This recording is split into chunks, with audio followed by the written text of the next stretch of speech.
The Lady of the Barge. By W. W. Jacobs. The Lady of the Barge.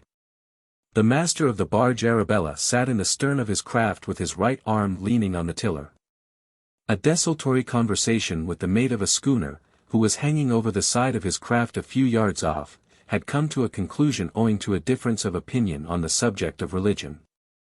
The skipper had argued so warmly that he almost fancied he must have inherited the tenets of the Seventh-day Baptists from his mother, while the mate had surprised himself by the warmth of his advocacy of a form of Wesleyanism which would have made the members of that sect open their eyes with horror.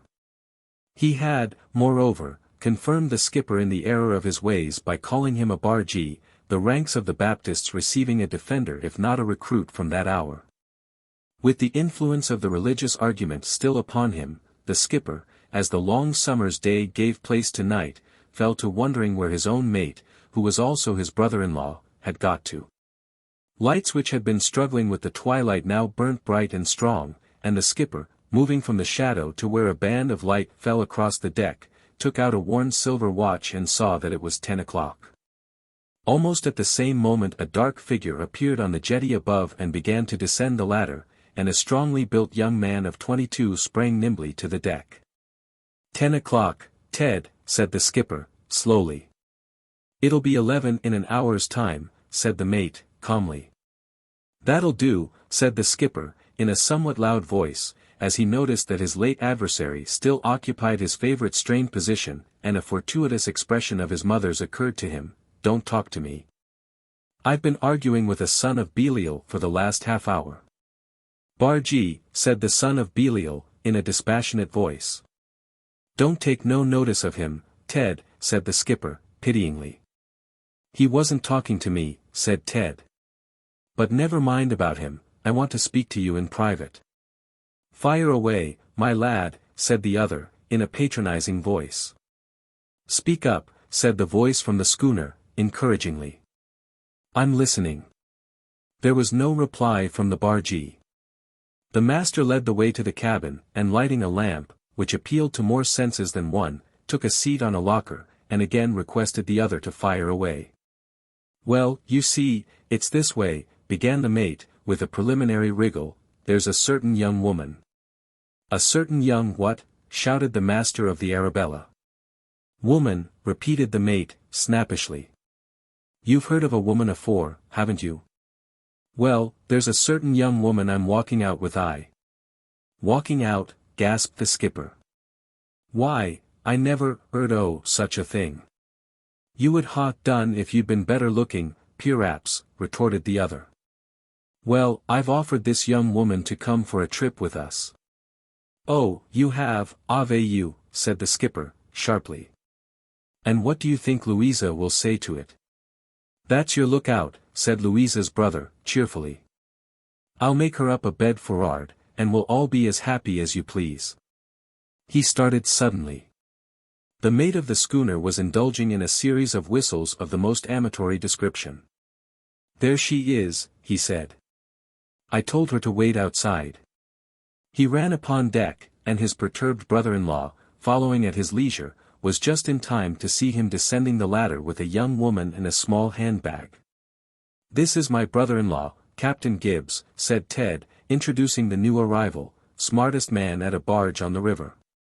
The girl extended a neatly gloved hand, shook the skipper's affably, and looked wonderingly about her.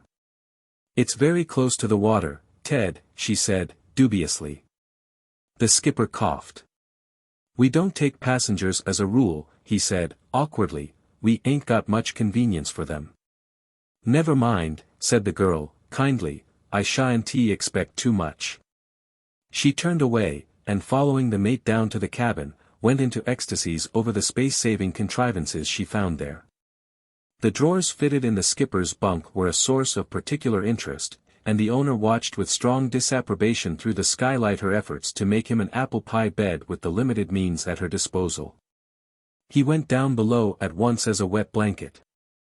I was just shaking your bed up a bit, said Miss Harris, reddening. I see you was, said the skipper, briefly. He tried to pluck up courage to tell her that he couldn't take her, but only succeeded in giving vent to an inhospitable cough. "I'll get the supper," said the mate, suddenly. "You sit down, old man, and talk to Lucy." In honor of the visitor he spread a small cloth, and then proceeded to produce cold beef, pickles, and accessories in a manner which reminded Miss Harris of white rabbits from a conjurer's hat. Captain Gibbs, accepting the inevitable, ate his supper in silence and left them to their glances. "We must make you up a bed, forrard, Lucy," said the mate, when they had finished. Miss Harris started. "Where's that?" she inquired. "Other end o' the boat," replied the mate, gathering up some bedding under his arm. "You might bring a lantern, John." The skipper, who was feeling more sociable after a couple of glasses of beer, complied, and accompanied the couple to the tiny forecastle. A smell compounded of bilge, tar, paint, and other healthy disinfectants emerged as the scuttle was pushed back. The skipper dangled the lantern down and almost smiled. "I can't sleep there," said the girl, with decision. "I shall die o' fright." "You'll get used to it," said Ted, encouragingly, as he helped her down. "It's quite dry and comfortable." He put his arm round her waist and squeezed her hand, and aided by this moral support, Miss Harris not only consented to remain, but found various advantages in the forecastle over the cabin, which had escaped the notice of previous voyagers. "I'll leave you the lantern," said the mate, making it fast, "and we shall be on deck most o' the night. We get under way at 2. He quitted the forecastle, followed by the skipper, after a polite but futile attempt to give him precedence, and made his way to the cabin for 2 or 3 hours' sleep. "There'll be a row at the other end, Ted," said the skipper, nervously, as he got into his bunk. "Louisa's sure to blame me for letting you keep company with a gal like this. We was talking about you only the other day, and she said if you was married 5 years from now, you'd be quite soon enough." "Let Lou mind her own business," said the mate, sharply. "She's not going to nag me. She's not my wife, thank goodness." He turned over and fell fast asleep, waking up fresh and bright 3 hours later, to commence what he fondly thought would be the pleasantest voyage of his life. The Arabella dropped slowly down with the tide, the wind being so light that she was becalmed by every tall warehouse on the way. Off Greenwich, however, the breeze freshened somewhat, and a little later Miss Harris, looking somewhat pale as to complexion and untidy as to hair, came slowly on deck. "Where's the looking-glass?" she asked, as Ted hastened to greet her. "How does my hair look?" "All wavy," said the infatuated young man, "all little curls and squiggles. Come down in the cabin, there's a glass there." Miss Harris, with a light nod to the skipper as he sat at the tiller, followed the mate below, and giving vent to a little cry of indignation as she saw herself in the glass, waved the amorous Ted on deck, and started work on her disarranged hair. At breakfast time a little friction was caused by what the mate bitterly termed the narrow-minded, old-fashioned ways of the skipper. He had arranged that the skipper should steer while he and Miss Harris breakfasted, but the coffee was no sooner on the table than the skipper called him, and relinquishing the helm in his favor, went below to do the honors. The mate protested. "It's not proper," said the skipper. "Me and will have our meals together, and then you must have yours. She's under my care." Miss Harris assented blithely, and talk and laughter greeted the ears of the indignant mate as he steered. He went down at last to cold coffee and lukewarm herrings, returning to the deck after a hurried meal to find the skipper narrating some of his choicest experiences to an audience which hung on his lightest word. The disregard they showed for his feelings was maddening, and for the first time in his life he became a prey to jealousy in its worst form. It was quite clear to him that the girl had become desperately enamored of the skipper, and he racked his brain in a wild effort to discover the reason. With an idea of reminding his brother-in-law of his position, he alluded 2 or 3 times in a casual fashion to his wife. The skipper hardly listened to him, and patting Miss Harris's cheek in a fatherly manner, regaled her with an anecdote of the mate's boyhood which the latter had spent a goodly portion of his life in denying. He denied it again, hotly, and Miss Harris, conquering for a time her laughter, reprimanded him severely for contradicting. By the time dinner was ready he was in a state of sullen apathy, and when the meal was over and the couple came on deck again, so far forgot himself as to compliment Miss Harris upon her appetite. "I'm ashamed of you, Ted," said the skipper, with severity. "I'm glad you know what shame is," retorted the mate. "If you can't be of it yourself, you'd better keep a bit for'ard till you get in a better temper," continued the skipper. "I'll be pleased to," said the smarting mate. "I wish the barge was longer." "It couldn't be too long for me," said Miss Harris, tossing her head. "Behaving like a schoolboy," murmured the skipper. "I know how to behave myself," said the mate, as he disappeared below. His head suddenly appeared again over the companion. "If some people don't," he added, and disappeared again. He was pleased to notice as he ate his dinner that the giddy prattle above had ceased, and with his back turned toward the couple when he appeared on deck again, he lounged slowly forward until the skipper called him back again. "What was them words you said just now, Ted?" he inquired. The mate repeated them with gusto. "Very good," said the skipper, sharply, "very good." "Don't you ever speak to me again," said Miss Harris, with a stately air, "because I won't answer you if you do." The mate displayed more of his schoolboy nature. "Wait till you're spoken to," he said, rudely. "This is your gratefulness, I suppose?" "Gratefulness?" said Miss Harris, with her chin in the air. "What for?" "For bringing you for a trip," replied the mate, sternly. "You bringing me for a trip," said Miss Harris, scornfully. "Captain Gibbs is the master here, I suppose. He is giving me the trip. You're only the mate." "Just so," said the mate, with a grin at his brother-in-law, which made that worthy shift uneasily. "I wonder what Lou will say when she sees you with a lady aboard." "She came to please you," said Captain Gibbs, with haste. "Ho! She did she?" jeered the mate. "Prove it, only don't look to me to back you, that's all." The other eyed him in consternation, and his manner changed. "Don't play the fool, Ted," he said, not unkindly, "you know what Lou is." "Well, I'm reckoning on that," said the mate, deliberately. "I'm going for'ard. Don't let me interrupt you too. So long." He went slowly forward, and lighting his pipe, sprawled carelessly on the deck, and renounced the entire sex forthwith. At tea-time the skipper attempted to reverse the procedure at the other meals. But as Miss Harris steadfastly declined to sit at the same table as the mate, his good intentions came to naught. He made an appeal to what he termed the mate's better nature, after Miss Harris had retired to the seclusion of her bedchamber, but in vain. "She's nothing to do with me," declared the mate, majestically. "I wash my hands of her. She's a flirt. I'm like Louisa, I can't bear flirts." The skipper said no more, but his face was so worn that Miss Harris, when she came on deck in the early morning and found the barge gliding gently between the grassy banks of a river, attributed it to the difficulty of navigating so large a craft on so small and winding a stream. "We shall be alongside in 'arf an hour," said the skipper, eyeing her. Miss Harris expressed her gratification. "P'raps you wouldn't mind going down the Focsle and staying there till we've made fast," said the other. "I'd take it as a favor. My owners don't like me to carry passengers."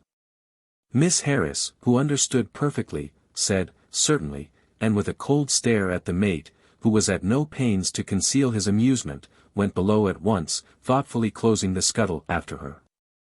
"There's no call to make mischief, Ted," said the skipper, somewhat anxiously, as they swept round the last bend and came into view of Colsham. The mate said nothing, but stood by to take in sail as they ran swiftly toward the little quay. The pace slackened, and the Arabella, as though conscious of the contraband in her forecastle, crept slowly to where a stout, middle-aged woman, who bore a strong likeness to the mate, stood upon the quay. "There's poor Lou," said the mate, with a sigh. The skipper made no reply to this infernal insinuation. The barge ran alongside the quay and made fast. "I thought you'd be up," said Mrs. Gibbs to her husband. "Now come along to breakfast. Ted'll follow on." Captain Gibbs dived down below for his coat and slipping ashore, thankfully prepared to move off with his wife.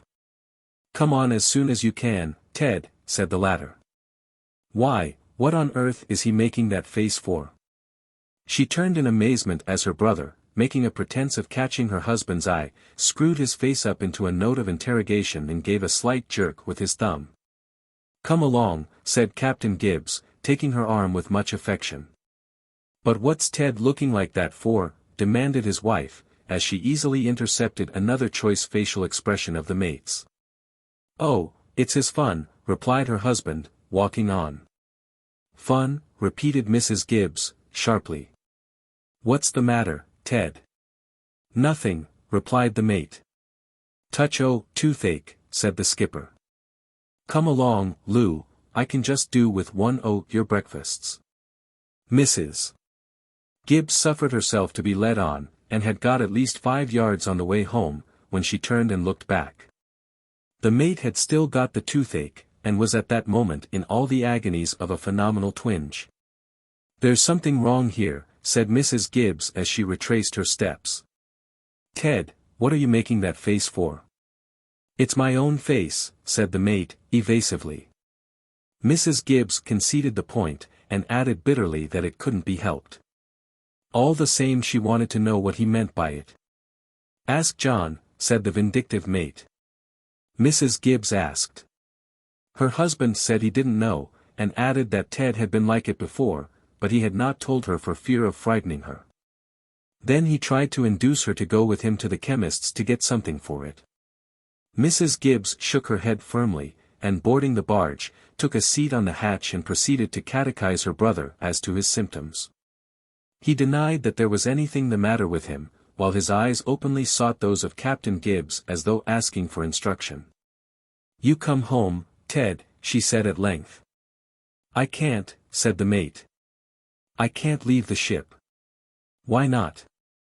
demanded his sister. "Ask John," said the mate again. At this Mrs. Gibbs's temper, which had been rising, gave way altogether, and she stamped fiercely upon the deck. A stamp of the foot has been for all time a rough and ready means of signaling.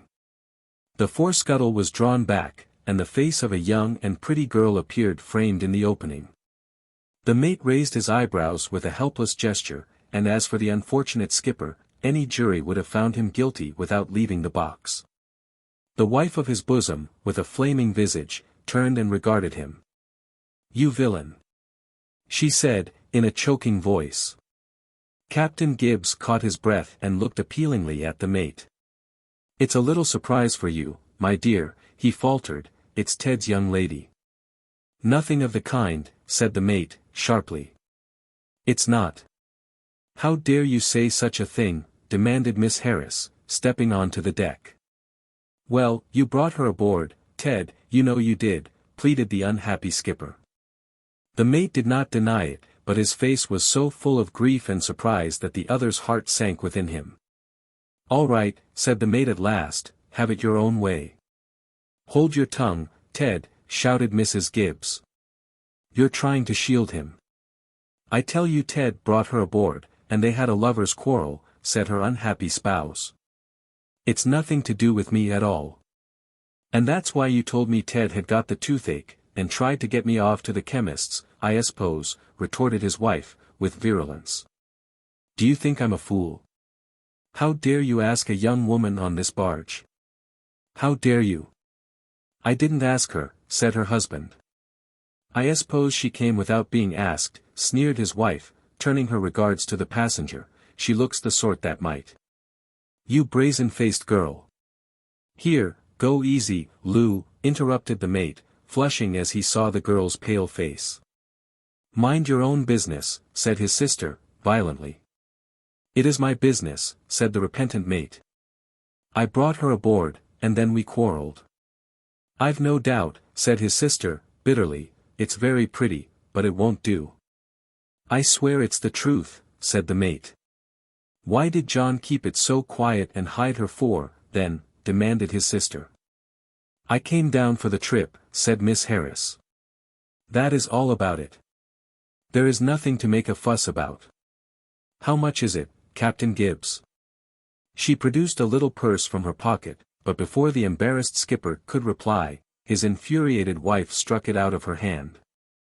The mate sprang instinctively forward, but too late, and the purse fell with a splash into the water. The girl gave a faint cry and clasped her hands. "How am I to get back?" she gasped. "I'll see to that, Lucy," said the mate.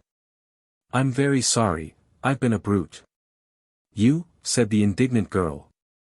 "I would sooner drown myself than be beholden to you." "I'm very sorry," repeated the mate, humbly. "There's enough of this play acting," interposed Mrs. Gibbs. "Get off this barge." "You stay where you are," said the mate, authoritatively. "Send that girl off this barge," screamed Mrs. Gibbs to her husband. Captain Gibbs smiled in a silly fashion and scratched his head. "Where is she to go?" he asked feebly. Does it matter to you where she goes?" cried his wife, fiercely. "Send her off." The girl eyed her haughtily, and repulsing the mate as he strove to detain her, stepped to the side. Then she paused as he suddenly threw off his coat, and sitting down on the hatch, hastily removed his boots. The skipper, divining his intentions, seized him by the arm. "Don't be a fool, Ted," he gasped, "you'll get under the barge." The mate shook him off, and went in with a splash which half drowned his adviser.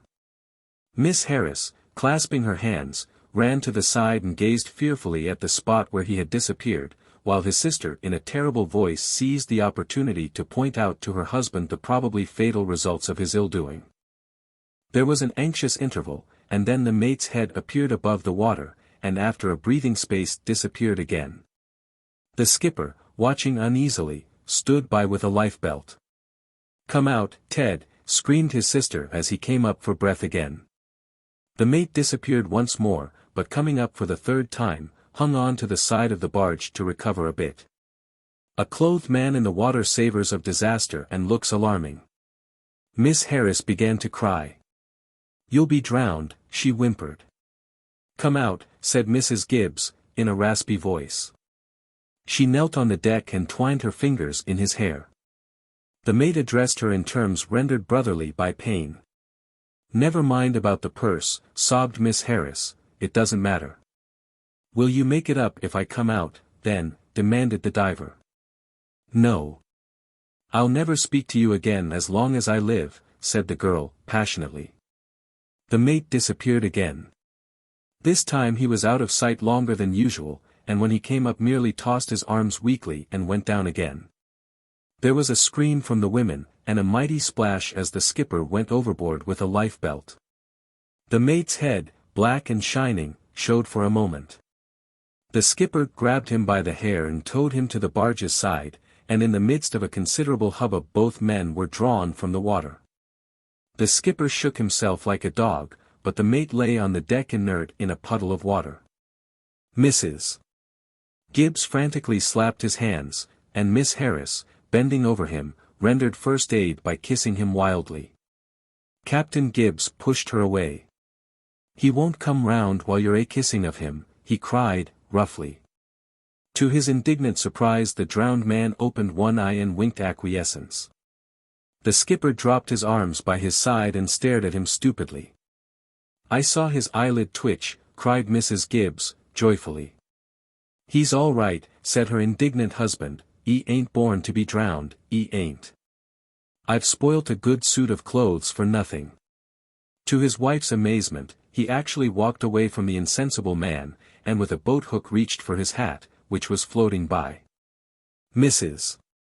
Gibbs, still gazing in blank astonishment, caught a seraphic smile on the face of her brother as Miss Harris continued her ministrations, and in a pardonable fit of temper the overwrought woman gave him a box on the ear. Which brought him round at once. "Where am I?" he inquired, artlessly. Mrs. Gibbs told him.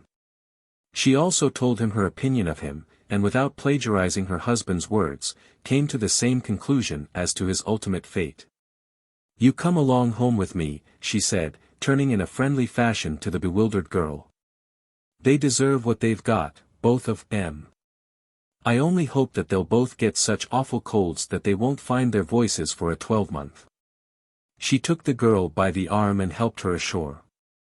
They turned their heads once in the direction of the barge, and saw the justly incensed skipper keeping the mate's explanations and apologies at bay with a boat-hook. Then they went in to breakfast. "How do you find this book? Any thoughts about the book or the author? Any suggestion for improvement? Please take a moment to share your thoughts in a comment. If you like it, share it with your friends who might enjoy it as well. Subscribe to keep in touch. Visit CompleteAudiobooks.com for more quality content." The Monkey's Paw. Without, the night was cold and wet, but in the small parlor of Labanam Villa the blinds were drawn and the fire burned brightly. Father and son were at chess, the former, who possessed ideas about the game involving radical changes, putting his king into such sharp and unnecessary perils that it even provoked comment from the white-haired old lady knitting placidly by the fire. "Hark at the wind," said Mr. White, who, having seen a fatal mistake after it was too late, was amiably desirous of preventing his son from seeing it. "I'm listening," said the latter, grimly surveying the board as he stretched out his hand. "Check." "I should hardly think that he'd come tonight," said his father, with his hand poised over the board. "Mate," replied the son. "That's the worst of living so far out," bawled Mr. White, with sudden and unlooked-for violence. "Of all the beastly, slushy, out-of-the-way places to live in, this is the worst. Pathways a bog, and the roads a torrent. I don't know what people are thinking about. I suppose because only 2 houses in the road are let, they think it doesn't matter." "Never mind, dear," said his wife, soothingly, "perhaps you'll win the next one." Mr. White looked up sharply, just in time to intercept a knowing glance between mother and son. The words died away on his lips, and he hid a guilty grin in his thin grey beard. "There he is," said Herbert White, as the gate banged to loudly and heavy footsteps came toward the door. The old man rose with hospitable haste, and opening the door, was heard condoling with the new arrival. The new arrival also condoled with himself, so that Mrs. White said, "Tut, tut," and coughed gently as her husband entered the room, followed by a tall, burly man, beady of eye and rubicund of visage. "Sergeant Major Morris," he said, introducing him.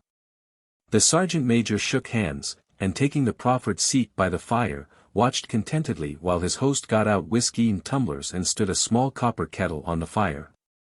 At the third glass his eyes got brighter, and he began to talk, the little family circle regarding with eager interest this visitor from distant parts, as he squared his broad shoulders in the chair and spoke of wild scenes and doughty deeds. Of wars and plagues and strange peoples. 21 years of it, said Mr. White, nodding at his wife and son. When he went away he was a slip of a youth in the warehouse. Now look at him. He don't look to have taken much harm, said Mrs. White, politely. I'd like to go to India myself, said the old man, just to look round a bit, you know. Better where you are, said the sergeant major, shaking his head. He put down the empty glass, and sighing softly, shook it again.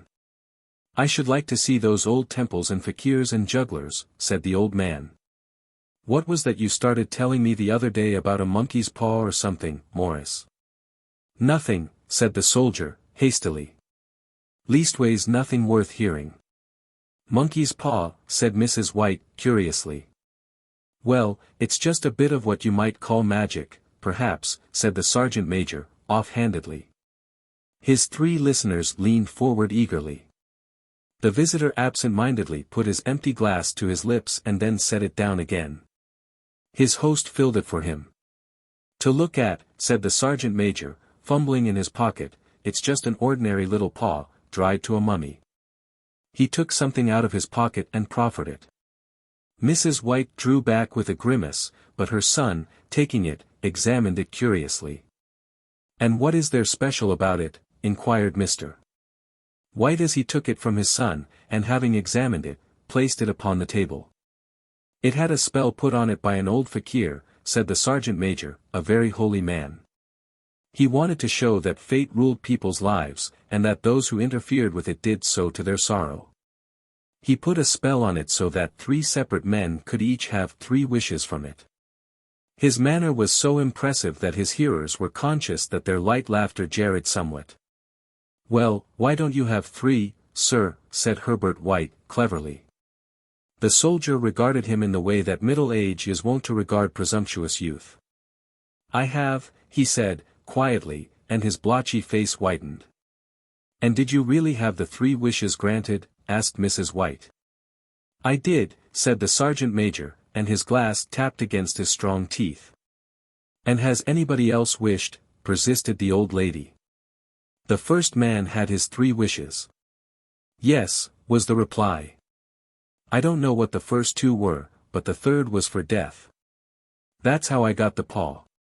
His tones were so grave that a hush fell upon the group. "If you've had your 3 wishes, it's no good to you now, then, Morris," said the old man at last. "What do you keep it for?" The soldier shook his head. "Fancy, I suppose," he said, slowly. "I did have some idea of selling it, but I don't think I will. It has caused enough mischief already. Besides, people won't buy. They think it's a fairy tale. Some of them, and those who do think anything of it want to try it first and pay me afterward." "If you could have another 3 wishes," said the old man, eyeing him keenly, "would you have them?" "I don't know," said the other. "I don't know." He took the paw, and dangling it between his forefinger and thumb, suddenly threw it upon the fire. White, with a slight cry, stooped down and snatched it off.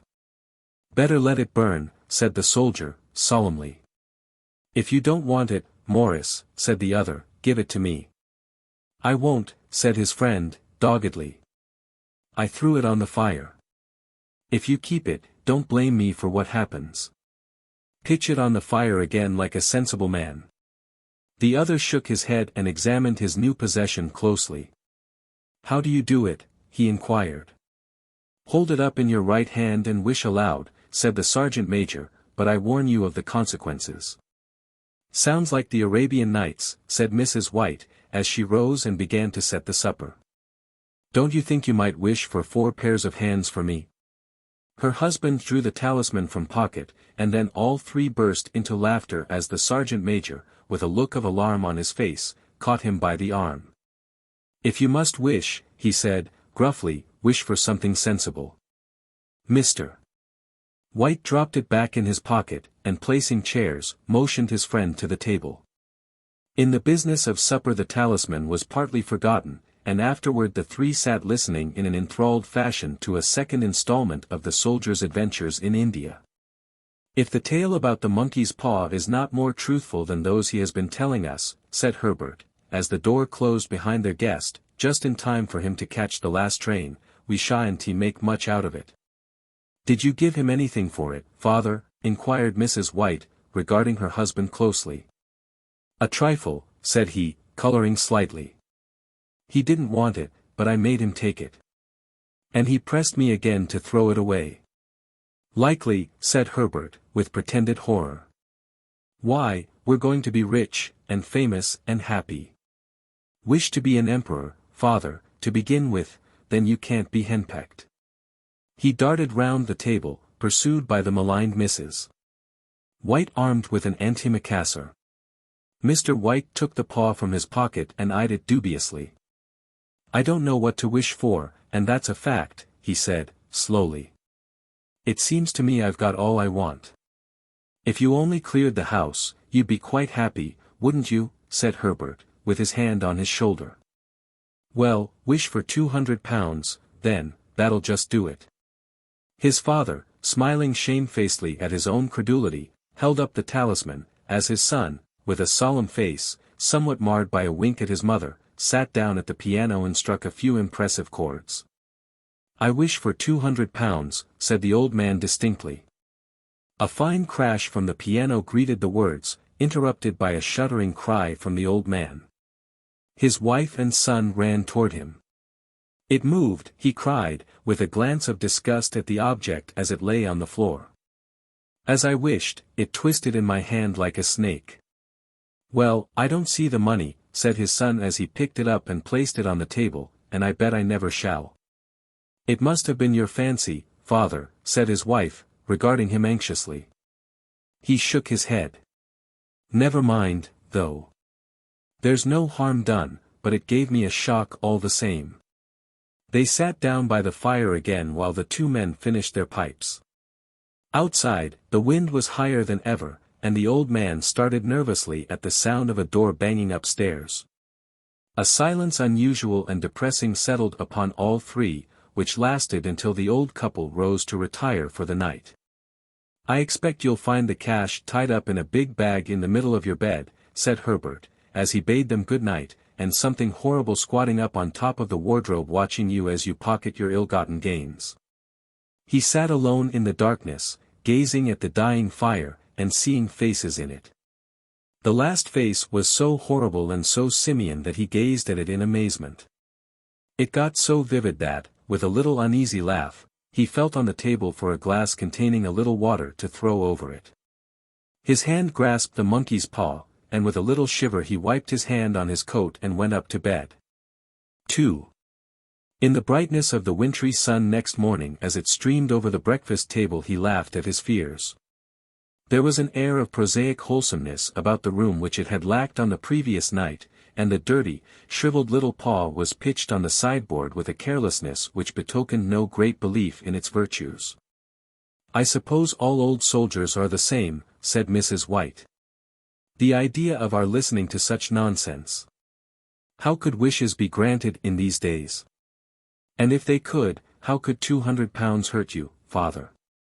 "Might drop on his head from the sky," said the frivolous Herbert.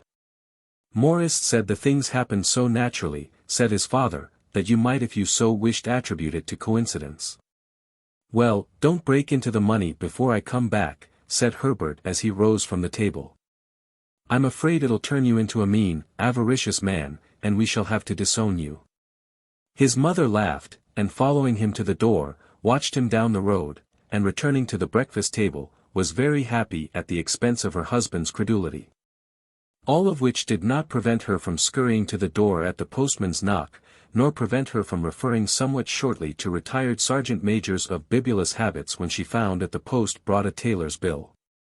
"Herbert will have some more of his funny remarks, I expect, when he comes home," she said, as they sat at dinner. "I dare say," said Mr. White, pouring himself out some beer, "but for all that, the thing moved in my hand, that I'll swear to." "You thought it did," said the old lady soothingly. "I say it did," replied the other. "There was no thought about it, I had just, what's the matter?" His wife made no reply. She was watching the mysterious movements of a man outside, who, peering in an undecided fashion at the house, appeared to be trying to make up his mind to enter. In mental connection with the £200, she noticed that the stranger was well dressed, and wore a silk hat of glossy newness. 3 times he paused at the gate, and then walked on again.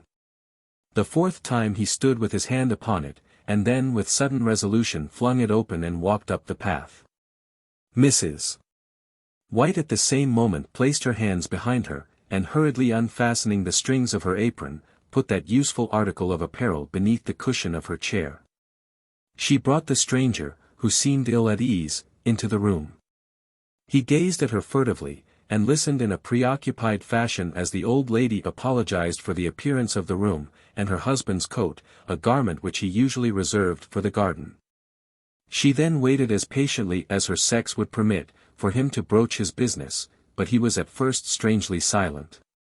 "I was asked to call," he said at last, and stooped and picked a piece of cotton from his trousers. "I come from Maw and Muggins." The old lady started. "Is anything the matter?" she asked, breathlessly. "Has anything happened to Herbert?" "What is it? What is it?" Her husband interposed. There, mother," he said, hastily. "Sit down, and don't jump to conclusions.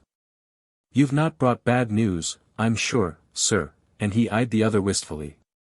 "I'm sorry," began the visitor. "Is he hurt?" demanded the mother, wildly. The visitor bowed in assent. "Badly hurt," he said, quietly, "but he is not in any pain." "Oh, thank God," said the old woman, clasping her hands. "Thank God for that. Thank. She broke off suddenly as the sinister meaning of the assurance dawned upon her and she saw the awful confirmation of her fears in the other's averted face. She caught her breath, and turning to her slower-witted husband, laid her trembling old hand upon his. There was a long silence. "He was caught in the machinery," said the visitor at length in a low voice. "Caught in the machinery," repeated Mr. White, in a dazed fashion, "yes." He sat staring blankly out at the window, and taking his wife's hand between his own, pressed it as he had been wont to do in their old courting days nearly 40 years before. "He was the only one left to us," he said, turning gently to the visitor.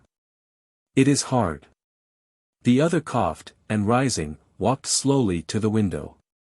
"The firm wished me to convey their sincere sympathy with you in your great loss," he said, without looking round. "I beg that you will understand I am only their servant and merely obeying orders." There was no reply. The old woman's face was white, her eyes staring, and her breath inaudible. On the husband's face was a look such as his friend the sergeant might have carried into his first action. "I was to say that Ma and Meggins disclaim all responsibility," continued the other. "They admit no liability at all, but in consideration of your son's services, they wish to present you with a certain sum as compensation." Mr. White dropped his wife's hand, and rising to his feet, gazed with a look of horror at his visitor. His dry lips shaped the words, "How much?" £200, was the answer. Unconscious of his wife's shriek, the old man smiled faintly, put out his hands like a sightless man, and dropped, a senseless heap, to the floor. 3. In the huge new cemetery, some 2 miles distant, the old people buried their dead, and came back to a house steeped in shadow and silence. It was all over so quickly that at first they could hardly realize it, and remained in a state of expectation as though of something else to happen, something else which was to lighten this load, too heavy for old hearts to bear. But the days passed, and expectation gave place to resignation, the hopeless resignation of the old, sometimes miscalled, apathy. Sometimes they hardly exchanged a word, for now they had nothing to talk about, and their days were long to weariness. It was about a week after that the old man, waking suddenly in the night, stretched out his hand and found himself alone. The room was in darkness, and the sound of subdued weeping came from the window. He raised himself in bed and listened. "Come back," he said, tenderly. "You will be cold." "It is colder for my son," said the old woman, and wept afresh. The sound of her sobs died away on his ears. The bed was warm, and his eyes heavy with sleep. He dozed fitfully, and then slept until a sudden wild cry from his wife awoke him with a start. "The paw!" she cried wildly. "The monkey's paw!" He started up in alarm. "Where? Where is it? What's the matter?" She came stumbling across the room toward him. "I want it," she said, quietly. "You've not destroyed it?" "It's in the parlor, on the bracket," he replied, marveling. "Why?" She cried and laughed together, and bending over, kissed his cheek. "I only just thought of it," she said, hysterically. "Why didn't I think of it before?" "Why didn't you think of it?" "Think of what?" he questioned. "The other 2 wishes," she replied, rapidly. "We've only had one. Was not that enough?" he demanded, fiercely. "No," she cried, triumphantly, "we'll have one more. Go down and get it quickly, and wish our boy alive again." The man sat up in bed and flung the bedclothes from his quaking limbs. "Good God, you are mad!" he cried, aghast. "Get it," she panted, "get it quickly, and wish, oh, my boy, my boy." Her husband struck a match and lit the candle. "Get back to bed," he said, unsteadily. "You don't know what you are saying." "We had the first wish granted," said the old woman, feverishly, "why not the second?" "A coincidence," stammered the old man. "Go and get it and wish," cried his wife, quivering with excitement. The old man turned and regarded her, and his voice shook. "He has been dead 10 days, and besides he, I would not tell you else, but, I could only recognize him by his clothing. If he was too terrible for you to see then, how now? Bring him back, cried the old woman, and dragged him toward the door. Do you think I fear the child I have nursed? He went down in the darkness, and felt his way to the parlor, and then to the mantelpiece. The talisman was in its place, and a horrible fear that the unspoken wish might bring his mutilated son before him ere he could escape from the room seized upon him, and he caught his breath as he found that he had lost the direction of the door. His brow cold with sweat, he felt his way round the table, and groped along the wall until he found himself in the small passage with the unwholesome thing in his hand. Even his wife's face seemed changed as he entered the room. It was white and expectant, and to his fears seemed to have an unnatural look upon it. He was afraid of her. Wish, she cried, in a strong voice. It is foolish and wicked, he faltered. Wish, repeated his wife. He raised his hand. I wish my son alive again. The talisman fell to the floor, and he regarded it fearfully. Then he sank trembling into a chair as the old woman, with burning eyes, walked to the window and raised the blind. He sat until he was chilled with the cold, glancing occasionally at the figure of the old woman peering through the window. The candle end, which had burned below the rim of the china candlestick, was throwing pulsating shadows on the ceiling and walls, until, with a flicker larger than the rest, it expired. The old man, with an unspeakable sense of relief at the failure of the talisman, crept back to his bed, and a minute or two afterward the old woman came silently and apathetically beside him. Neither spoke, but lay silently listening to the ticking of the clock. A stair creaked, and a squeaky mouse scurried noisily through the wall.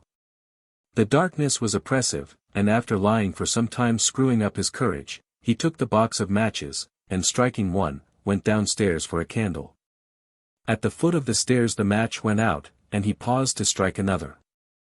And at the same moment a knock, so quiet and stealthy as to be scarcely audible, sounded on the front door. The matches fell from his hand and spilled in the passage. He stood motionless, his breath suspended until the knock was repeated. Then he turned and fled swiftly back to his room, and closed the door behind him. A third knock sounded through the house. What's that? Cried the old woman, starting up. A rat, said the old man in shaking tones, a rat. It passed me on the stairs. His wife sat up in bed listening. A loud knock resounded through the house. It's Herbert, she screamed. It's Herbert. She ran to the door, but her husband was before her, and catching her by the arm, held her tightly. What are you going to do? He whispered hoarsely. It's my boy, it's Herbert, she cried, struggling mechanically.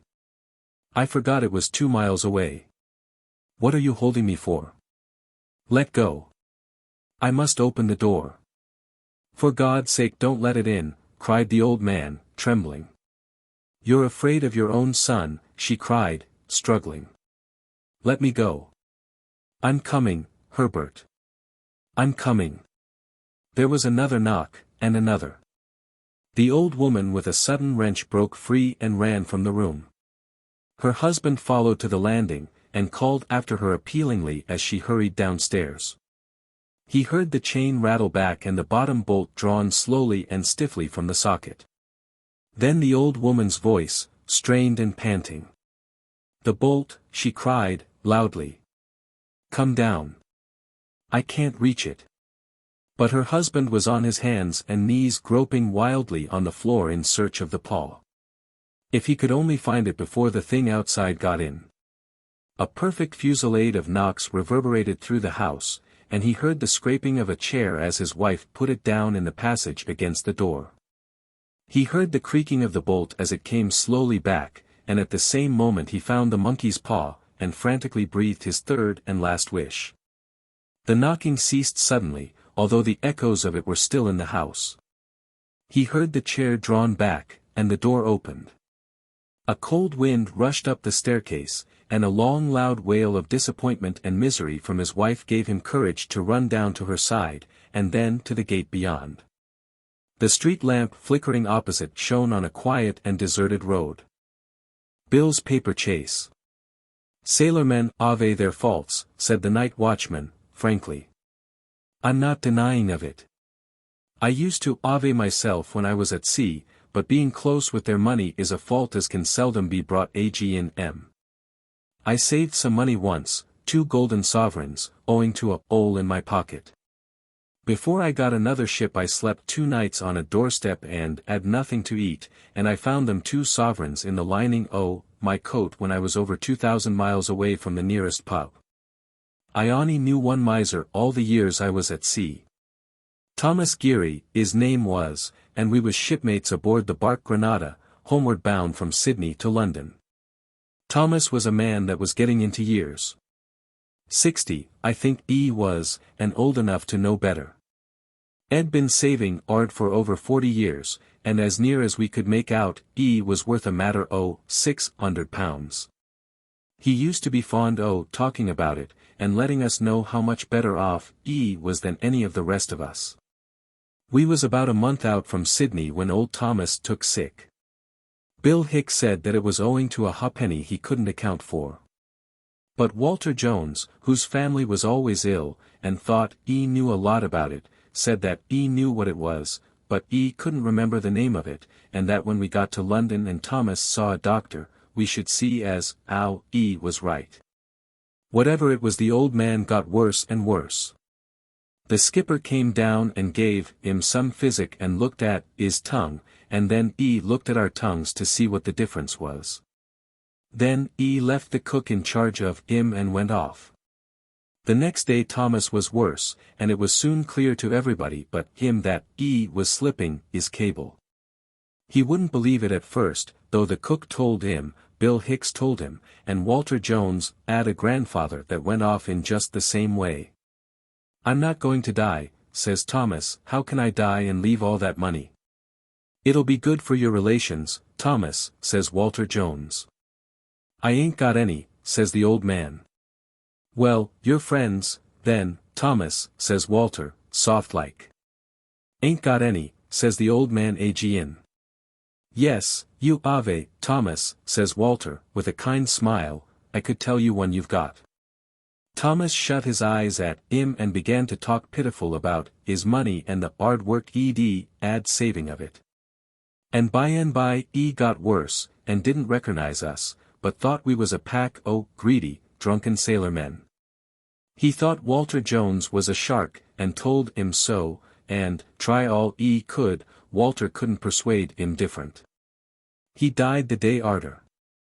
In the morning he was whimpering about his money agin, and angry with Bill when he reminded him that he couldn't take it with him, and he made Bill promise that he should be buried just as he was.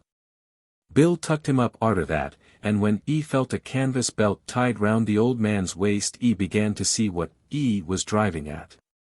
The weather was dirty that day and there was a bit o' sea running, consequently all hands was on deck, and a boy about 16 what used to help the steward down aft was looking arter Thomas. Me and Bill just run down to give a look at the old man in time. I am going to take it with me, Bill, says the old man. That's right, says Bill. My mind's easy now, says Thomas. I gave it to Jimmy, to throw overboard for me. What? Says Bill, staring. That's right, Bill, says the boy. He told me to. It was a little packet o' banknotes. He gave me 2pence for doing it. Old Thomas seemed to be listening.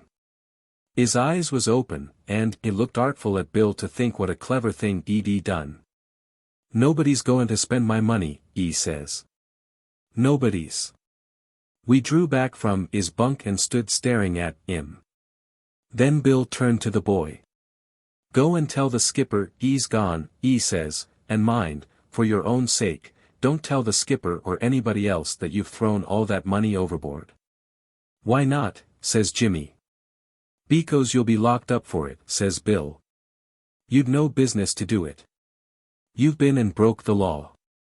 It ought to ha' been left to somebody. Jimmy looked scared, and arter was gone I turned to Bill, and I looks at him and I says, "What's the little game, Bill?" "Game?" said Bill, snorting at me. "I don't want the poor boy to get into trouble, do I? Poor little chap. You was young yourself once." "Yes," I says. "But I'm a bit older now, Bill, and unless you tell me what your little game is, I shall tell the skipper myself, and the chaps too. Poor old Thomas told him to do it, so where's the boy to blame? Do you think Jimmy did?" says Bill, screwing up his nose at me. "That little varmint is walking about worth 600 quid. Now you keep your mouth shut and I'll make it worth your while." Then I see Bill's game. "All right, I'll keep quiet for the sake of my half," I says, looking at him. I thought he'd choked, and the language he see fit to use was a'most as much as I could answer. "Very well, then," he says, at last, "halves it is. It ain't robbery because it belongs to nobody, and it ain't the boy's because he was told to throw it overboard." They buried poor old Thomas next morning, and arter it was all over Bill put his hand on the boy's shoulder as they walked for'ard and he says, "Poor old Thomas has gone to look for his money," he says, "wonder whether he'll find it." "Was it a big bundle, Jimmy?" "No," says the boy, shaking his head. "They was £600 notes and 2 sovereigns, and I wrapped the sovereigns up in the notes to make 'em sink. Fancy throwing money away like that, Bill, seems a sin, don't it?" Bill didn't answer him, and that afternoon the other chaps below being asleep we searched his bunk through and through without any luck, and at last Bill sat down and swore he must ha' got it about him. We waited till night, and when everybody was snoring we went over to the boy's bunk and went all through his pockets and felt the linings, and then we went back to our side and Bill said what he thought about Jimmy in whispers. "He must ha' got it tied round his waist next to his skin, like Thomas 'ad," I says. We stood there in the dark whispering, and then Bill couldn't stand it any longer, and he went over on tiptoe to the bunk in. He was trembling with excitement and I wasn't much better, when all of a sudden the cook sat up in his bunk with a dreadful laughing scream and called out that somebody was tickling him. I got into my bunk and Bill got into his, and we lay there listening while the cook, who was a terrible ticklish man, leaned out of his bunk and said what he'd do if it happened in. "Go to sleep," says Walter Jones, "you're dreamin'. Who'd you think would want to tickle you?" "I tell you," says the cook, "somebody come over and tickled me with and the size of a leg o' mutton. I feel creepy all over." Bill gave it up for that night, but the next day he pretended to think Jimmy was gettin' fat and he caught hold of him and prodded him all over. He thought he felt something round his waist, but he couldn't be sure, and Jimmy made such a noise that the other chaps interfered and told Bill to leave him alone.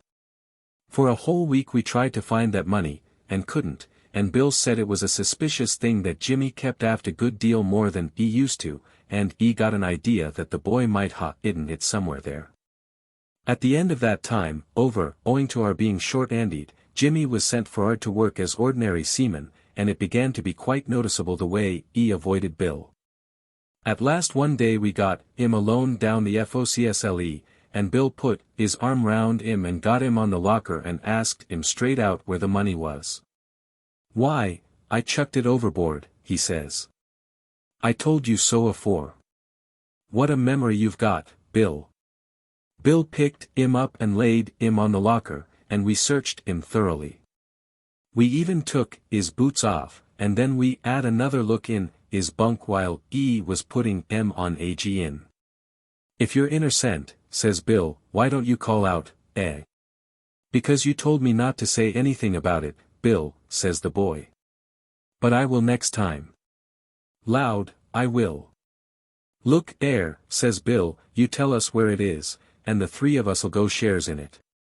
That'll be £200 each, and we'll tell you 'ow to get yours changed without getting caught. We're cleverer than you are, you know." "I know that, Bill," says the boy, "but it's no good me telling you lies. I chucked it overboard."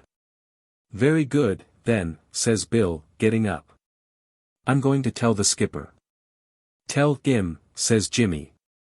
I don't care.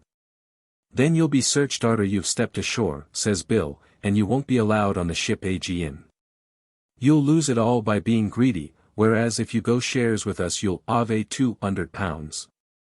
I could see as 'ow the boy adn thought that, and try as couldn't hide his feelin's. He called Bill a red-nosed shark, and called me something I've forgotten now. Think it over, says Bill. Mind, you'll be collared as soon as you've left the gangway and searched by the police. And will they tickle the cook too, I wonder, says Jimmy, savagely. And if they find it you'll go to prison, says Bill, giving him a clump the side the EAD, and you won't like that, I can tell you. Why, ain't it nice, Bill, says Jimmy, holding his ear. Bill looked at him and then steps to the ladder. I'm not going to talk to you any more, my lad, he says. I'm going to tell the skipper. He went up slowly, and just as reached the deck Jimmy started up and called him. Bill pretended not to hear, and the boy ran up on deck and followed him, and arter a little while they both came down again together. Did you wish to speak to me, my lad, says Bill, holding his EAD up. Yes, says the boy, fiddling with his fingers, if you keep your ugly mouth shut, we'll go shares. Ho, says Bill, I thought you throwed it overboard. I thought so, too, Bill, says Jimmy, very softly, and when I came below again I found it in my trousers pocket. Where is it now, says Bill. Never mind where it is, says the boy, you couldn't get it if I was to tell you. It'll take me all my time to do it myself. Where is it, says Bill, again. I'm goin' to take care of it. I won't trust you. And I can't trust you, says Jimmy. If you don't tell me where it is this minute, says Bill, moving to the ladder again, I'm off to tell the skipper. I want it in my hands, or at any rate my share of it. Why not share it out now? Because I haven't got it, says Jimmy, stamping his foot, that's why, and it's all your silly fault. Arter you came pawing through my pockets when you thought I was asleep I got frightened and I'd it. Where, says Bill. In the second mate's mattress, says Jimmy. I was tidying up down aft and I found a hole in the underneath side of his mattress and I shoved it in there, and poked it in with a bit stick. And how are you going to get it? Says Bill, scratching his EAD. That's what I don't know, seeing that I'm not allowed aft now, says Jimmy. One of us'll have to make a dash for it when we get to London. And mind if there's any enkapanky on your part, Bill, I'll give the show away myself. The cook came down just then and we had to leave off talking, and I could see that Bill was so pleased at finding that the money hadn't been thrown overboard that he was losing sight the difficulty getting at it. In a day or two, he see it as plain as me and Jimmy did, and, as time went by, he got desperate, and frightened us both by anging about aft every chance he got. The companionway faced the wheel, and there was about as much chance getting down there without being seen as there would be taking a man's false teeth out of his mouth without his knowing it. Jimmy went down one day while Bill was at the wheel to look for his knife, what he thought he'd left down there, and Ed hardly got down afore Bill saw him come up again, holding on to the top of a mop which the steward was using. We couldn't figure it out nohow, and to think the second mate, a little man with a large family, who never had a penny in his pocket, sleeping every night on a 600-pound mattress, sent us pretty near crazy. We used to talk it over whenever we got a chance, and Bill and Jimmy could scarcely be civil to each other. The boys said it was Bill's fault, and he said it was the boys'. The only thing I can see, says the boy, one day, is for Bill to have a touch of sunstroke as he's leaving the wheel one day, tumble EAD first down the companionway, and injure hisself so severely that he can't be moved. Then they'll put him in a cabin down aft, and perhaps I'll have to go and nurse him. Anyway, he'll be down there. It's a very good idea, Bill, I says. Ho, says Bill, looking at me as if E would eat me. Why don't you do it, then? I'd sooner you did it, Bill, says the boy, still, I don't mind which it is. Why not toss up for it? Get away, says Bill. Get away afore I do something you won't like, you bloodthirsty little murderer. I've got a plan myself, he says, in a low voice, after the boy had opt off, and if I can't think of nothing better I'll try it, and mind, not a word to the boy. He didn't think nothing better, and one night just as we was making the channel, he tried his plan. He was in the second mate's watch, and by and by he leans over the wheel and says to him in a low voice, "This is my last VYG, sir." "Oh," says the second mate, who was a man as didn't mind talking to a man before the mast. "How's that?" "I've got a berth ashore, sir," says Bill, "and I wanted to ask a favor, sir." The second mate growled and walked off a pace or two.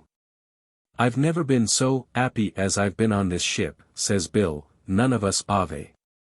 We was saying so the other night, and everybody agreed as it was owing to you, sir, and your kindness to all of us." The second mate coughed, but Bill could see as he was a bit pleased. "The feeling came over me," says Bill, "that when I leave the sea for good I'd like to ave something yours to remember you by, sir. And it seemed to me that if I had your mattress I should think of you every night my life." "My what?" says the second mate, staring at him. "Your mattress, sir," says Bill. "If I might make so bold as to offer £1 for it, sir. I want something what's been used by you, and I've got a fancy for that as a keepsake." The second mate shook his head. "I'm sorry, Bill," he says, gently, "but I couldn't let it go at that. I'd sooner pay 30 shillings than not ave it, sir," says Bill, humbly. "I gave a lot of money for that mattress," says the mate, agin. "I forget how much, but a lot. You don't know how valuable that mattress is." "I know it's a good one, sir, else you wouldn't ave it," says Bill. "Would a couple pounds buy it, sir?" The second mate hummed and hawed, but Bill was afeard to go any higher. So far as he could make out from Jimmy, the mattress was worth about 18 pence, to anybody who wasn't particular. "I've slept on that mattress for years," says the second mate, looking at him from the corner of his eye. "I don't believe I could sleep on another. Still, to oblige you, Bill, you shall ave it at that if you don't want it till we go ashore." "Thankee, sir," says Bill, hardly able to keep from dancing, "and and over the £2 when we're paid off. I shall keep it all my life, sir, in memory of you and your kindness. And mind you keep quiet about it," says the second mate, who didn't want the skipper to know what he'd been doing, "because I don't want to be bothered by other men wanting to buy things as keepsakes." Bill promised him like a shot, and when he told me about it, he was nearly crying with joy. "And mind," he says, "I've bought that mattress, bought it as it stands, and it's got nothing to do with Jimmy. We'll each pay £1 and have what's in it." He persuaded me at last, but that boy watched us like a cat watching a couple of canaries, and I could see we should ave all we could do to deceive him. He seemed more suspicious Bill than me, and he kept worrying us nearly every day to know what we were going to do. We beat about in the channel with a strong EAD wind for 4 days, and then a tug picked us up and towed us to London. The excitement of that last little bit was horrible. First of all we had got to get the mattress, and then in some way we had got to get rid Jimmy. Bill's idea was for me to take him ashore with me and tell him that Bill would join us arterwards, and then lose him, but I said that till I'd got my share I couldn't bear to lose sight Bill's honest face for half a second. And, besides, Jimmy wouldn't ave gone. All the way up the river he stuck to Bill, and kept asking him what we were to do. He was half crying, and so excited that Bill was afraid the other chaps would notice it. We got to our berth in the East India docks at last, and arter we were made fast we went below to ave a wash and change into our shore-going togs.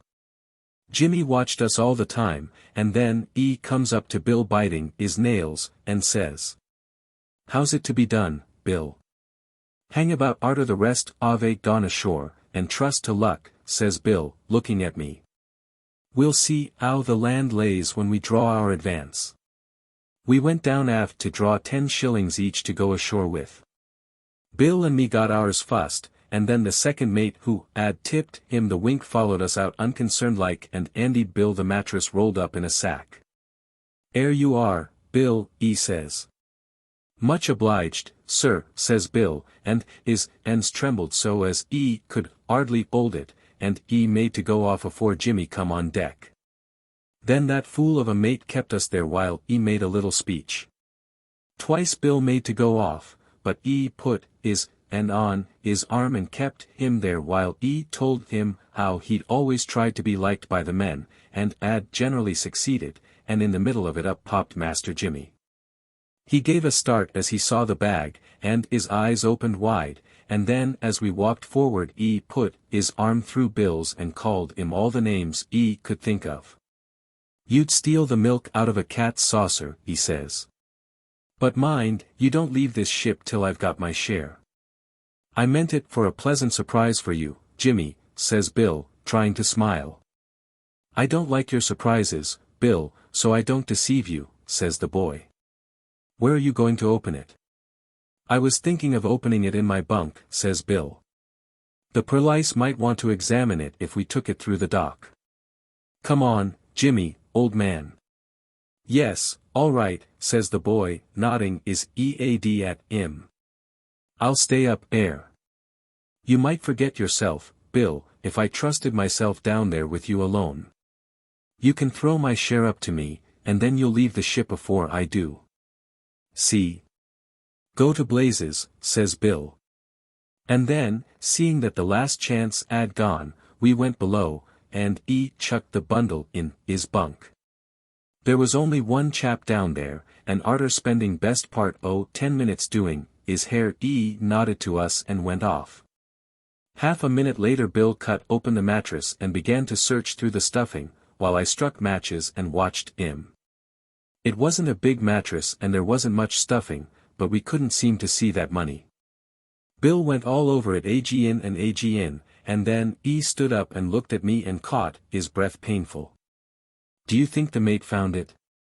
'e says, in a husky voice. We went through it again, and then Bill went halfway up the FOCS low ladder and called softly for Jimmy. He called 3 times, and then, with a sinking sensation in his stomach, he went up on deck and I followed him. The boy was nowhere to be seen. All we saw was the ship's cat avaying a wash and brush up afore going ashore, and the skipper standing aft talking to the owner. We never saw that boy again. He never turned up for his box, and he didn't show up to draw his pay. Everybody else was there, of course, and arter I'd got mine and come outside I see poor Bill with his back up in a wall, staring hard at the second mate, who was looking at him with a kind smile, and asking him how he'd slept. The last thing I saw of Bill, the poor chap 'ad got his hands in his trousers pockets, and was trying his hardest to smile back. The well. 2 men stood in the billiard room of an old country house, talking. Play, which had been of a half-hearted nature, was over, and they sat at the open window, looking out over the park stretching away beneath them, conversing idly. "Your time's nearly up, Jem," said one at length, "this time 6 weeks you'll be yawning out the honeymoon and cursing the man, woman I mean, who invented them." Jem Benson stretched his long limbs in the chair and grunted in dissent. "I've never understood it," continued Wilfred Carr, yawning. "It's not in my line at all, I never had enough money for my own wants, let alone for 2. Perhaps if I were as rich as you or Croesus I might regard it differently." There was just sufficient meaning in the latter part of the remark for his cousin to forbear to reply to it. He continued to gaze out of the window and to smoke slowly. "Not being as rich as Croesus, or you," resumed Carr, regarding him from beneath lowered lids, "I paddle my own canoe down the stream of time, and, tying it to my friends' doorposts, go in to eat their dinners." "Quite Venetian," said Jem Benson, still looking out of the window. "It's not a bad thing for you, Wilfred, that you have the doorposts and dinners, and friends. Carr grunted in his turn. Seriously though, Jem, he said, slowly, you're a lucky fellow, a very lucky fellow. If there is a better girl above ground than Olive, I should like to see her. Yes, said the other, quietly. She's such an exceptional girl, continued Carr, staring out of the window. She's so good and gentle. She thinks you are a bundle of all the virtues. He laughed frankly and joyously, but the other man did not join him. Strong sense, of right and wrong, though, continued Carr, musingly. Do you know, I believe that if she found out that you were not, Not what? Demanded Benson, turning upon him fiercely, not what? Everything that you are, returned his cousin, with a grin that belied his words, I believe she'd drop you. Talk about something else, said Benson, slowly, your pleasantries are not always in the best taste. Wilfred Carr rose and taking a cue from the rack, bent over the board and practiced one or two favorite shots. The only other subject I can talk about just at present is my own financial affairs, he said slowly, as he walked round the table. Talk about something else, said Benson again, bluntly. And the two things are connected, said Carr, and dropping his cue he half sat on the table and eyed his cousin. There was a long silence. Benson pitched the end of his cigar out of the window, and leaning back closed his eyes. Do you follow me? Inquired Carr at length. Benson opened his eyes and nodded at the window. Do you want to follow my cigar? He demanded.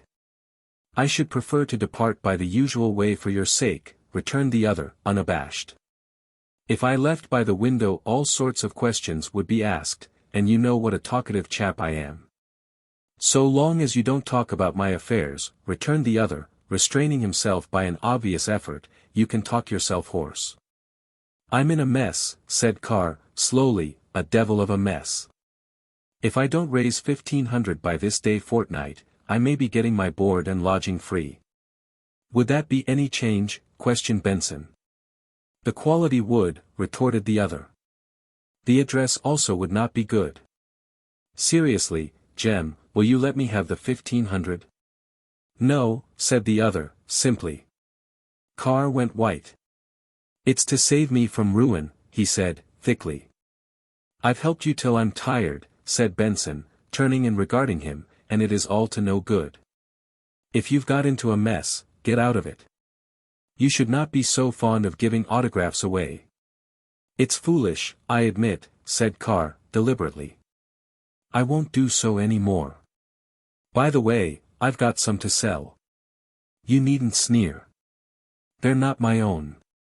Whose are they? Inquired the other. Yours. Benson got up from his chair and crossed over to him. What is this? He asked, quietly. Blackmail? Call it what you like, said Carr, I've got some letters for sale, price 1,500. And I know a man who would buy them at that price for the mere chance of getting Olive from you. I'll give you first offer. If you have got any letters bearing my signature, you will be good enough to give them to me, said Benson, very slowly. They're mine, said Carr, lightly, given to me by the lady you wrote them to. I must say that they are not all in the best possible taste. His cousin reached forward suddenly, and catching him by the collar of his coat pinned him down on the table. Give me those letters, he breathed, sticking his face close to Carr's. They're not here, said Carr, struggling. I'm not a fool. Let me go, or I'll raise the price. The other man raised him from the table in his powerful hands, apparently with the intention of dashing his head against it. Then suddenly his hold relaxed as an astonished-looking maidservant entered the room with letters. Carr sat up hastily. That's how it was done, said Benson, for the girl's benefit as he took the letters. I don't wonder at the other man making him pay for it, then, said Carr, blandly. You will give me those letters, said Benson, suggestively, as the girl left the room. At the price I mentioned, yes, said Carr. But so sure as I am a living man, if you lay your clumsy hands on me again, I'll double it. Now, I'll leave you for a time while you think it over. He took a cigar from the box and lighting it carefully quitted the room. His cousin waited until the door had closed behind him, and then turning to the window sat there in a fit of fury as silent as it was terrible. The air was fresh and sweet from the park, heavy with the scent of new-mown grass. The fragrance of a cigar was now added to it, and glancing out he saw his cousin pacing slowly by. He rose and went to the door, and then, apparently altering his mind, he returned to the window and watched the figure of his cousin as it moved slowly away into the moonlight. Then he rose again, and, for a long time, the room was empty. It was empty when Mrs. Benson came in some time later to say good-night to her son on her way to bed. She walked slowly round the table, and pausing at the window gazed from it in idle thought, until she saw the figure of her son advancing with rapid strides toward the house. He looked up at the window. "Good night," said she. "Good night," said Benson, in a deep voice. "Where is Wilfred?" "Oh, he has gone," said Benson. "Gone.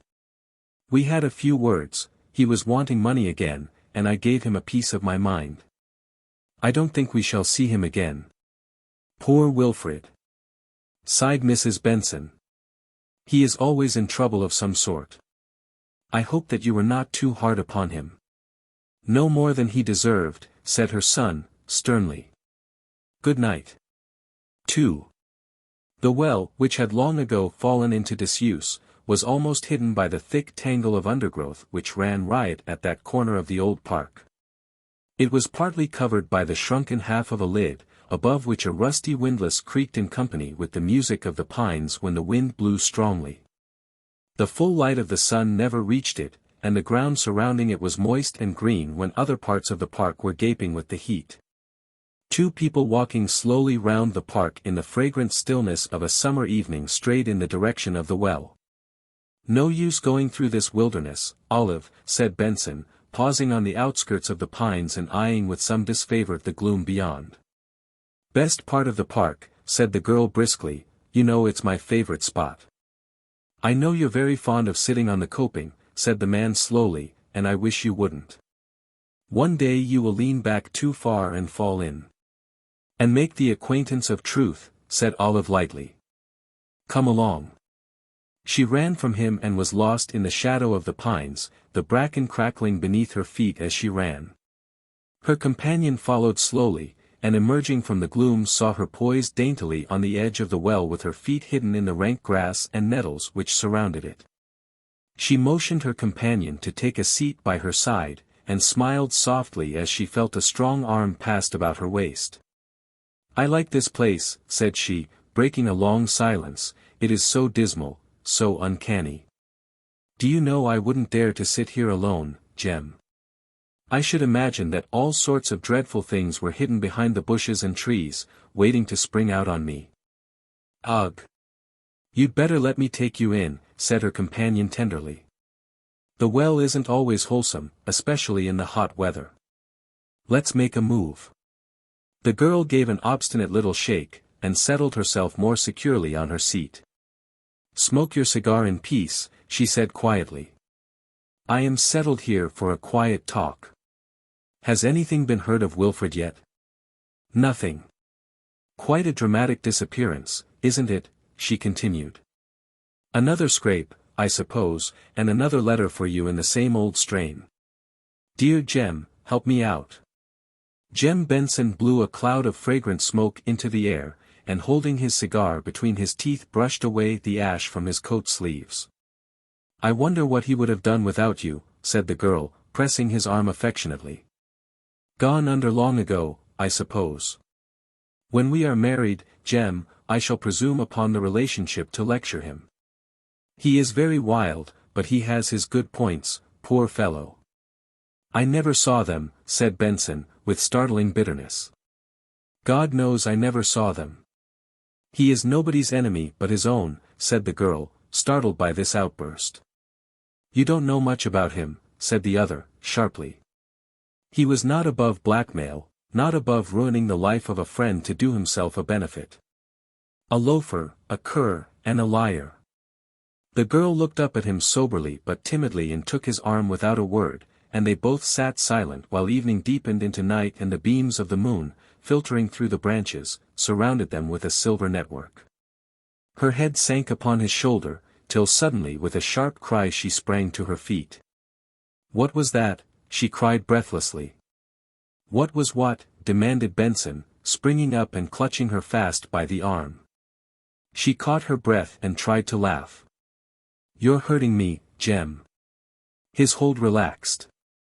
"What is the matter?" he asked gently. "What was it startled you?" "I was startled," she said, slowly, putting her hands on his shoulder. "I suppose the words I used just now are ringing in my ears, but I fancied that somebody behind us whispered, 'Jem, help me out.'" "Fancy," repeated Benson, and his voice shook, "but these fancies are not good for you. You are frightened at the dark and the gloom of these trees.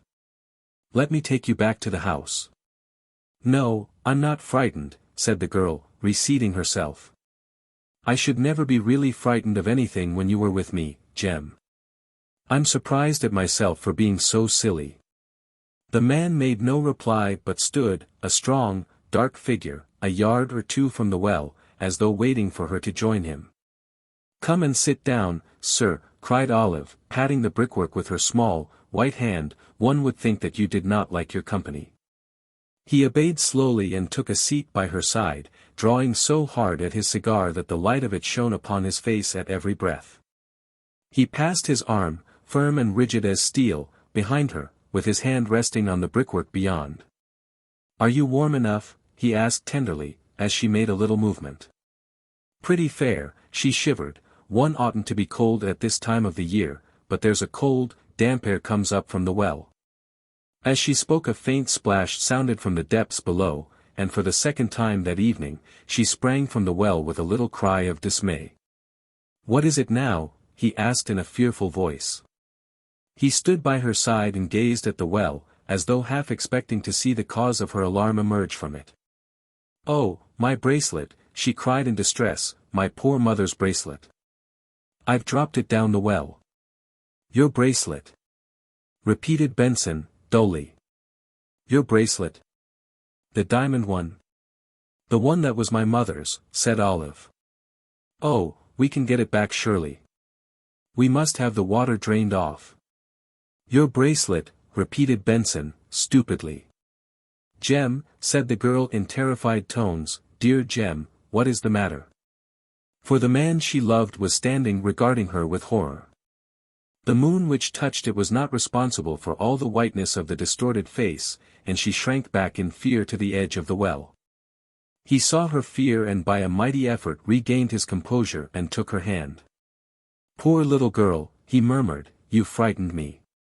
I was not looking when you cried, and I thought that you were slipping from my arms, down, down." His voice broke, and the girl throwing herself into his arms clung to him convulsively. There, said Benson, fondly, don't cry, don't cry.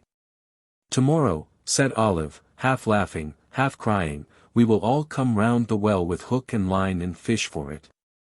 It will be quite a new sport."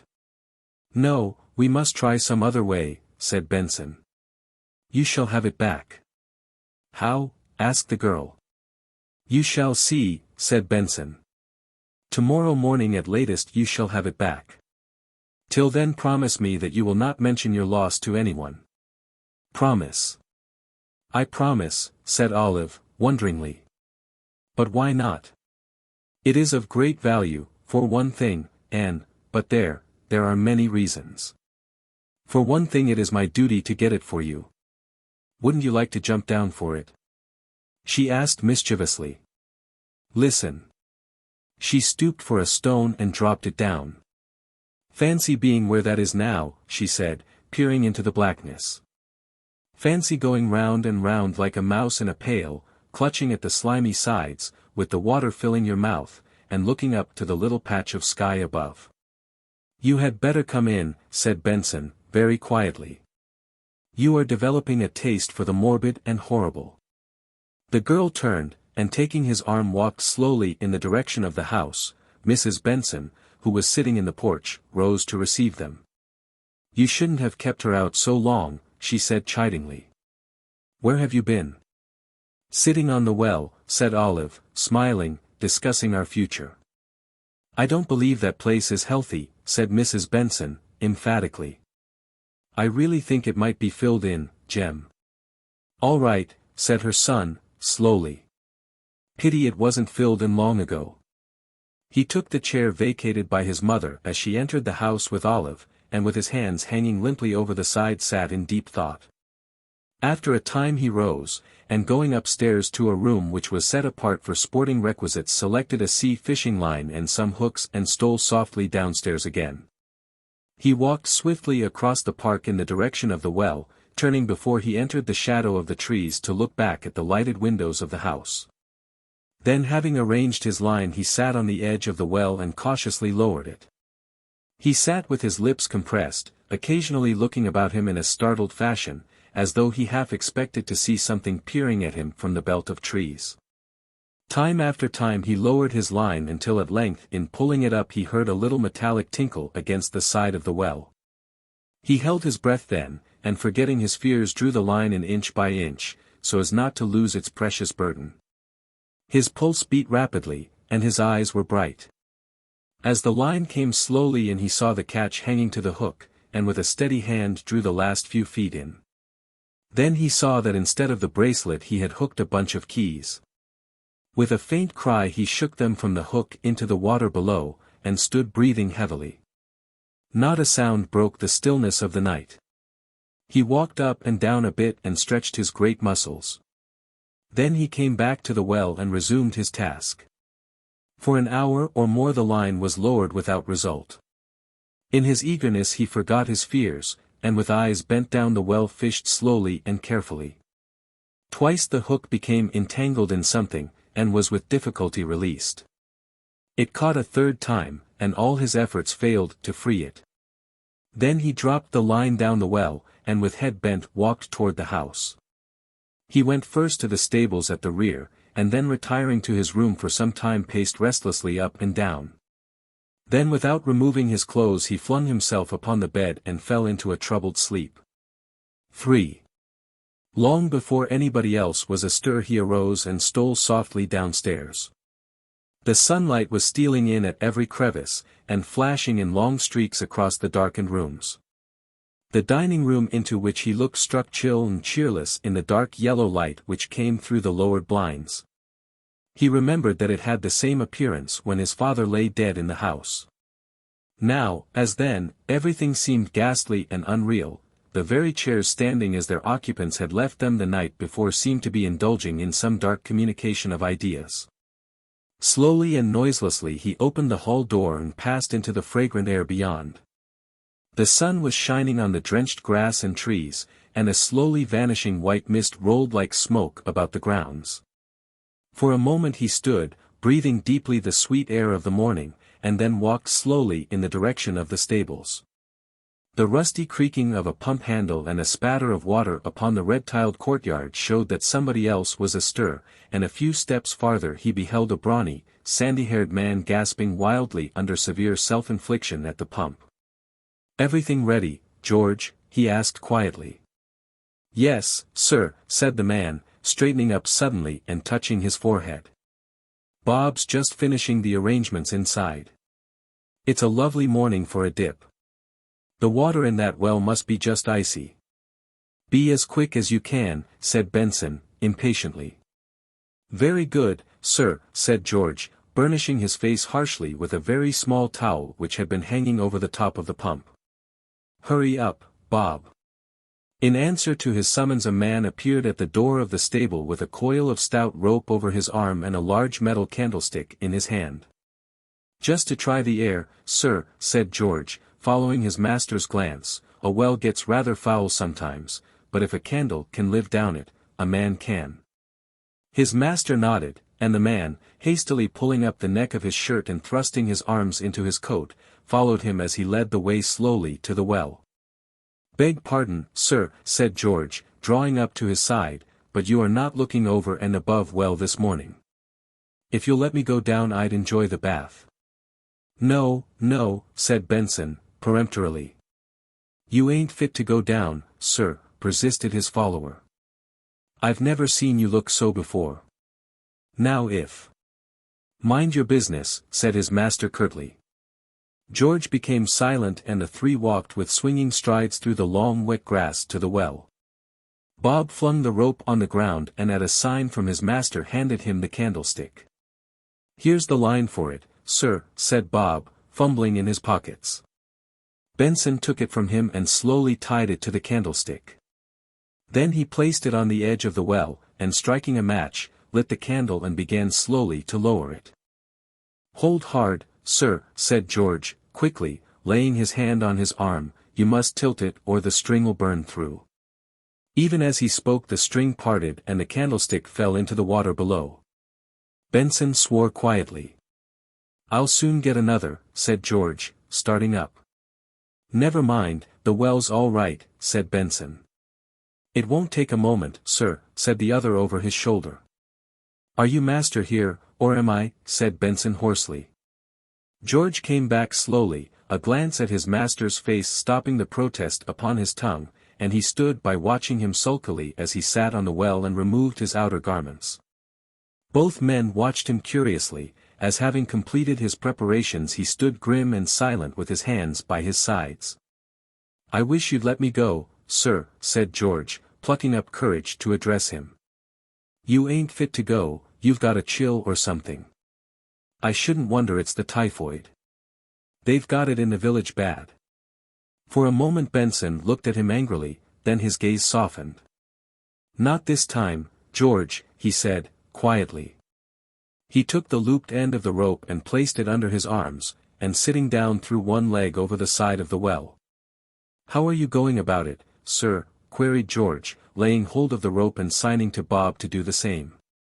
I'll call out when I reach the water, said Benson, then pay out 3 yards more quickly so that I can get to the bottom. Very good, sir, answered both. Their master threw the other leg over the coping and sat motionless. His back was turned toward the men as he sat with head bent, looking down the shaft. He sat for so long that George became uneasy. All right, sir, he inquired. Yes, said Benson, slowly. If I tug at the rope, George, pull up at once. Lower away. The rope passed steadily through their hands until a hollow cry from the darkness below and a faint splashing warned them that he had reached the water. They gave him 3 yards more and stood with relaxed grasp and strained ears, waiting. He's gone under, said Bob in a low voice. The other nodded, and moistening his huge palms took a firmer grip of the rope. Fully a minute passed, and the men began to exchange uneasy glances. Then a sudden tremendous jerk followed by a series of feebler ones nearly tore the rope from their grasp. Pull! Shouted George, placing one foot on the side and hauling desperately. Pull! Pull! He's stuck fast, he's not coming, pull! In response to their terrific exertions the rope came slowly in, inch by inch, until at length a violent splashing was heard, and at the same moment a scream of unutterable horror came echoing up the shaft. What a weight he is, panted Bob. He's stuck fast or something. Keep still, sir, for heaven's sake, keep still. For the taut rope was being jerked violently by the struggles of the weight at the end of it. Both men with grunts and sighs hauled it in foot by foot. All right, sir, cried George, cheerfully. He had one foot against the well, and was pulling manfully, the burden was nearing the top.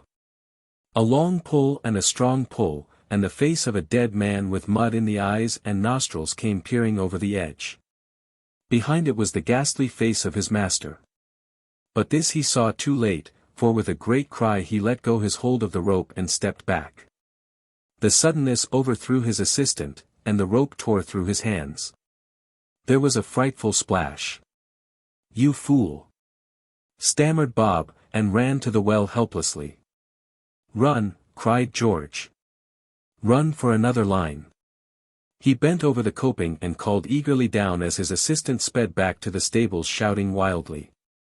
His voice re-echoed down the shaft, but all else was silence. Cupboard love. In the comfortable living room at Neggett's farm, half parlor and half kitchen, 3 people sat at tea in the waning light of a November afternoon. Conversation, which had been brisk, had languished somewhat, owing to Mrs. Neggett glancing at frequent intervals toward the door, behind which she was convinced the servant was listening, and checking the finest periods and the most startling suggestions with a warning SSH. "Go on, uncle," she said, after one of these interruptions. "I forget where I was," said Mr. Martin Bodfish, shortly. "Under our bed," Mr. Neggett reminded him. "Yes, watching," said Mrs. Neggett, eagerly. It was an odd place for an ex-policeman, especially as a small legacy added to his pension had considerably improved his social position, but Mr. Bodfish had himself suggested it in the professional hope that the person who had taken Mrs. Neggett's gold brooch might try for further loot. He had, indeed, suggested baiting the dressing table with the farmer's watch, an idea which Mr. Neggett had promptly vetoed. "I can't help thinking that Mrs. Pottle knows something about it," said Mrs. Neggett, with an indignant glance at her husband. "Mrs. Pottle," said the farmer, rising slowly and taking a seat on the oak settle built in the fireplace, "has been away from the village for near a fortnight." "I didn't say she took it," snapped his wife. "I said I believe she knows something about it, and so I do. She's a horrid woman. Look at the way she encouraged her girl Louie to run after that young traveler from Smithson's. The whole fact of the matter is, it isn't your brooch, so you don't care." "I said," began Mr. Neggett. "I know what you said," retorted his wife, sharply, "and I wish you'd be quiet and not interrupt uncle. Here's my uncle been in the police 25 years, and you won't let him put a word in edgeways." "My way looking at it," said the ex-policeman, slowly, "is different to that the law. My idea is, and always has been, that everybody is guilty until they've proved their innocence." "It's a wonderful thing to me," said Mr. Neggett in a low voice to his pipe, "as they should come to a house with a retired policeman living in it. Looks to me like somebody that ain't got much respect for the police." The ex-policeman got up from the table, and taking a seat on the settle opposite the speaker, slowly filled a long clay and took a spill from the fireplace.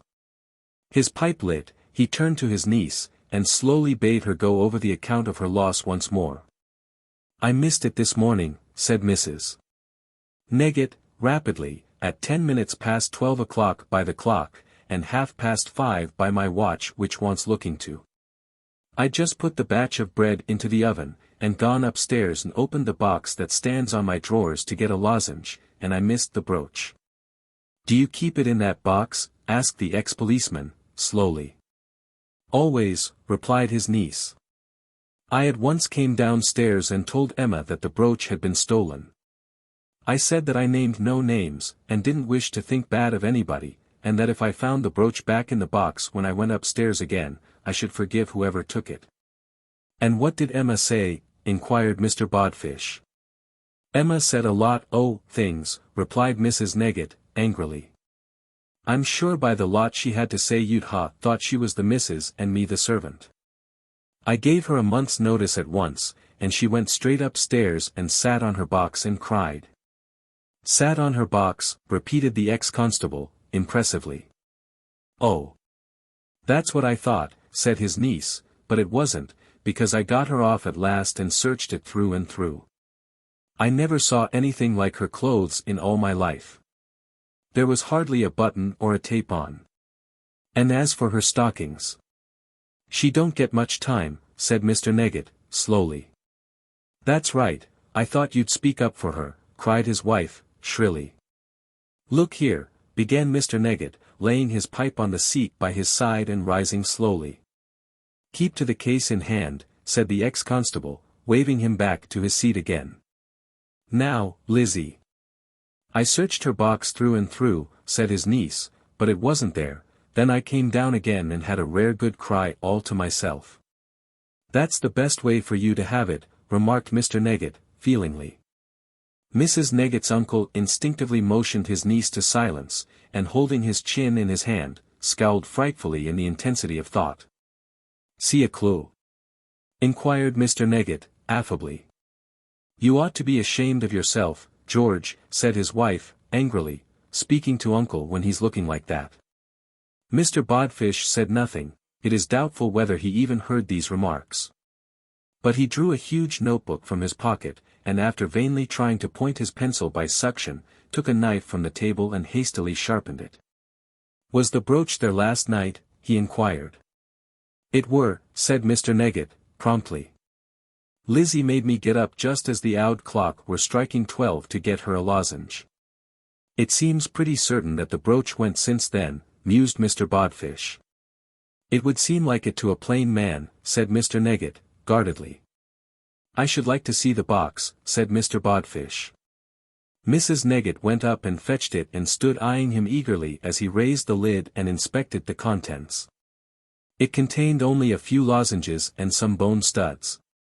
Mr.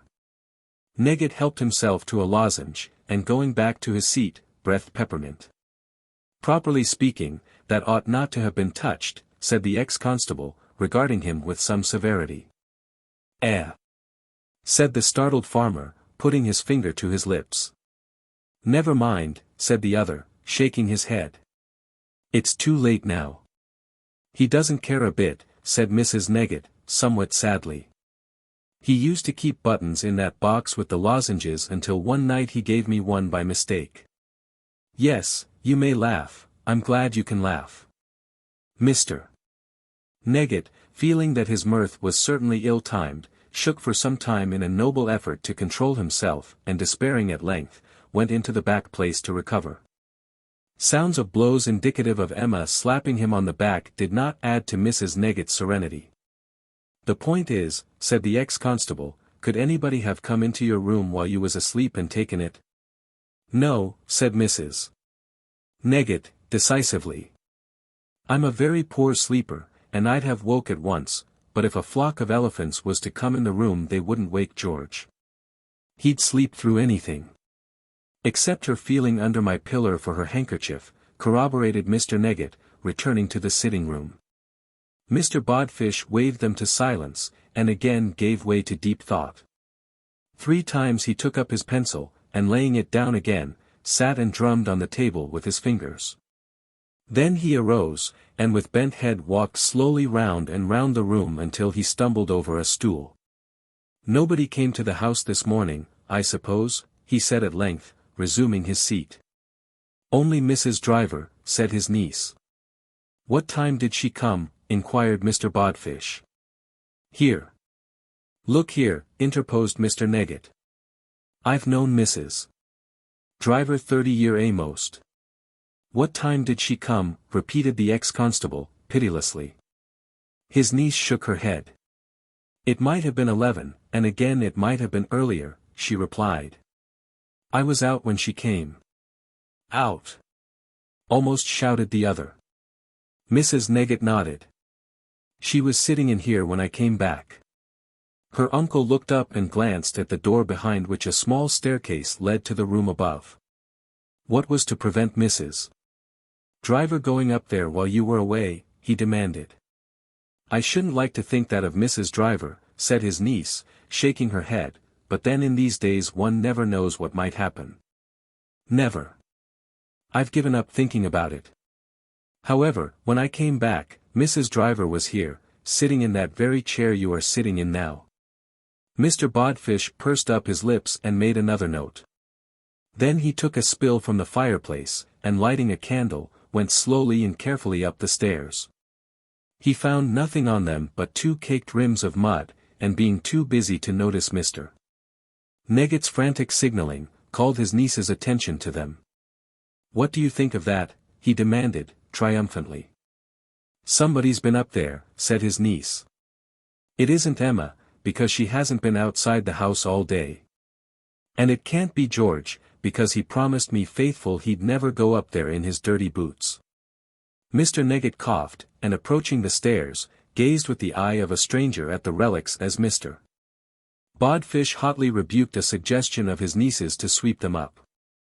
"Seems to me," said the conscience-stricken Mr. Neggett, feebly, "as they're rather large for a woman." "Mud cakes," said Mr. Bodfish, with his most professional manner. "A small boot would pick up a lot this weather." So it would, said Mr. Neggett, and with brazen effrontery not only met his wife's eye without quailing, but actually glanced down at her boots. Mr. Bodfish came back to his chair and ruminated.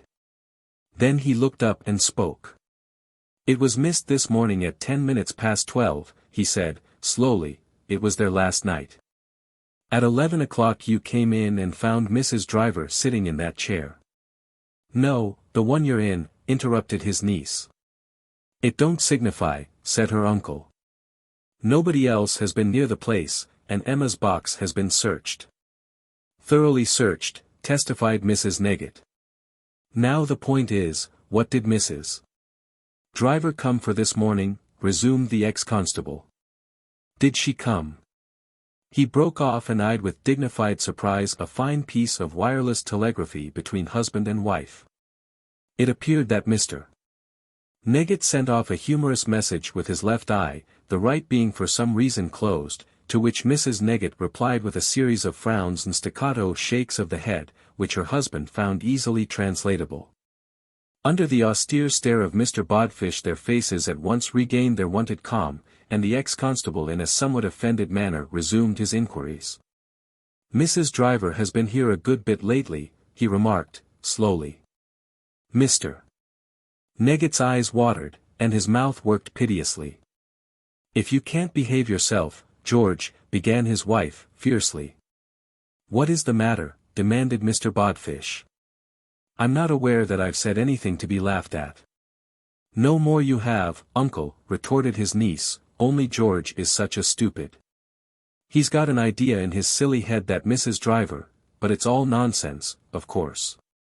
I've merely got a bit of an idea that it's a wedding ring, not a brooch, Mrs. Driver is after," said the farmer to the perplexed constable. Mr. Bodfish looked from one to the other. "But you always keep yours on, Lizzie, don't you?" he asked. "Yes, of course," replied his niece, hurriedly. "But George has always got such strange ideas. Don't take no notice of him." Her uncle sat back in his chair, his face still wrinkled perplexedly. Then the wrinkles vanished suddenly, chased away by a huge glow, and he rose wrathfully and towered over the match-making Mr. Neggett. "How dare you?" he gasped. Mr. Neggett made no reply, but in a cowardly fashion jerked his thumb toward his wife. "Oh, George! How can you say so?" said the latter. "I should never ha thought of it by myself," said the farmer, "but I think they'd make a very nice couple, and I'm sure Mrs. Driver thinks so."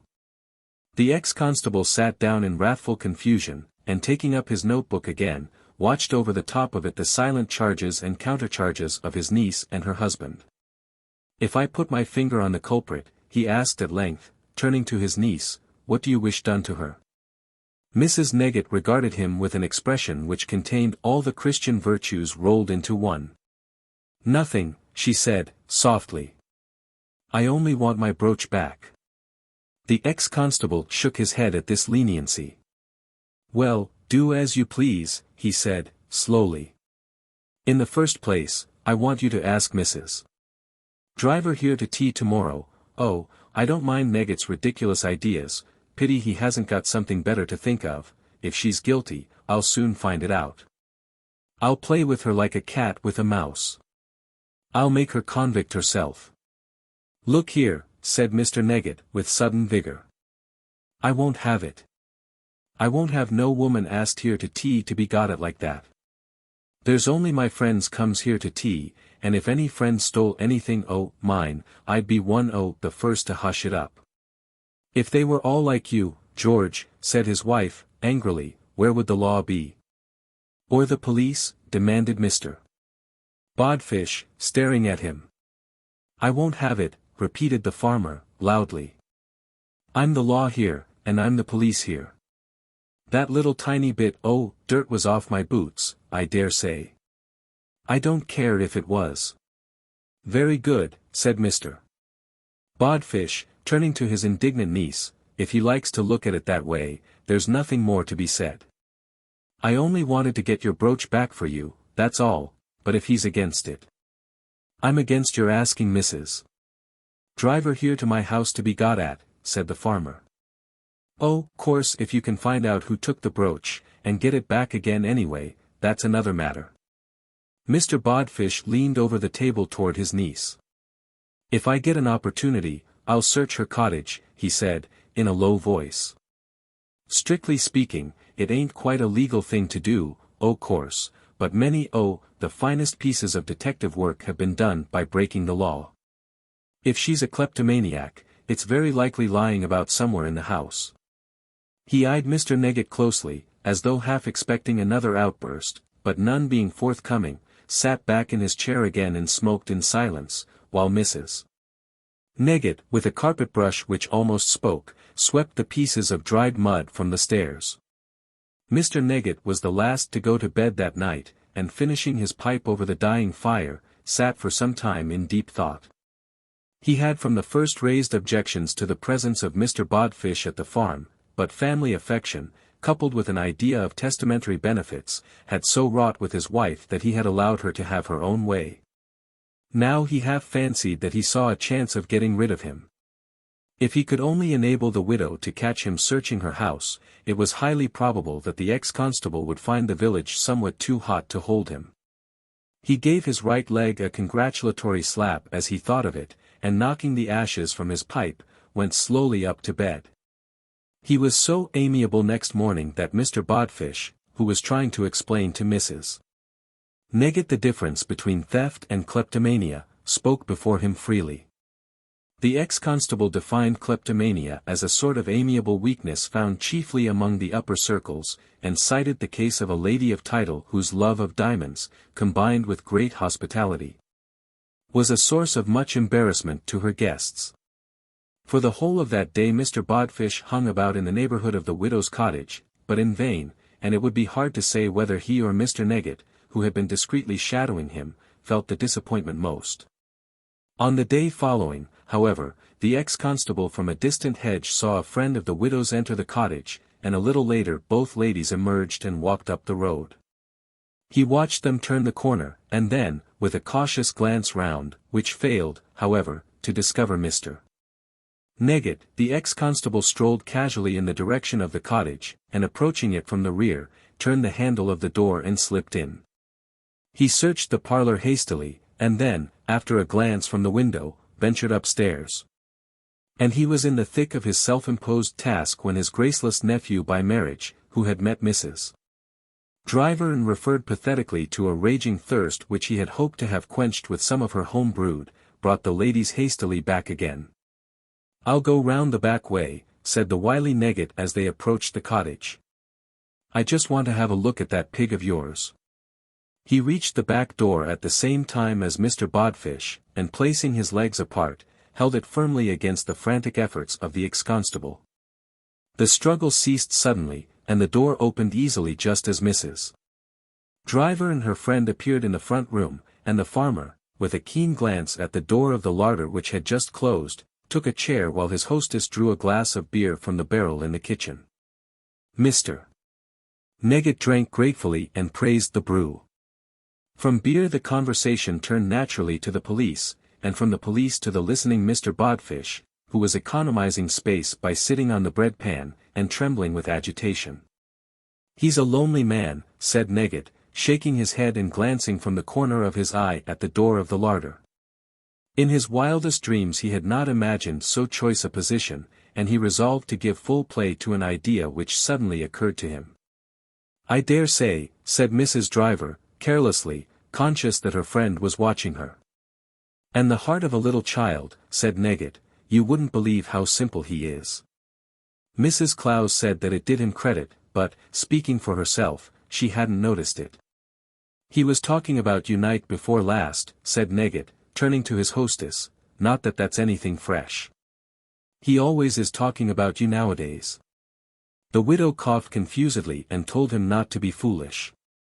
"Ask my wife," said the farmer, impressively, "they were talking about you for hours. He's a very shy man is my wife's uncle, but you should see his face change when your name's mentioned." As a matter of fact, Mr. Bodfish's face was at that very moment taking on a deeper shade of crimson. "Everything you do seems to interest him," continued the farmer, disregarding Mrs. Driver's manifest distress, he was asking Lizzie about your calling on Monday. How long you stayed, and where you sat, and after she'd told him, I'm blessed if he didn't go and sit in the same chair. This romantic setting to a perfectly casual action on the part of Mr. Bodfish affected the widow visibly, but its effect on the ex-constable nearly upset the bread pan. But here, continued Mr. Neggett, with another glance at the larder, he might go on like that for years. He's a wonderful shy man, big, and gentle, and shy. He wanted Lizzie to ask you to tea yesterday. Now, Mr. Neggett, said the blushing widow. Do be quiet. Fact, replied the farmer, solemn fact, I assure you. And he asked her whether you were fond of jewellery. I met him twice in the road near here yesterday, said Mrs. Clowes, suddenly.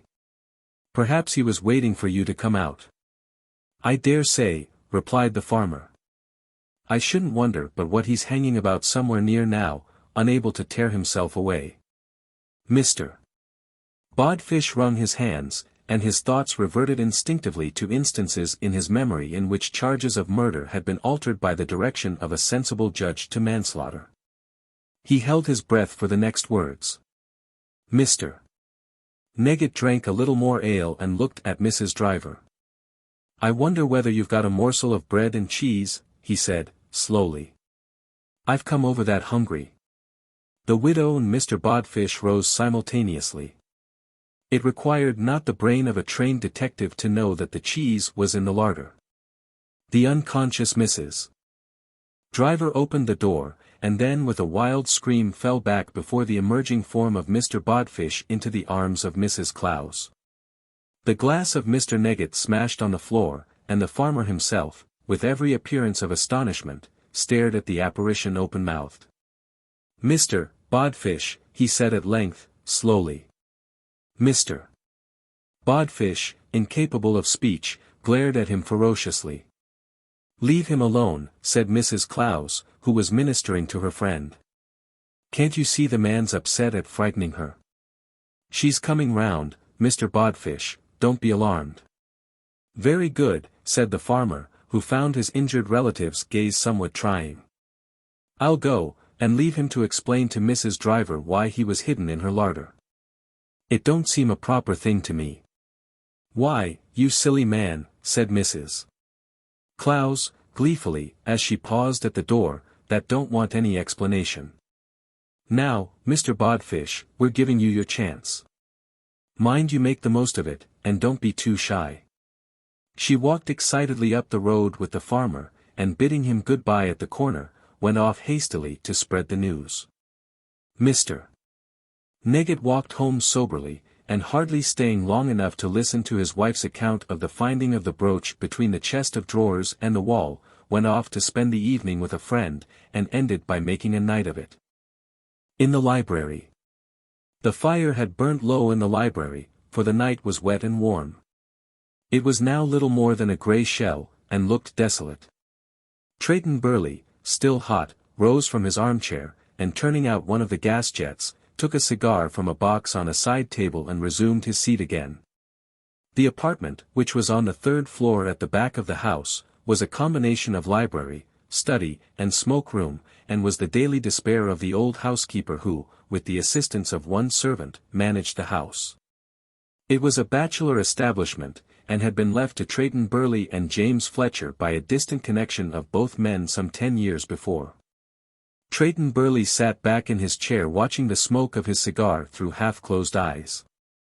Occasionally he opened them a little wider and glanced round the comfortable, well-furnished room, or stared with a cold gleam of hatred at Fletcher as he sat sucking stolidly at his briar pipe.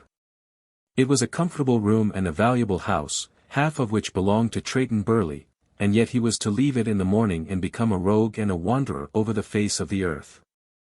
James Fletcher had said so.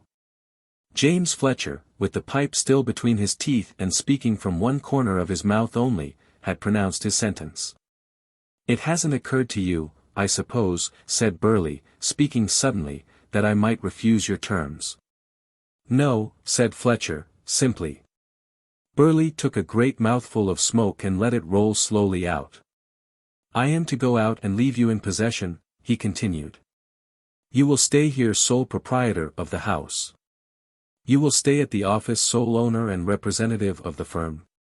You are a good hand at a deal, James Fletcher. I am an honest man, said Fletcher, and to raise sufficient money to make your defalcations good will not by any means leave me the gainer, as you very well know. There is no necessity to borrow, began Burley, eagerly. We can pay the interest easily, and in course of time make the principal good without a soul being the wiser. That you suggested before, said Fletcher, and my answer is the same. I will be no man's confederate in dishonesty.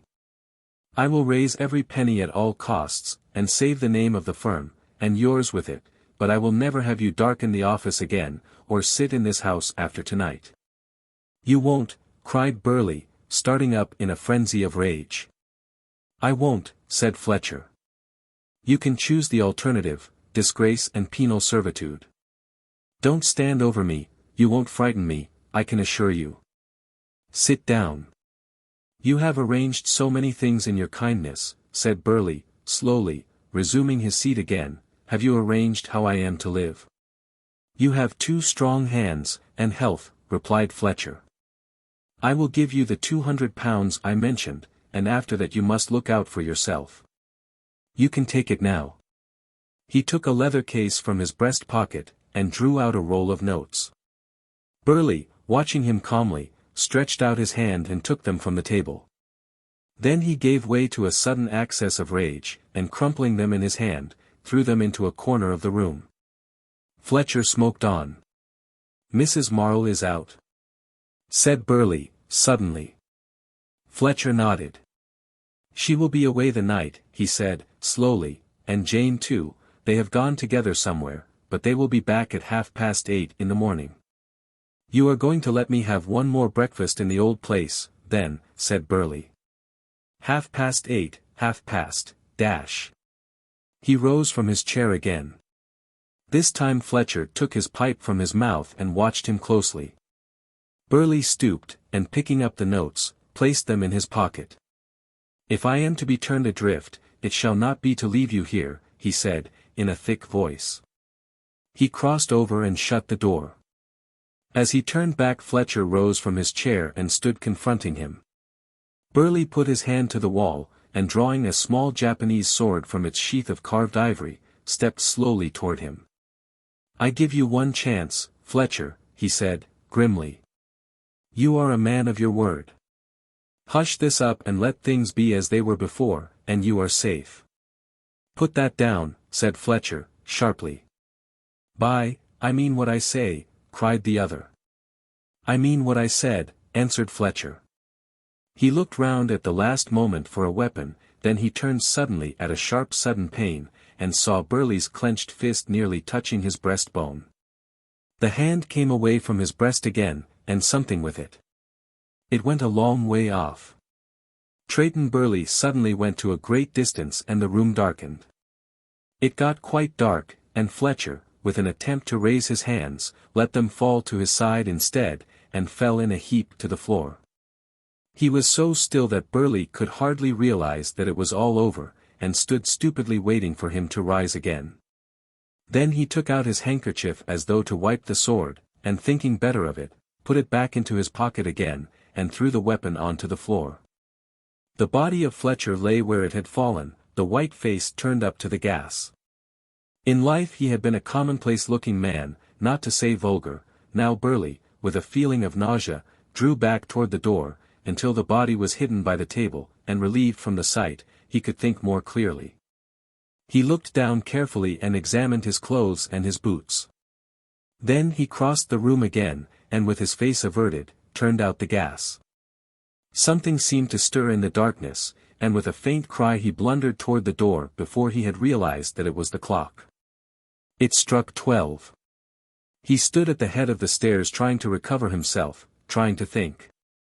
The gas on the landing below, the stairs and the furniture, all looked so prosaic and familiar that he could not realize what had occurred. He walked slowly down and turned the light out. The darkness of the upper part of the house was now almost appalling, and in a sudden panic he ran downstairs into the lighted hall, and snatching a hat from the stand, went to the door and walked down to the gate. Except for one window the neighboring houses were in darkness, and the lamps shone upon a silent street. There was a little rain in the air, and the muddy road was full of pebbles. He stood at the gate trying to screw up his courage to enter the house again. Then he noticed a figure coming slowly up the road and keeping close to the palings. The full realization of what he had done broke in upon him when he found himself turning to fly from the approach of the constable. The wet cape glistening in the lamplight, the slow, heavy step, made him tremble. Suppose the thing upstairs was not quite dead and should cry out. Suppose the constable should think it strange for him to be standing there and follow him in. He assumed a careless attitude, which did not feel careless, and as the man passed bade him good night, and made a remark as to the weather. Ere the sound of the other's footsteps had gone quite out of hearing, he turned and entered the house again before the sense of companionship should have quite departed. The first flight of stairs was lighted by the gas in the hall, and he went up slowly. Then he struck a match and went up steadily, past the library door, and with firm fingers turned on the gas in his bedroom and lit it. He opened the window a little way, and sitting down on his bed, tried to think. He had got 8 hours. 8 hours and £200 in small notes. He opened his safe and took out all the loose cash it contained, and walking about the room, gathered up and placed in his pockets such articles of jewellery as he possessed. The first horror had now to some extent passed, and was succeeded by the fear of death. With this fear on him he sat down again and tried to think out the first moves in that game of skill of which his life was the stake. He had often read of people of hasty temper, evading the police for a time, and eventually falling into their hands for lack of the most elementary common sense. He had heard it said that they always made some stupid blunder, left behind them some damning clue. He took his revolver from a drawer and saw that it was loaded. If the worst came to the worst, he would die quickly. 8 hours start. 200 odd pounds. He would take lodgings at first in some populous district, and let the hair on his face grow. When the hue and cry had ceased, he would go abroad and start life again. He would go out of a night and post letters to himself, or better still, postcards, which his landlady would read. Postcards from cheery friends, from a sister, from a brother. During the day he would stay in and write, as became a man who described himself as a journalist. Or suppose he went to the sea. Who would look for him in flannels, bathing and boating with ordinary happy mortals? He sat and pondered. One might mean life, and the other death. Which? His face burned as he thought of the responsibility of the choice. So many people went to the sea at that time of year that he would surely pass unnoticed. But at the sea one might meet acquaintances. He got up and nervously paced the room again. It was not so simple, now that it meant so much, as he had thought. The sharp little clock on the mantelpiece rang out 1, followed immediately by the deeper note of that in the library. He thought of the clock, it seemed the only live thing in that room, and shuddered. He wondered whether the thing lying by the far side of the table heard it. He wondered. He started and held his breath with fear. Somewhere downstairs a board creaked loudly, then another. He went to the door, and opening it a little way, but without looking out, listened. The house was so still that he could hear the ticking of the old clock in the kitchen below. He opened the door a little wider and peeped out. As he did so there was a sudden sharp outcry on the stairs, and he drew back into the room and stood trembling before he had quite realized that the noise had been made by the cat. The cry was unmistakable, but what had disturbed it? There was silence again, and he drew near the door once more. He became certain that something was moving stealthily on the stairs. He heard the boards creak again, and once the rails of the balustrade rattled. The silence and suspense were frightful. Suppose that the something which had been Fletcher waited for him in the darkness outside? He fought his fears down, and opening the door, determined to see what was beyond. The light from his room streamed out onto the landing, and he peered about fearfully. Was it fancy, or did the door of Fletcher's room opposite close as he looked? Was it fancy, or did the handle of the door really turn? In perfect silence, and watching the door as he moved, to see that nothing came out and followed him, he proceeded slowly down the dark stairs. Then his jaw fell, and he turned sick and faint again. The library door, which he distinctly remembered closing, and which, moreover, he had seen was closed when he went upstairs to his room, now stood open some 4 or 5 inches. He fancied that there was a rustling inside, but his brain refused to be certain. Then plainly and unmistakably he heard a chair pushed against the wall. He crept to the door, hoping to pass it before the thing inside became aware of his presence. Something crept stealthily about the room. With a sudden impulse he caught the handle of the door, and, closing it violently, turned the key in the lock, and ran madly down the stairs. A fearful cry sounded from the room, and a heavy hand beat upon the panels of the door.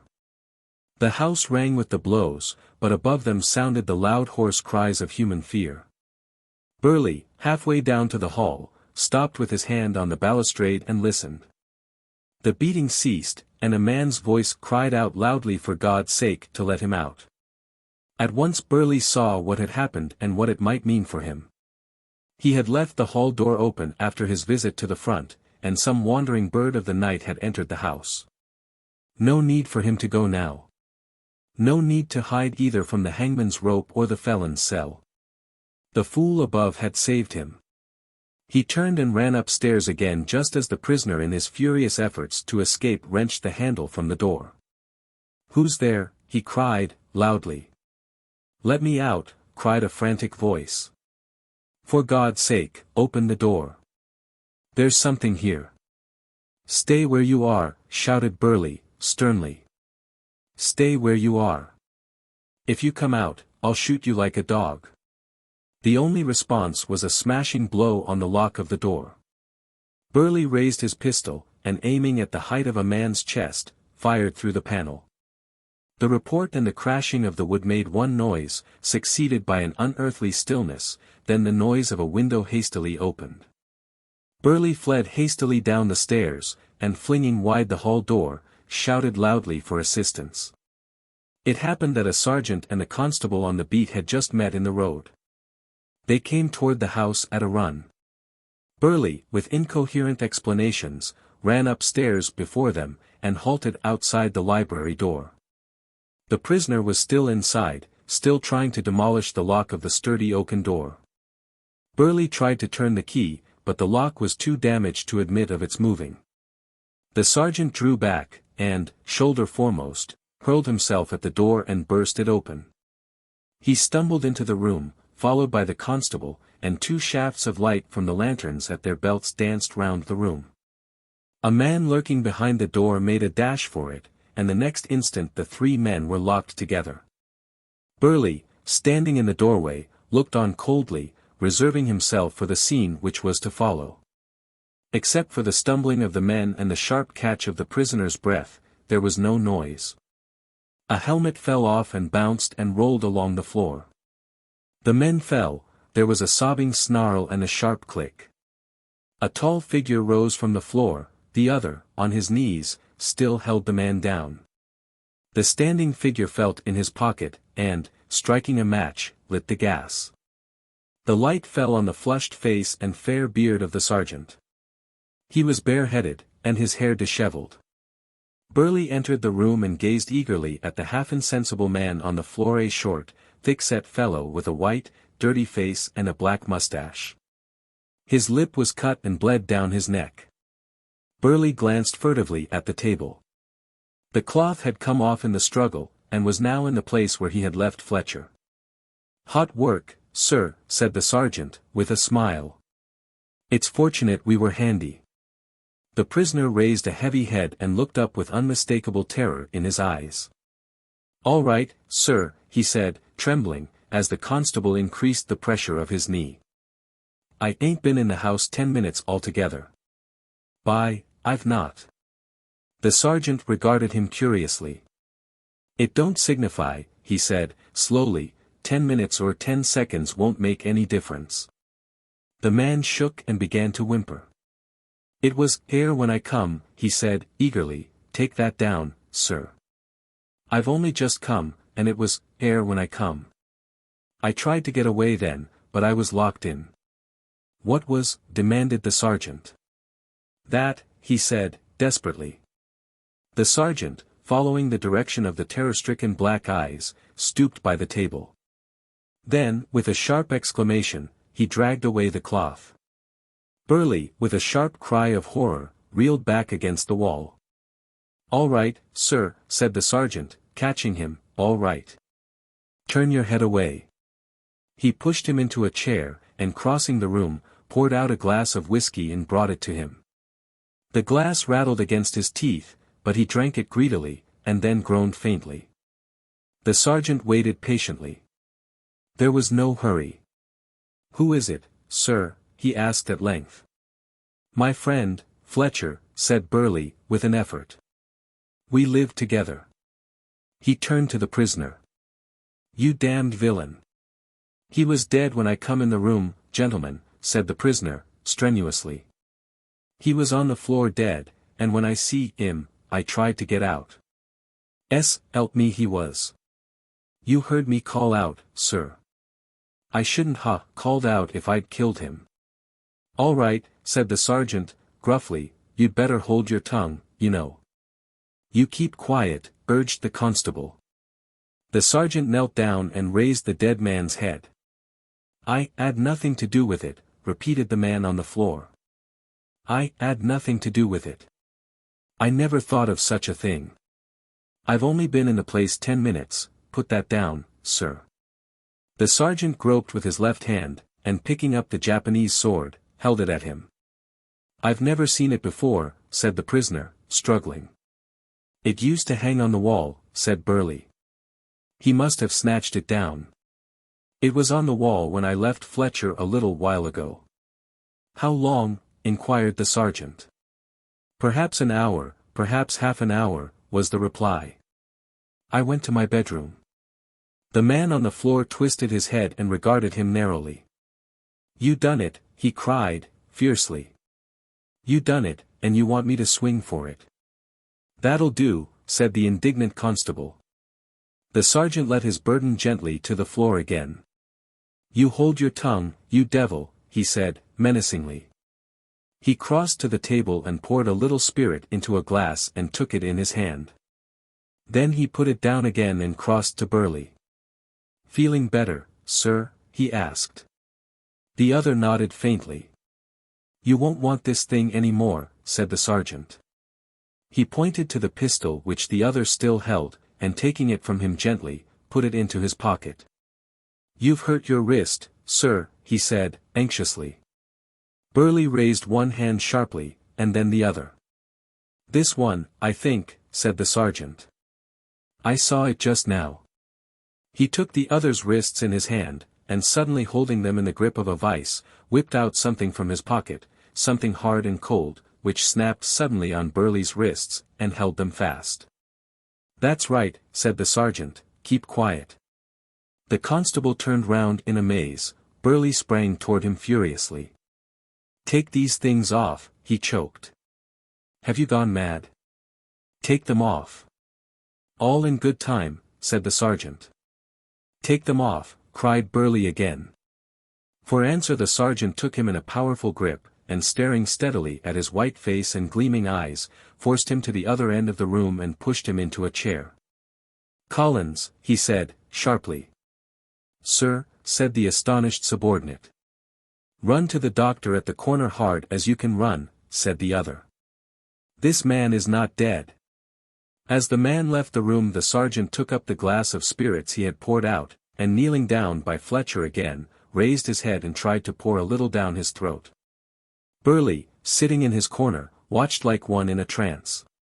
He saw the constable return with the breathless surgeon, saw the 3 men bending over Fletcher, and then saw the eyes of the dying man open and the lips of the dying man move. He was conscious that the sergeant made some notes in a pocketbook, and that all 3 men eyed him closely. The sergeant stepped toward him and placed his hand on his shoulder, and obedient to the touch, he arose and went with him out into the night. "Captain Rogers." Alman came slowly over the old stone bridge, and averting his gaze from the dark river with its silent craft, looked with some satisfaction toward the feeble lights of the small town on the other side. He walked with the painful, forced step of one who has already trudged far. His worsted hose, where they were not darned, were in holes, and his coat and knee breeches were rusty with much wear.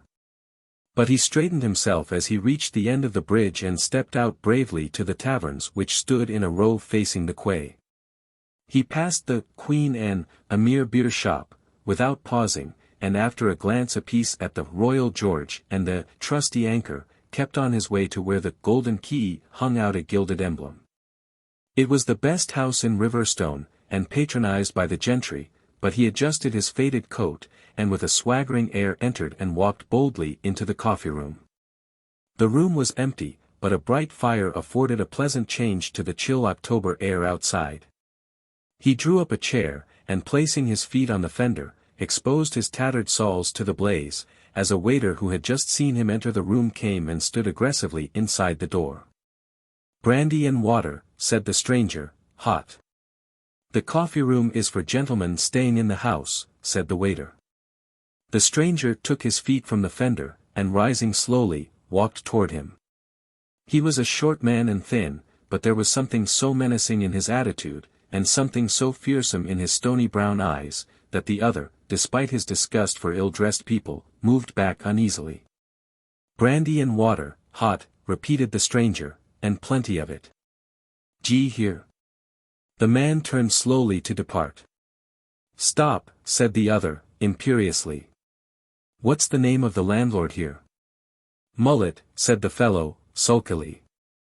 "Send him to me," said the other, resuming his seat, "and hark you, my friend, more civility, or 'twill be the worse for you." He stirred the log on the fire with his foot until a shower of sparks whirled up the chimney. The door opened, and the landlord, with the waiter behind him, entered the room, but he still gazed placidly at the glowing embers. "What do you want?" demanded the landlord, in a deep voice. The stranger turned a little weazened yellow face and grinned at him familiarly. "Send that fat rascal of yours away," he said, slowly. The landlord started at his voice and eyed him closely. Then he signed to the man to withdraw, and closing the door behind him, stood silently watching his visitor. "You didn't expect to see me, Rogers," said the latter. "My name's Mullet," said the other, sternly. "What do you want?" "Oh, Mullet," said the other, in surprise. "I'm afraid I've made a mistake, then. I thought you were my old shipmate, Captain Rogers. It's a foolish mistake of mine, as I've no doubt Rogers was hanged years ago. You never had a brother named Rogers, did you?" "I say again, what do you want?" demanded the other, advancing upon him. "Since you're so good," said the other. "I want new clothes, food, and lodging of the best, and my pockets filled with money." "You had better go and look for all those things, then," said Mullet. "You won't find them here." "Aye," said the other, rising. "Well, well, there was 100 guineas on the head of my old shipmate Rogers some 15 years ago. I'll see whether it has been earned yet." "If I gave you 100 guineas," said the innkeeper, repressing his passion by a mighty effort, "you would not be satisfied." "Reads like a book," said the stranger, in tones of pretended delight. "What a man it is!" He fell back as he spoke, and thrusting his hand into his pocket, drew forth a long pistol as the innkeeper, a man of huge frame, edged toward him. "Keep your distance," he said, in a sharp, quick voice. The innkeeper, in no wise disturbed at the pistol, turned away calmly, and ringing the bell, ordered some spirits. Then taking a chair, he motioned to the other to do the same, and they sat in silence until the staring waiter had left the room again. The stranger raised his glass. "My old friend Captain Rogers," he said, solemnly, "and may he never get his deserts." "From what jail have you come?" inquired Mullet, sternly. "'Pon my soul," said the other, "I have been in so many, looking for Captain Rogers, that I almost forget the last, but I have just tramped from London, 280-odd miles, for the pleasure of seeing your damned ugly figurehead again. And now I've found it, I'm going to stay. Give me some money. The innkeeper, without a word, drew a little gold and silver from his pocket, and placing it on the table, pushed it toward him. Enough to go on with, said the other, pocketing it. In future it is halves. D'ye hear me? Halves. And I'll stay here and see I get it. He sat back in his chair, and meeting the other's hatred with a gaze as steady as his own, replaced his pistol. A nice snug harbor after our many voyages, he continued. Shipmates we were, shipmates will be, while Nick Gunn is alive you shall never want for company. Lord! Do you remember the Dutch brig, and the fat frightened mate? I have forgotten it, said the other, still eyeing him steadfastly. I have forgotten many things. For 15 years I have lived a decent, honest life. Pray God for your own sinful soul, that the devil in me does not wake again. 15 years is a long nap, said Gunn, carelessly. What a godsend it'll be for you to have me by you to remind you of old times. Why, you're looking smug, man, the honest innkeeper to the life. Gad! Who's the girl? He rose and made a clumsy bow as a girl of 18, after a moment's hesitation at the door, crossed over to the innkeeper. I'm busy, my dear, said the latter, somewhat sternly. Our business, said Gunn, with another bow, is finished. Is this your daughter, Rog, Mullet? My stepdaughter, was the reply. Gunn placed a hand, which lacked 2 fingers, on his breast, and bowed again. One of your father's oldest friends, he said smoothly, and fallen on evil days. I'm sure your gentle heart will be pleased to hear that your good father has requested me, for a time, to make his house my home. Any friend of my father's is welcome to me, sir, said the girl, coldly. She looked from the innkeeper to his odd-looking guest, and conscious of something strained in the air, gave him a little bow and quitted the room. You insist upon staying, then, said Mullet, after a pause. More than ever, replied Gunn, with a leer toward the door. Why, you don't think I'm afraid, Captain? You should know me better than that. Life is sweet, said the other. Aye, assented Gunn, so sweet that you will share things with me to keep it. No, said the other, with great calm. I am man enough to have a better reason. No psalm singing, said Gunn, coarsely. And look cheerful, you old buccaneer. Look as a man should look who has just met an old friend never to lose him again. He eyed his man expectantly and put his hand to his pocket again, but the innkeeper's face was troubled, and he gazed stolidly at the fire. See what 15 years honest, decent life does for us, grinned the intruder. The other made no reply, but rising slowly, walked to the door without a word. Landlord, cried Gunn, bringing his maimed hand sharply down on the table. The innkeeper turned and regarded him. Send me in some supper, said Gunn, the best you have, and plenty of it, and have a room prepared. The best. The door closed silently, and was opened a little later by the dubious George coming in to set a bountiful repast. Gunn, after cursing him for his slowness and awkwardness, drew his chair to the table and made the meal of one seldom able to satisfy his hunger. He finished at last, and after sitting for some time smoking, with his legs sprawled on the fender, rang for a candle and demanded to be shown to his room. His proceedings when he entered it were but a poor compliment to his host. Not until he had poked and pried into every corner did he close the door. Then, not content with locking it, he tilted a chair beneath the handle, and placing his pistol beneath his pillow, fell fast asleep. Despite his fatigue he was early astir next morning. Breakfast was laid for him in the coffee-room, and his brow darkened. He walked into the hall, and after trying various doors entered a small sitting-room, where his host and daughter sat at breakfast, and with an easy assurance drew a chair to the table. The innkeeper helped him without a word, but the girl's hand shook under his gaze as she passed him some coffee. As soft a bed as ever I slept in, he remarked. I hope that you slept well, said the girl, civilly. Like a child, said Gunn, gravely, an easy conscience. Mullet. The innkeeper nodded and went on eating. The other, after another remark or two, followed his example, glancing occasionally with warm approval at the beauty of the girl who sat at the head of the table. "A sweet girl," he remarked, as she withdrew at the end of the meal.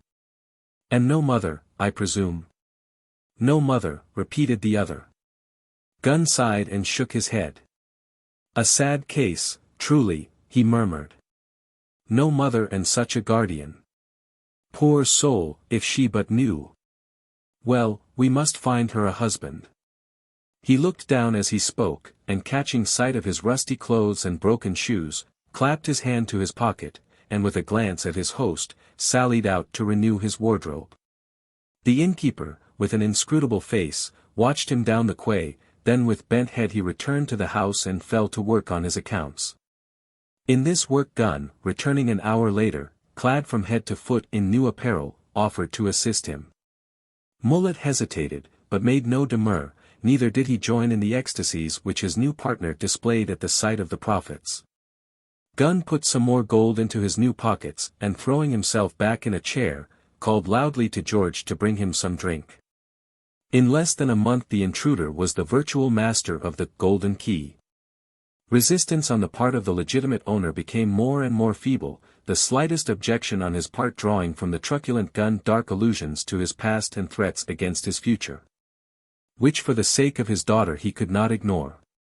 His health began to fail, and Joan watched with perplexed terror the growth of a situation which was in a fair way of becoming unbearable. The arrogance of Gunn knew no bounds.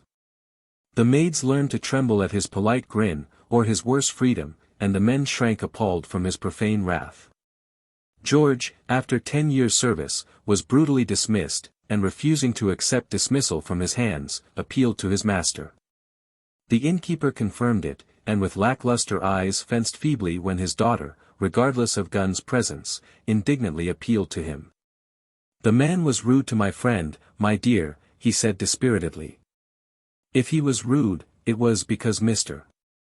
Gunn deserved it," said Joan, hotly.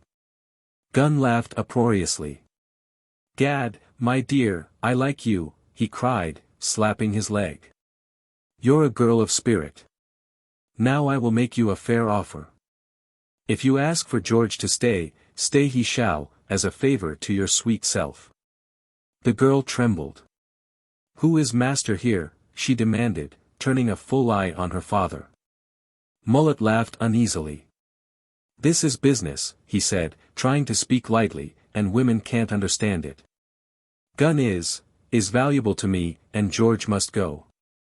"Unless you plead for him, sweet one," said Gunn.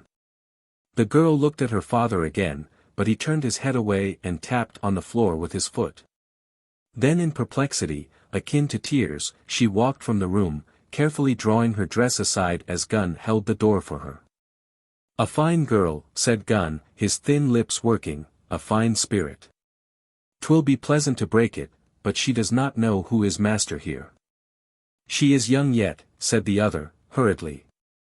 "I will soon age her if she looks like that at me again," said Gunn. "By, I'll turn out the whole crew into the street, and her with them, and I wish it.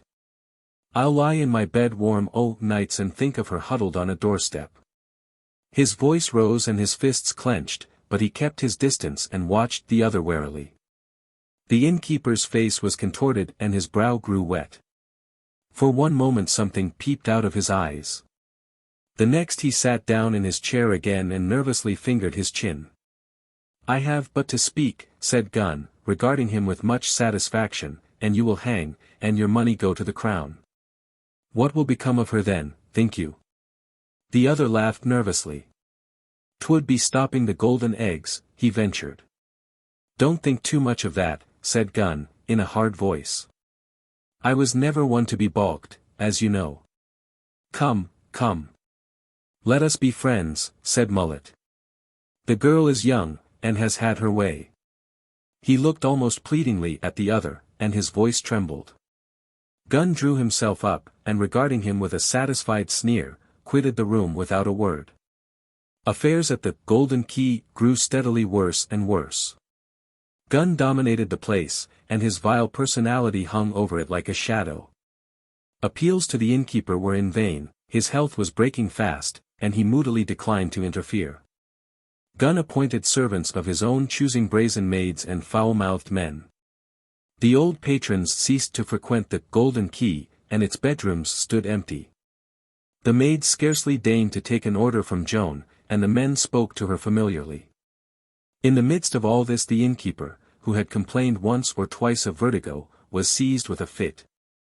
Joan, flying to him for protection against the brutal advances of Gunn, found him lying in a heap behind the door of his small office, and in her fear called loudly for assistance. A little knot of servants collected, and stood regarding him stupidly. One made a brutal jest. Gunn, pressing through the throng, turned the senseless body over with his foot, and cursing vilely, ordered them to carry it upstairs. Until the surgeon came, Joan, kneeling by the bed, held on to the senseless hand as her only protection against the evil faces of Gunn and his protégés. Gunn himself was taken aback, the innkeeper's death at that time by no means suiting his aims. The surgeon was a man of few words and fewer attainments, but under his ministrations the innkeeper, after a long interval, rallied. The half-closed eyes opened, and he looked in a dazed fashion at his surroundings. Gunn drove the servants away and questioned the man of medicine. The answers were vague and interspersed with Latin. Freedom from noise and troubles of all kinds was insisted upon, and Joan was installed as nurse, with a promise of speedy assistance. The assistance arrived late in the day in the shape of an elderly woman, whose Spartan treatment of her patients had helped many along the silent road. She commenced her reign by punching the sick man's pillows, and having shaken him into consciousness by this means, gave him a dose of physic, after first tasting it herself from the bottle. After the first rally the innkeeper began to fail slowly. It was seldom that he understood what was said to him, and pitiful to the beholder to see in his intervals of consciousness his timid anxiety to earn the goodwill of the all-powerful Gunn. His strength declined until assistance was needed to turn him in the bed, and his great sinewy hands were forever trembling and fidgeting on the coverlet. Joan, pale with grief and fear, tended him assiduously. Her stepfather's strength had been a proverb in the town, and many a hasty citizen had felt the strength of his arm.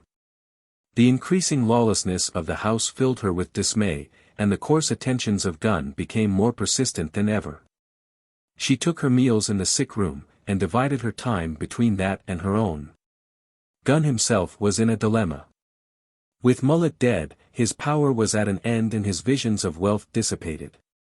He resolved to feather his nest immediately, and interviewed the surgeon. The surgeon was ominously reticent, the nurse cheerfully ghoulish. "For days I give him," she said, calmly. "For blessed days, not but what he might slip away at any moment." Gunn let one day of the 4 pass, and then, choosing a time when Joan was from the room, entered it for a little quiet conversation. The innkeeper's eyes were open, and, what was more to the purpose, intelligent. "You're cheating the hangman, after all," snarled Gunn. "I'm off to swear an information." The other, by a great effort, turned his heavy head and fixed his wistful eyes on him. "Mercy," he whispered. "For her sake, give me a little time." "To slip your cable, I suppose," quoth Gunn. "Where's your money? Where's your hoard, you miser?" Mullet closed his eyes. He opened them again slowly and strove to think, while Gunn watched him narrowly. When he spoke, his utterance was thick and labored. "Come tonight," he muttered, slowly. "Give me time, I will make your fortune." "But the nurse watches." "I'll see to her," said Gunn, with a grin. "But tell me now, lest you die first." "You will, let Joan have a share," panted the innkeeper. "Yes, yes," said Gunn, hastily. The innkeeper strove to raise himself in the bed, and then fell back again exhausted as Joan's step was heard on the stairs. Gunn gave a savage glance of warning at him, and barring the progress of the girl at the door, attempted to salute her. Joan came in pale and trembling, and falling on her knees by the bedside, took her father's hand in hers and wept over it. The innkeeper gave a faint groan and a shiver ran through his body. It was nearly an hour after midnight that Nick Gunn, kicking off his shoes, went stealthily out onto the landing. A little light came from the partly open door of the sick room, but all else was in blackness. He moved along and peered in. The nurse was sitting in a high-backed oak chair by the fire. She had slipped down in the seat, and her untidy head hung on her bosom. A glass stood on the small oak table by her side, and a solitary candle on the high mantelpiece diffused a sickly light. Gunn entered the room, and finding that the sick man was dozing, shook him roughly. The innkeeper opened his eyes and gazed at him blankly. "Wake, you fool," said Gunn, shaking him again. The other roused and muttered something incoherently. Then he stirred slightly. "The nurse," he whispered. "She's safe now," said Gunn. "I've seen to that." He crossed the room lightly, and standing before the unconscious woman, inspected her closely and raised her in the chair. Her head fell limply over the arm. "Dead?" inquired Mullet, in a fearful whisper. "Drugged," said Gunn, shortly. "Now speak up, and be lively." The innkeeper's eyes again travelled in the direction of the nurse. "The men," he whispered, "the servants."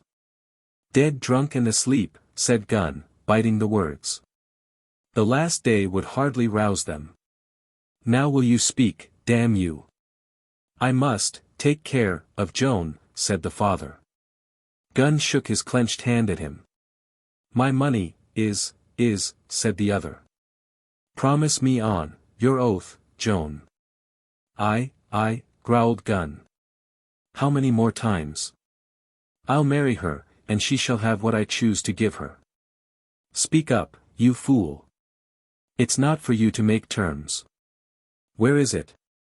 He bent over, but Mullet, exhausted with his efforts, had closed his eyes again, and half turned his head. "Where is it, damn you?" said Gunn, from between his teeth. Mullet opened his eyes again, glanced fearfully round the room, and whispered. Gunn, with a stifled oath, bent his ear almost to his mouth, and the next moment his neck was in the grip of the strongest man in Riverstone, and an arm like a bar of iron over his back pinned him down across the bed. "You dog!" hissed a fierce voice in his ear. "I've got you, Captain Rogers, at your service, and now you may tell his name to all you can. Shout it, you spawn of hell. Shout it." He rose in bed, and with a sudden movement flung the other over on his back. Gunn's eyes were starting from his head, and he writhed convulsively. "I thought you were a sharper man, Gunn," said Rogers, still in the same hot whisper, as he relaxed his grip a little. "You are too simple, you hound. When you first threatened me I resolved to kill you. Then you threatened my daughter. I wish that you had 9 lives, that I might take them all. Keep still." He gave a half-glance over his shoulder at the silent figure of the nurse, and put his weight on the twisting figure on the bed. "You drugged the hag, good Gunn," he continued. "Tomorrow morning, Gunn, they will find you in your room dead, and if one of the scum you brought into my house be charged with the murder, so much the better. When I am well they will go. I am already feeling a little bit stronger, Gunn, as you see, and in a month I hope to be about again." He averted his face, and for a time gazed sternly and watchfully at the door.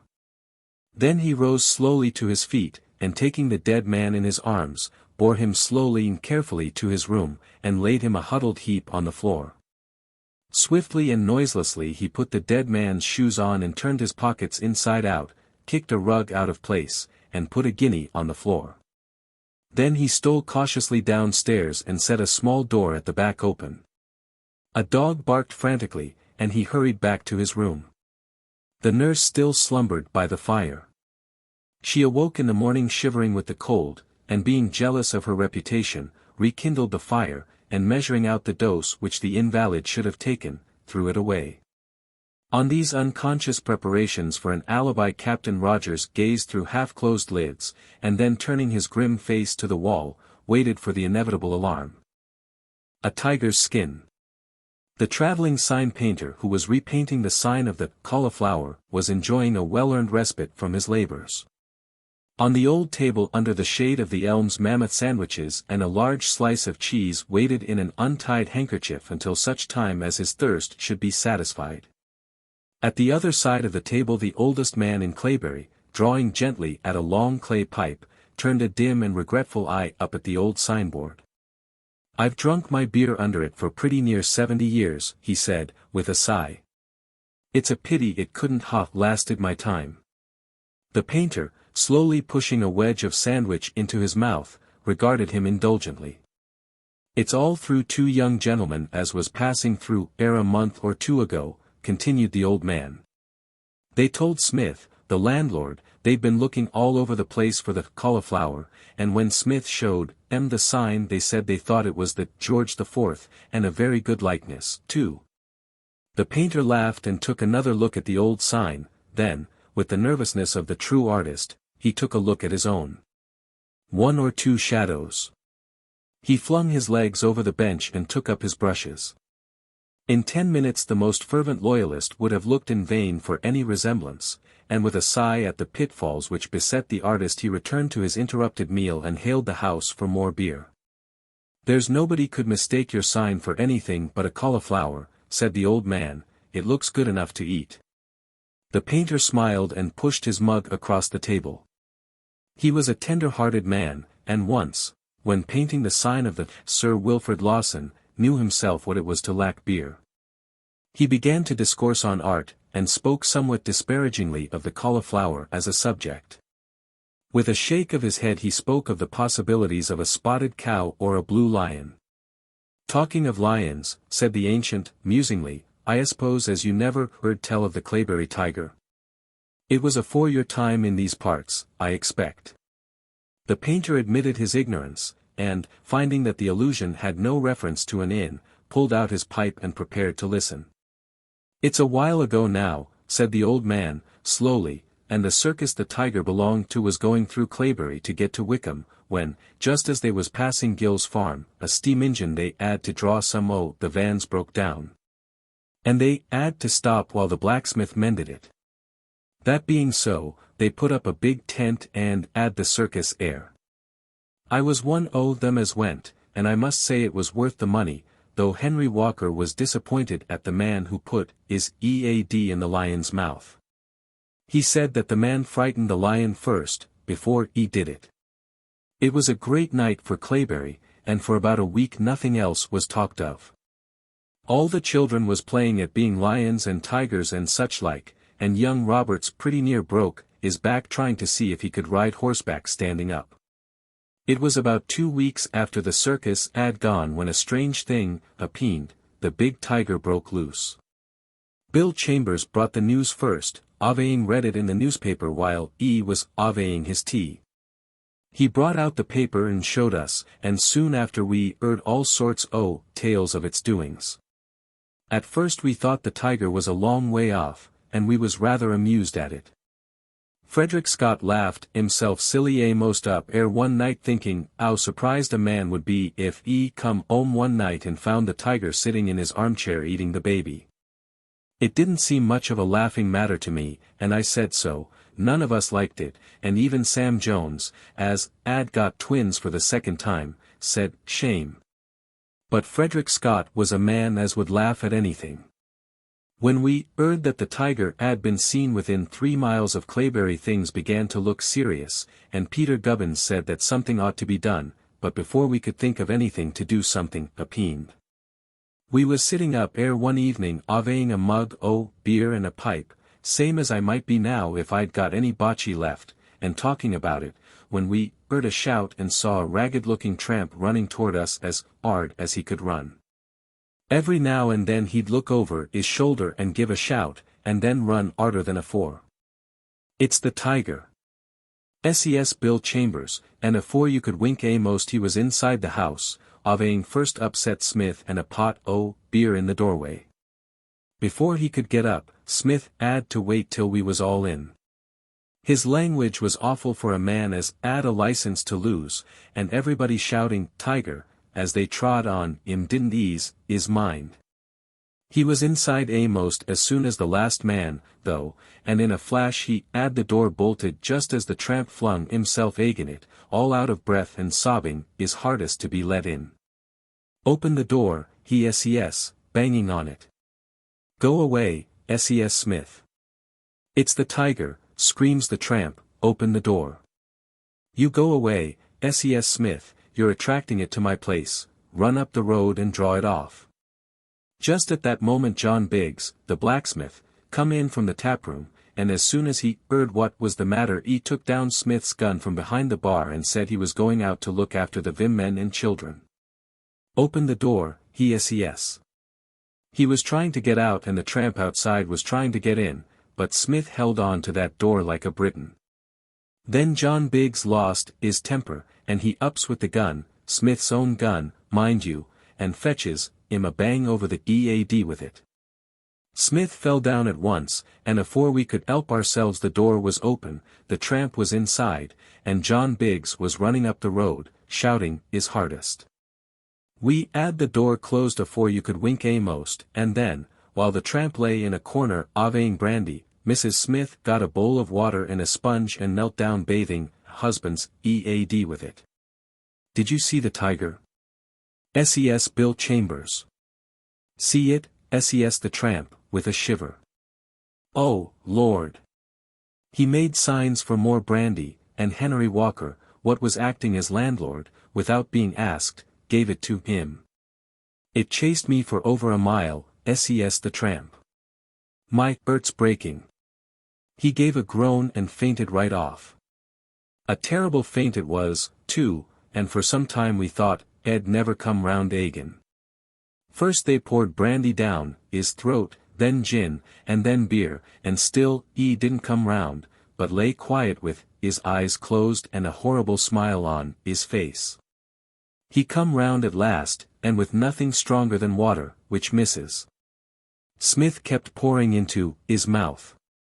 First thing we noticed was that the smile went, then his eyes opened, and suddenly he sat up with a shiver and gave such a dreadful scream that we thought at first the tiger was on top of us. Then he told us how he was sitting washing his shirt in a ditch, when he heard a snuffling noise and saw the EAD of a big tiger sticking through the hedge the other side. He left his shirt and ran, and he said that, fortunately, the tiger stopped to tear the shirt to pieces, else his last hour would have arrived. When he had finished Smith went upstairs and looked out of the bedroom windows, but he couldn't see any signs of the tiger, and he said no doubt it had gone down to the village to see what it could pick up, or perhaps it had eaten John Biggs. However that might be, nobody cared to go outside to see, and after it got dark we liked going home less than ever. Up to 10 o'clock we did very well, and then Smith began to talk about his license. He said it was all rubbish being afraid to go home, and that, at any rate, the tiger couldn't eat more than one of us, and while he was doing that there was the chance for the others to get home safe. 2 or 3 of them took a dislike to Smith that night and told him so. The end of it was we all slept in the taproom that night. It seemed strange at first, but anything was better than going home in the dark, and we all slept till about 4 next morning, when we woke up and found the tramp had gone and left the front door standing wide open. We took a careful look out, and by and by first one started off and then another to see whether their wives and children had been eaten or not. Not a soul had been touched, but the men and children was that scared there was no doing anything with them. None the children would go to school, and they sat at home all day with the front winder blocked up with a mattress to keep the tiger out. Nobody liked going to work, but it had to be done, and as Farmer Gill said that tigers went to sleep all day and only came out toward evening we was a bit comforted. Not a soul went up to the cauliflower that evening for fear of coming home in the dark, but as nothing happened that night we began to hope as the tiger had travelled further on. Bob Pretty laughed at the whole thing and said he didn't believe there was a tiger, but nobody minded what he said, Bob Pretty being, as I've often told people, the black sheep o' Clayberry, what with poaching and, what was worse, his artfulness. But the very next morning something happened that made Bob pretty look silly and wish he hadn't talked quite so fast. For at 5 o'clock Frederick Scott, going down to feed his hens, found as the tiger had been there afore him and had eaten no less than 7 of them. The side of the hens was all broke in, there was a few feathers lying on the ground, and 2 little chicks smashed and dead beside him. The way Frederick Scott went on about it you'd hardly believe. He said that government would have to make it up to him, and instead o' going to work he put the 2 little chicks and the feathers into a pudding basin and walked to Cudford, 4 miles off, where they had a policeman. He saw the policeman, William White by name, standing at the back door of the Fox and Hounds public house, throwing a handful o' corn to the landlord's fowls, and the first thing Mr. White says was, "It's off my beat," he says. "But you might do it in your spare time, Mr. White," says Frederick Scott.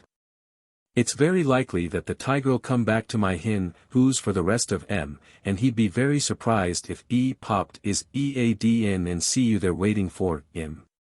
He'd have a reason to be," says Policeman White, staring at him. "Think of the praise you'd get," said Frederick Scott, coaxing like. "Look 'ere, says Policeman White, if you don't take yourself and that pudding basin off pretty quick, you'll come along me, d'ye see? You've been drinking and you're in a excited state." He gave Frederick Scott a push and followed him along the road, and every time Frederick stopped to ask him what he was doing he gave him another push to show him.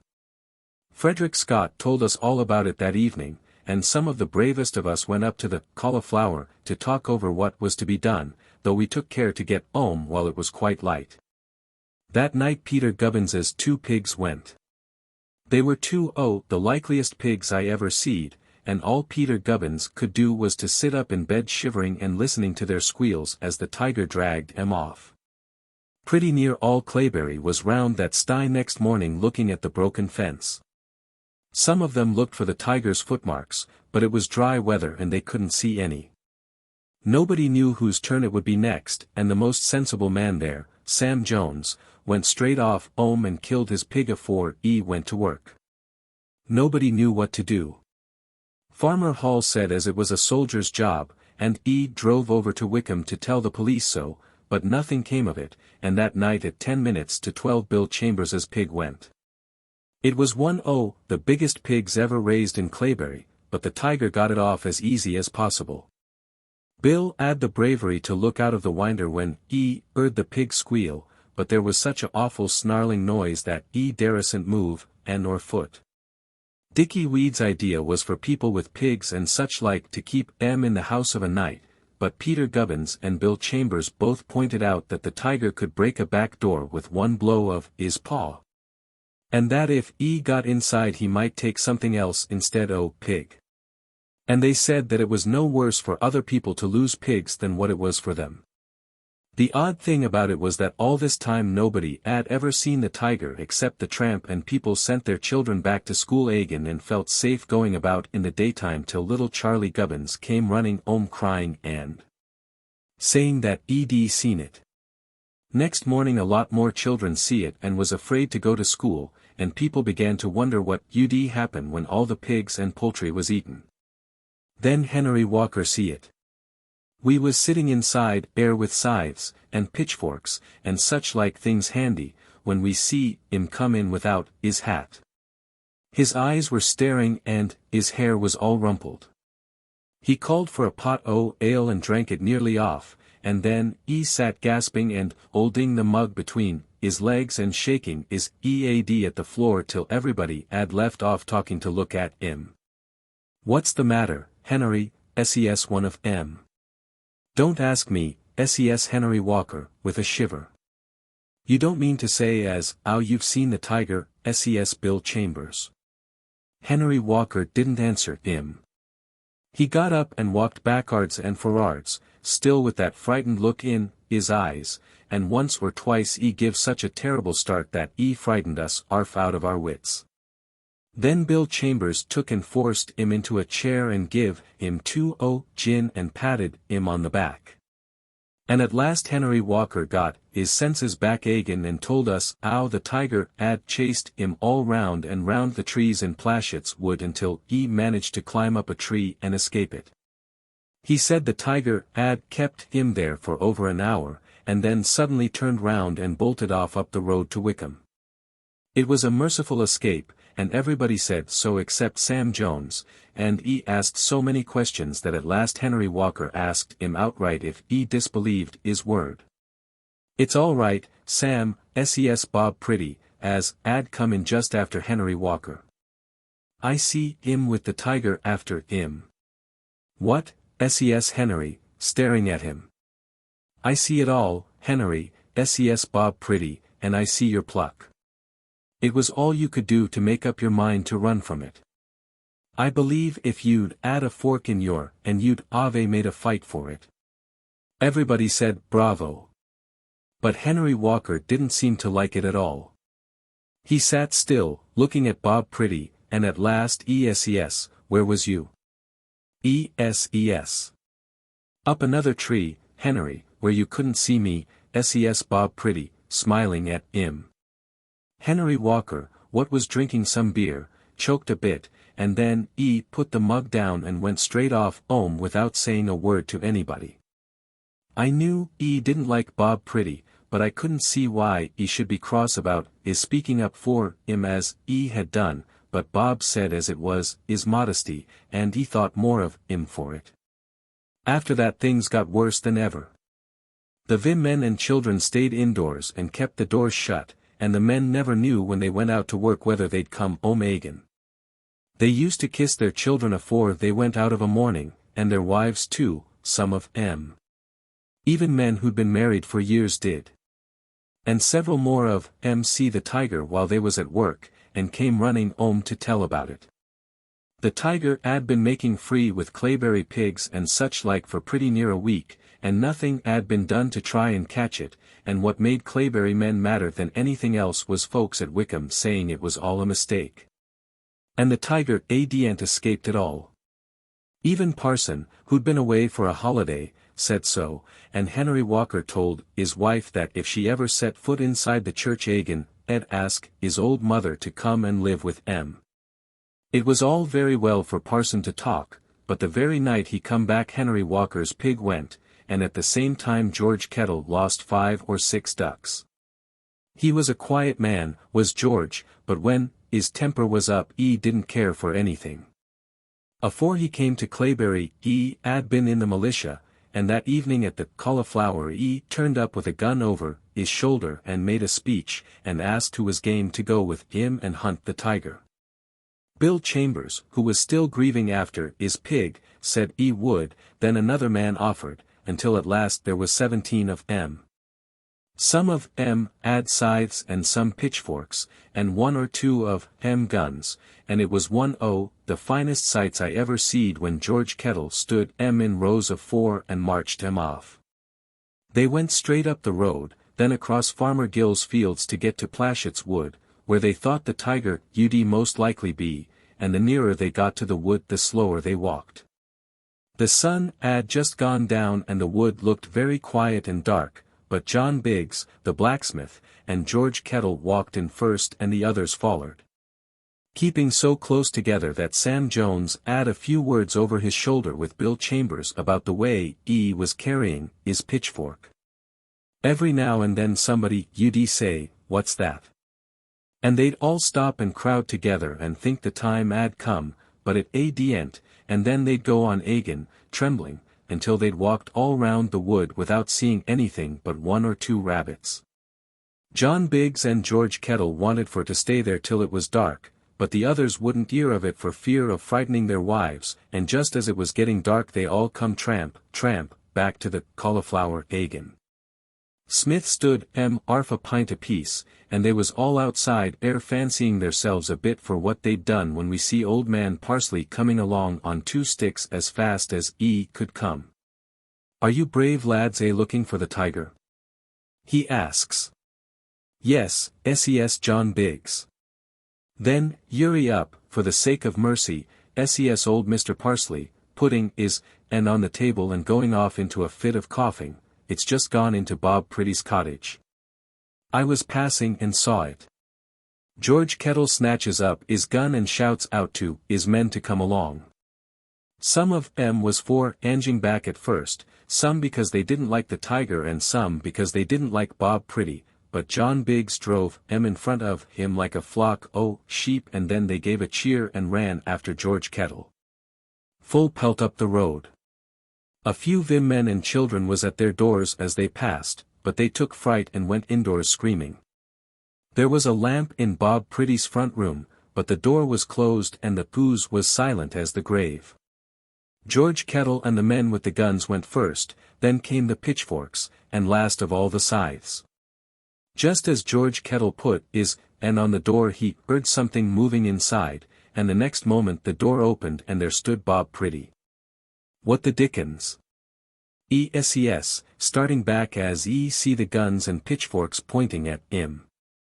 Ave, you killed it, Bob, SES George Kettle. Killed what, SES Bob Pretty. Be careful them guns. Take your fingers off the triggers. The tiger's in your ooze, Bob, SES George Kettle, in a whisper. Ave you Ani just come in. Look SES Bob Pretty. I don't want any your games. You go and play somewhere else. It ain't a game, SES John Biggs, the tiger's in your ooze and we're going to kill it. Now, then, lads. They all went in a EAP, pushing Bob Pretty in front of till the room was full. Only one man with a scythe got in, and they wouldn't ave let him in if they'd known. It most made forget the tiger for the time. George Kettle opened the door what led into the kitchen, and then he sprang back with such a shout that the man with the scythe tried to escape, taking Henry Walker along with him.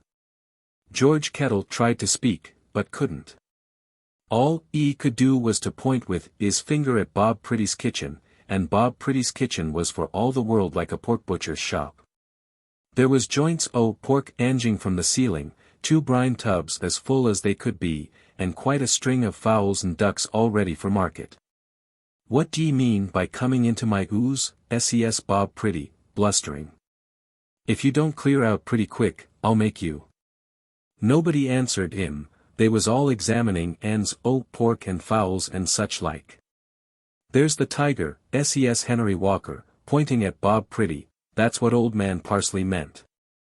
Somebody go and fetch Policeman White, SES a voice. I wish they would, SES Bob Pretty.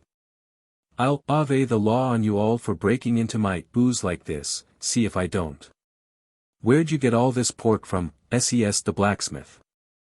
And them ducks and hens, SES George Kettle. That's my business, SES Bob Pretty, staring full in the face. I just had a excellent opportunity offered me of going into the pork and poultry line and I took it. Now, all them as doesn't want to buy any pork or fowls go out my house. You're a thief, Bob Pretty, says Henry Walker. You stole it all. Take care what you're saying, Henry, SES Bob Pretty, else I'll make you prove your words.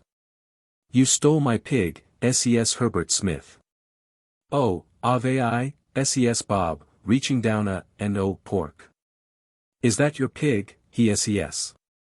It's just about the size, my poor pig, SES Herbert Smith. Very usual size, I call it, SES Bob Pretty. And them ducks and hens very usual looking hens and ducks, I call except that they don't grow so fat in these parts.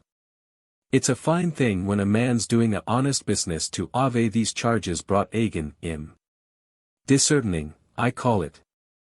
I don't mind telling you that the tiger got in at my back winder the other night and took arf a pound sausage, but you don't hear me complaining and going about calling other people thieves.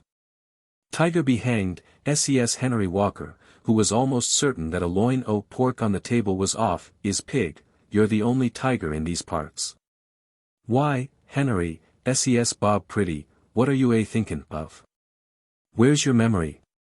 Why, it's only 2 or 3 days ago you see it and had to get up a tree out of its way. He smiled and shook his EAD at him, but Henry Walker Ani kept opening and shutting his mouth, and at last he went outside without saying a word. And Sam Jones see it, too, ses Bob Pretty, didn't you, Sam? Sam didn't answer him. And Charlie Hall and Jack Minns and a lot more, ses Bob, besides, I see it myself. I can believe my own eyes, I suppose. We'll have the law on you, ses Sam Jones. As you like, ses Bob Pretty, but I tell you plain, I've got all the bills for this properly made out, upstairs. And there's pretty near a dozen of you as'll have to go in the box and swear as you saw the tiger. Now, can I sell any of you a bit o' pork afore you go? It's delicious eating, and as soon as you taste it you'll know it wasn't grown in Clayberry. Or a pair o' ducks what have come from 200 miles off, and yet look as fresh as if they was on'y killed last night. George Kettle, whose ducks 'ad gone the night afore, went into the front room and walked up and down fighting for his breath, but it was all no good, nobody ever got the better o' Bob Pretty. None of 'em could swear to their property, and even when it became known a month later that Bob Pretty and the tramp knew each other, nothing was done. But nobody ever heard any more of the tiger from that day to this. A mixed proposal. Major Brill, late of the Fenshire Volunteers, stood in front of the small piece of glass in the hat stand, and with a firm and experienced hand gave his new silk hat a slight tilt over the right eye. Then he took his cane and a new pair of gloves, and with a military but squeaky tread, passed out into the road. It was a glorious day in early autumn, and the soft English landscape was looking its best, but despite the fact that there was nothing more alarming in sight than a few cows on the hillside a mile away, the Major paused at his gate. And his face took on an appearance of the greatest courage and resolution before proceeding. The road was dusty and quiet, except for the children playing at cottage doors, and so hot that the Major, heedless of the fact that he could not replace the hat at exactly the same angle, stood in the shade of a tree while he removed it and mopped his heated brow.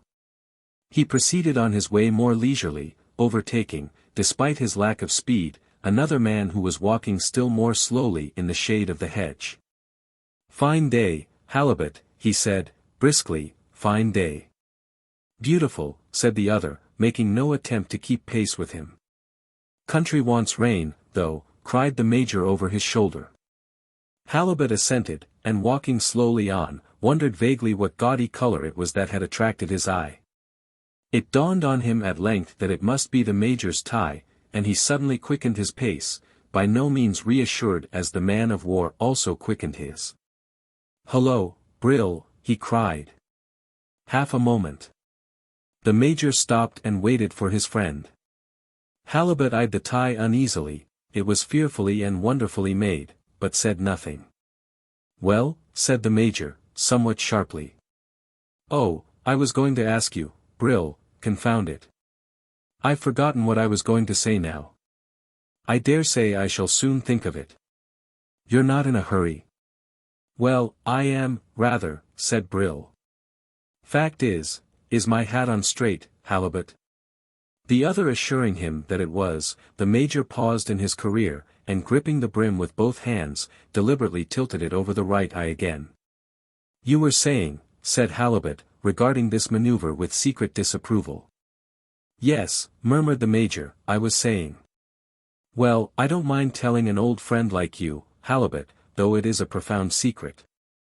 Makes me rather particular about my dress just now. Women notice these things. I'm shying to get much sympathy from a confirmed old bachelor like you, but I'm on my way to put a very momentous question." "The devil you are," said the other, blankly. "Sir," said the astonished Major. "Not Mrs. Riddle," said Halibut. "Certainly, sir," said the Major, stiffly. "Why not?" "Only that I am going on the same errand," said the confirmed bachelor, with desperate calmness. The Major looked at him, and for the first time noticed an unusual neatness and dressiness in his friend's attire.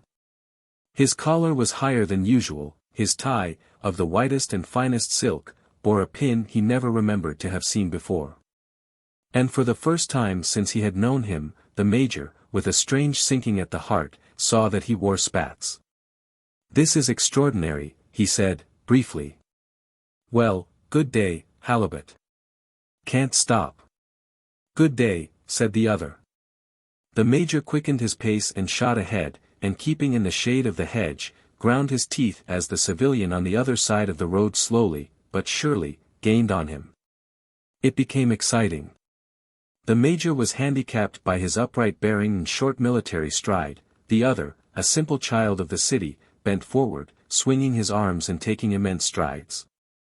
At a by-lane they picked up 3 small boys, who, trotting in their rear, made it evident by their remarks that they considered themselves the privileged spectators of a foot race. The Major could stand it no longer, and with a cut of his cane at the foremost boy, softly called a halt. Well, said Halibut, stopping. The man's manner was suspicious, not to say offensive, and the other had much ado to speak him fair. This is ridiculous, he said, trying to smile. We can't walk in and propose in a duet. One of us must go today and the other tomorrow. Certainly, said Halibut, that'll be the best plan. So childish, said the Major, with a careless laugh, 2 fellows walking in hot and tired and proposing to her. Absurd, replied Halibut, and both men eyed each other carefully. So, if I'm unsuccessful, old chap, said the Major, in a voice which he strove to render natural and easy, I will come straight back to your place and let you know, so as not to keep you in suspense. You're very good, said Halibut, with some emotion, but I think I'll take today, because I have every reason to believe that I have got one of my bilious attacks coming on tomorrow. Pooh! Fancy, my dear fellow, said the Major, heartily. I never saw you look better in my life. That's one of the chief signs, replied Halibut, shaking his head. I'm afraid I must go today. I really cannot waive my right on account of your bilious attack, said the Major haughtily. Your right, said Halibut, with spirit. My right, repeated the other. I should have been there before you if you had not stopped me in the first place. But I started first, said Halibut. Prove it, exclaimed the Major, warmly. The other shrugged his shoulders. I shall certainly not give way, he said, calmly. This is a matter in which my whole future is concerned. It seems very odd, not to say inconvenient, that you should have chosen the same day as myself, Brill, for such an errand, very odd. It's quite an accident, asseverated the Major. As a matter of fact, Halibut, I nearly went yesterday. That alone gives me, I think, some claim to precedence. Just so, said Halibut, slowly, it constitutes an excellent claim. The Major regarded him with moistening eyes. This was generous and noble. His opinion of Halibut rose. And now you have been so frank with me, said the latter, it is only fair that you should know I started out with the same intention 3 days ago and found her out. So far as claims go, I think mine leads. Pure matter of opinion, said the disgusted Major, it really seems as though we want an arbitrator. Well, we'll have to make our call together, I suppose, but I'll take care not to give you any opportunity, Halibut, so don't cherish any delusions on that point. Even you wouldn't have the hardihood to propose before a third party, I should think. But if you do, I give you fair warning that I shall begin, too. This is most unseemly, said Halibut. We'd better both go home and leave it for another day. When do you propose going, then? Asked the Major. Really, I haven't made up my mind, replied the other.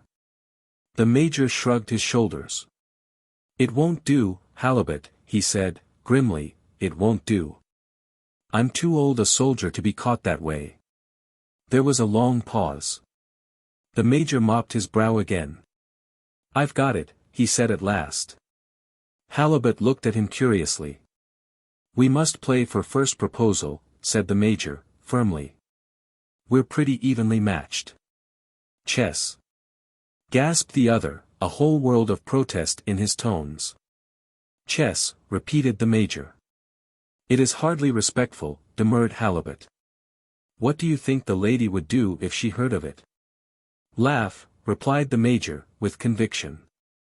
I believe she would, said the other, brightening. I believe she would. You agree, then? With conditions. Conditions, repeated the Major. One game, said Halibut, speaking very slowly and distinctly. And if the winner is refused, the loser not to propose until he gives him permission. What the deuce for? Inquired the other, suspiciously. Suppose I win, replied Halibut, with suspicious glibness, and was so upset that I had one of my bilious attacks come on, where should I be? Why, I might have to break off in the middle and go home. A fellow can't propose when everything in the room is going round and round. I don't think you ought to contemplate marriage, Halibut, remarked the Major, very seriously and gently. Thanks, said Halibut, dryly. Very well, said the Major, I agree to the conditions. Better come to my place and we'll decide it now. If we look sharp, the winner may be able to know his fate today, after all. Halibut assenting, they walked back together. The feverish joy of the gambler showed in the Major's eye as they drew their chairs up to the little antique chess table and began to place their pieces ready for the fray. Then a thought struck him, and he crossed over to the sideboard. If you're feeling a bit off color, Halibut, he said, kindly, you'd better have a little brandy to pull yourself together. I don't wish to take a mean advantage. You're very good, said the other, as he eyed the noble measure of liquid poured out by his generous adversary. And now to business, said the Major, as he drew himself a little soda from a siphon. Now to business, repeated Halibut, rising and placing his glass on the mantelpiece. The Major struggled fiercely with his feelings, but, despite himself, a guilty blush lent color to the other's unfounded suspicions. Remember the conditions, said Halibut, impressively. Here's my hand on it, said the other, reaching over. Halibut took it, and, his thoughts being at the moment far away, gave it a tender, respectful squeeze. The Major stared and coughed. It was suggestive of practice. If the history of the duel is ever written, it will be found not unworthy of being reckoned with the most famous combats of ancient times. Piece after piece was removed from the board, and the Major drank glass after glass of soda to cool his heated brain. At the second glass Halibut took an empty tumbler and helped himself. Suddenly there was a singing in the Major's ears, and a voice, a hateful, triumphant voice, said, "Checkmate." Then did his gaze wander from knight to bishop and bishop to castle in a vain search for succor. There was his king defied by a bishop which had been hobnobbing with pawns in one corner of the board, and which he could have sworn he had captured and removed full 20 minutes before. He mentioned this impression to Halibut. That was the other one, said his foe. I thought you had forgotten this. I have been watching and hoping so for the last half hour. There was no disguising the coarse satisfaction of the man. He had watched and hoped. Not beaten him, so the Major told himself, in fair play, but by taking a mean and pitiful advantage of a pure oversight. A sheer oversight. He admitted it. Halibut rose with a sigh of relief, and the Major, mechanically sweeping up the pieces, dropped them one by one into the box. Plenty of time, said the victor, glancing at the clock. I shall go now, but I should like a wash first. The Major rose, and in his capacity of host led the way upstairs to his room, and poured fresh water for his foe. Halibut washed himself delicately, carefully trimming his hair and beard, and anxiously consulting the Major as to the set of his coat in the back, after he had donned it again. His toilet completed, he gave a satisfied glance in the glass, and then followed the man of war sedately downstairs. At the hall he paused, and busied himself with the clothes brush and hat pad, modestly informing his glaring friend that he could not afford to throw any chances away, and then took his departure. The Major sat up late that night waiting for news, but none came, and by breakfast time next morning his thirst for information became almost uncontrollable. He toyed with a chop and allowed his coffee to get cold. Then he clapped on his hat and set off to Halibut's to know the worst. Well, he inquired, as he followed the other into his dining room. I went, said Halibut, waving him to a chair. Am I to congratulate you? Well, I don't know, was the reply, perhaps not just yet. "What do you mean by that?" said the Major, irascibly. "Well, as a matter of fact," said Halibut, "she refused me, but so nicely and so gently that I scarcely minded it. In fact, at first I hardly realized that she had refused me." The Major rose, and regarding his poor friend kindly, shook and patted him lightly on the shoulder. "She's a splendid woman," said Halibut. "Ornament to her sex," remarked the Major. "So considerate," murmured the bereaved one. "Good women always are," said the Major, decisively. "I don't think I'd better worry her today, Halibut, do you?" "No, I don't," said Halibut, stiffly. "I'll try my luck tomorrow," said the Major. "I beg your pardon," said Halibut. Said the Major, trying to look puzzled. "You are forgetting the conditions of the game," replied Halibut. "You have to obtain my permission first." "Why, my dear fellow," said the Major, with a boisterous laugh. "I wouldn't insult you by questioning your generosity in such a case. No, no, Halibut, old fellow, I know you too well." He spoke with feeling, but there was an anxious note in his voice. "We must abide by the conditions," said Halibut, slowly, "and I must inform you, Brill, that I intend to renew the attack myself." "Then, sir," said the Major, fuming, "you compel me to say, putting all modesty aside, that I believe the reason Mrs. Riddle would have nothing to do with you was because she thought somebody else might make a similar offer." "That's what I thought," said Halibut, simply, "but you see now that you have so unaccountably, so far as Mrs. Riddle is concerned, dropped out of the running, perhaps, if I am gently persistent, she'll take me." The Major rose and glared at him. "If you don't take care, old chap," said Halibut, tenderly, "you'll burst something." "Gently persistent," repeated the Major, staring at him, "gently persistent." "Remember Bruce and his spider," smiled the other. "You are not going to propose to that poor woman 9 times, roared his incensed friend. "I hope that it will not be necessary," was the reply, "but if it is, I can assure you, my dear Brill, that I'm not going to be outclassed by a mere spider." "But think of her feelings," gasped the Major. "I have," was the reply, "and I'm sure she'll thank me for it afterward. You see, Brill, you and I are the only eligibles in the place, and now you are out of it, she's sure to take me sooner or later." "And pray how long am I to wait?" demanded the Major, controlling himself with difficulty. "I can't say," said Halibut, "but I don't think it's any good your waiting at all, because if I see any signs that Mrs. Riddle is waiting for you I may just give her a hint of the hopelessness of it." "You're a perfect Mephistopheles, sir," bawled the indignant Major. Halibut bowed. "Strategy, my dear Brill," he said, smiling, "strategy. Now why waste your time? Why not make some other woman happy? Why not try her companion, Miss Philpotts? I'm sure any little assistance—" The Major's attitude was so alarming that the sentence was never finished, and a second later the speaker found himself alone, watching his irate friend hurrying frantically down the path, knocking the blooms off the geraniums with his cane as he went. He saw no more of him for several weeks, the Major preferring to cherish his resentment in the privacy of his house. The Major also refrained from seeing the widow, having a wholesome dread as to what effect the contemplation of her charms might have upon his plighted word. He met her at last by chance. Mrs. Riddle bowed coldly and would have passed on, but the Major had already stopped, and was making wild and unmerited statements about the weather. "It is seasonable," she said, simply. The Major agreed with her, and with a strong effort regained his composure. "I was just going to turn back," he said, untruthfully, "may I walk with you?" "I am not going far," was the reply. With soldierly courage the Major took this as permission. With feminine precision Mrs. Riddle walked about 50 yards and then stopped.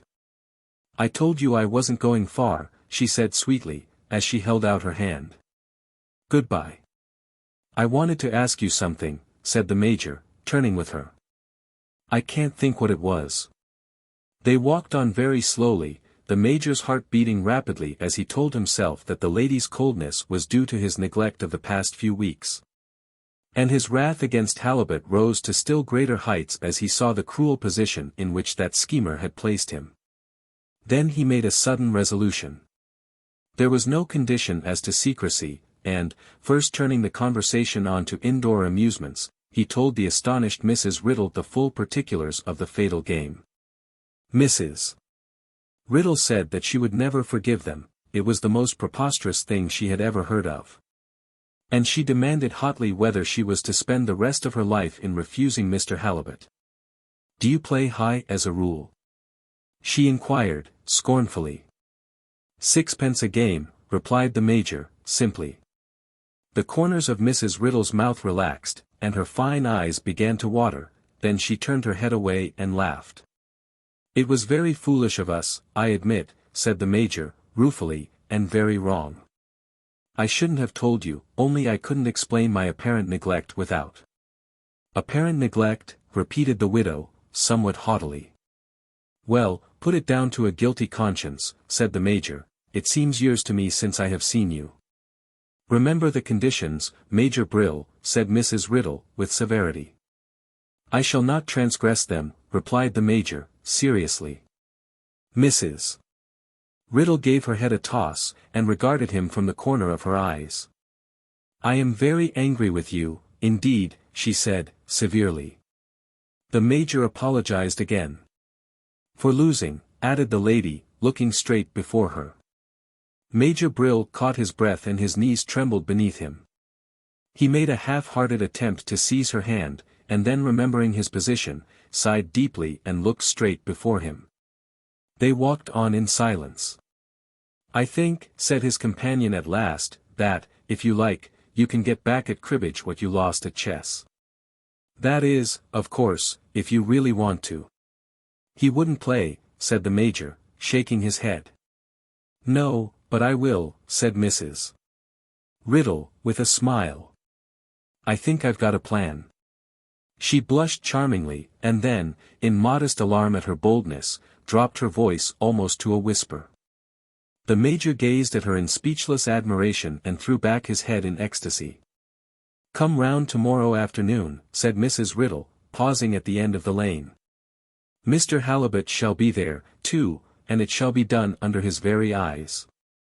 Until that time came the Major sat at home carefully rehearsing his part, and it was with an air of complacent virtue that he met the somewhat astonished gaze of the persistent Halibut next day. It was a bright afternoon, but they sat indoors, and Mrs. Riddle, after an animated description of a game at cribbage with Miss Philpotts the night before, got the cards out and challenged Halibut to a game. They played two, both of which the diplomatic Halibut lost, then Mrs. Riddle, dismissing him as incompetent, sat drumming on the table with her fingers, and at length challenged the Major. She lost the first game easily, and began the second badly. Finally, after hastily glancing at a new hand, she flung the cards petulantly on the table, face downward. "Would you like my hand, Major Brill?" she demanded, with a blush. "Better than anything in the world," cried the Major, eagerly. Halibut started, and Miss Philpotts nearly had an accident with her crochet hook. The only person who kept cool was Mrs.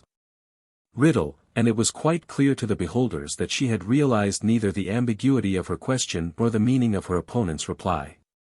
"Well, you may have it," she said, brightly.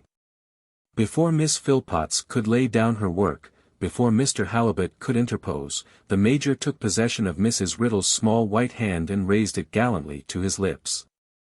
Mrs.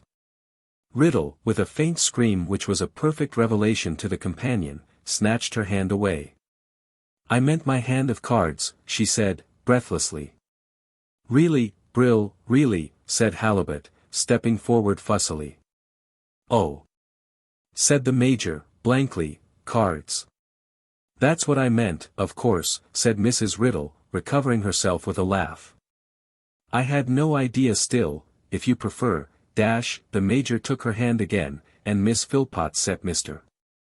Halibut an example, which he did not follow, by gazing meditatively out of the window. Finally she gathered up her work and quitted the room. Mrs. Riddle smiled over at Mr. Halibut and nodded toward the Major. "Don't you think Major Brill is somewhat hasty in his conclusions?" she inquired, softly. "I'll tell Major Brill what I think of him when I get him alone," said the injured gentleman, sourly. An Adulteration Act. Dr. Frank Carson had been dreaming tantalizing dreams of cooling, effervescent beverages. Over and over again in his dreams he had risen from his bed, and tripping lightly down to the surgery in his pajamas, mixed himself something long and cool and fizzy, without being able to bring the dream to a satisfactory termination. With a sudden start he awoke. The thirst was still upon him, the materials for quenching it, just down one flight of stairs. He would have smacked his lips at the prospect if they had been moist enough to smack. As it was, he pushed down the bedclothes, and throwing one leg out of bed became firmly convinced that he was still dreaming. For the atmosphere was stifling and odorous, and the ceiling descended in an odd bulging curve to within a couple of feet of his head. Still half asleep, he raised his fist and prodded at it in astonishment, a feeling which gave way to one of stupefaction as the ceiling took another shape and swore distinctly. "I must be dreaming," mused the doctor, "even the ceiling seems alive." He prodded it again, regarding it closely this time. The ceiling at once rose to greater altitudes, and at the same moment an old face with bushy whiskers crawled under the edge of it, and asked him profanely what he meant by it. It also asked him whether he wanted something for himself, because, if so, he was going the right way to work. "Where am I?" demanded the bewildered doctor. "Mary! Mary!" He started up in bed, and brought his head in sudden violent contact with the ceiling. Then, before the indignant ceiling could carry out its threat of a moment before, he slipped out of bed and stood on a floor which was in its place one moment and somewhere else the next. In the smell of bilge water, tar, and the foetid atmosphere generally, his clouded brain awoke to the fact that he was on board ship, but resolutely declined to inform him how he got there. He looked down in disgust at the ragged clothes which he had on in lieu of the usual pajamas. And then, as events slowly pieced themselves together in his mind, remembered, as the last thing that he could remember, that he had warned his friend Harry Thompson, solicitor, that if he had any more to drink it would not be good for him. He wondered dimly as he stood whether Thompson was there too, and walking unsteadily round the forecastle, roused the sleepers, one by one, and asked them whether they were Harry Thompson, all answering with much fluency in the negative. Until he came to one man who for some time made no answer at all. The doctor shook him first and then punched him. Then he shook him again and gave him little scientific slaps, until at length Harry Thompson, in a faraway voice, said that he was all right. "Well, I'm glad I'm not alone," said the doctor, selfishly. "Harry! Harry! Wake up!" "All re," said the sleeper, "I'm all re."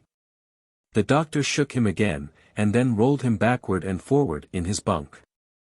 Under this gentle treatment the solicitor's faculties were somewhat brightened, and, half opening his eyes, he punched viciously at the disturber of his peace, until threatening voices from the gloom promised to murder both of them. "Where are we?" demanded the doctor, of a deep voice from the other side of the forecastle which had been particularly threatening. "Bark Stella, oh, course," was the reply. "Where'd you think you was?" The doctor gripped the edge of his friend's bunk and tried to think, then, a feeling of nausea overcoming all others, he clambered hurriedly up the forecastle ladder and lurched to the side of the vessel. He leaned there for some time without moving, a light breeze cooling his fevered brow, and a small schooner some little distance from them playing seesaw, as he closed his eyes to the heaving blue sea. Land was conspicuous by its absence, and with a groan he turned and looked about him, at the white scrubbed deck, the snowy canvas towering aloft on lazily creaking spars. And the steersman leaning against the wheel regarding the officer who stood nearby. Dr. Carson, feeling a little better, walked sternly aft, the officer turning round and glancing in surprise at his rags as he approached.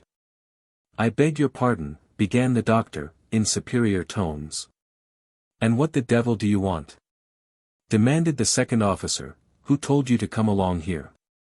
"I want to know what this means," said the doctor, fiercely. "How dare you kidnap us on your beastly bilge tank?" "Man's mad," murmured the astonished second officer. Insufferable outrage, continued the doctor. Take us back to Melbourne at once. You get for'ard, said the other sharply, get for'ard, and don't let me have any more of your lip. I want to see the captain of this ship, cried the doctor. Go and fetch him at once. The second officer gazed at him, limp with astonishment, and then turned to the steersman, as though unable to believe his ears. The steersman pointed in front of him, and the other gave a cry of surprise and rage as he saw another tatterdemalion coming with uncertain steps toward him. Carson, said the new arrival, feebly. And coming closer to his friend, clung to him miserably. I'm just having it out with M. Thompson, said the doctor, energetically. My friend here is a solicitor. Tell him what'll happen if they don't take us back, Harry. You seem to be unaware, my good fellow, said the solicitor, covering a large hole in the leg of his trousers with his hand, of the very dangerous situation in which you have placed yourselves. We have no desire to be harsh with you. Not at all, acquiesced the doctor, nodding at the second officer. At the same time, continued Mr. Thompson, he let go his friend's arm and staggered away. The doctor gazed after him sympathetically. His digestion is not all it should be, he said to the second officer, confidentially. If you don't get for'ard in 2-2s, said that gentleman, explosively, I'll knock your heads off. The doctor gazed at him in haughty disdain, and taking the limp Thompson by the arm, led him slowly away. How did we get here? Asked Mr. Harry Thompson, feebly. The doctor shook his head. How did we get these disgusting clothes on? Continued his friend. The doctor shook his head again. The last thing I can remember, Harry, he said, slowly, was imploring you not to drink any more. I didn't hear you, said the solicitor, crustily. Your speech was very indistinct last night. Seemed so to you, I dare say, said the other. Mr. Thompson shook his arm off, and clinging to the mainmast, leaned his cheek against it and closed his eyes. He opened them again at the sound of voices, and drew himself up as he saw the second officer coming along with a stern-visaged man of about 50. Are you the master of this vessel? Inquired the doctor, stepping to his friend's side. What the blazes has that got to do with you? Demanded the skipper. Look here, my lads, don't you play any of your little games on me, because they won't do. You're both of you as drunk as owls. Defamation of character, said the solicitor, feebly, to his friend. Allow me, said the doctor, with his best manner, to inquire what all this means. I am Dr. Frank Carson, of Melbourne, this gentleman is my friend Mr. Thompson, of the same place, solicitor. What? Roared the skipper, the veins in his forehead standing out. Doctor. Solicitor. Why, you damned rascals, you shipped with me as cook and A.B.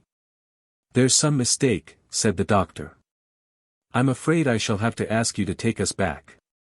I hope you haven't come far. Take those scarecrows away, cried the skipper, hoarsely, take them away before I do them a mischief.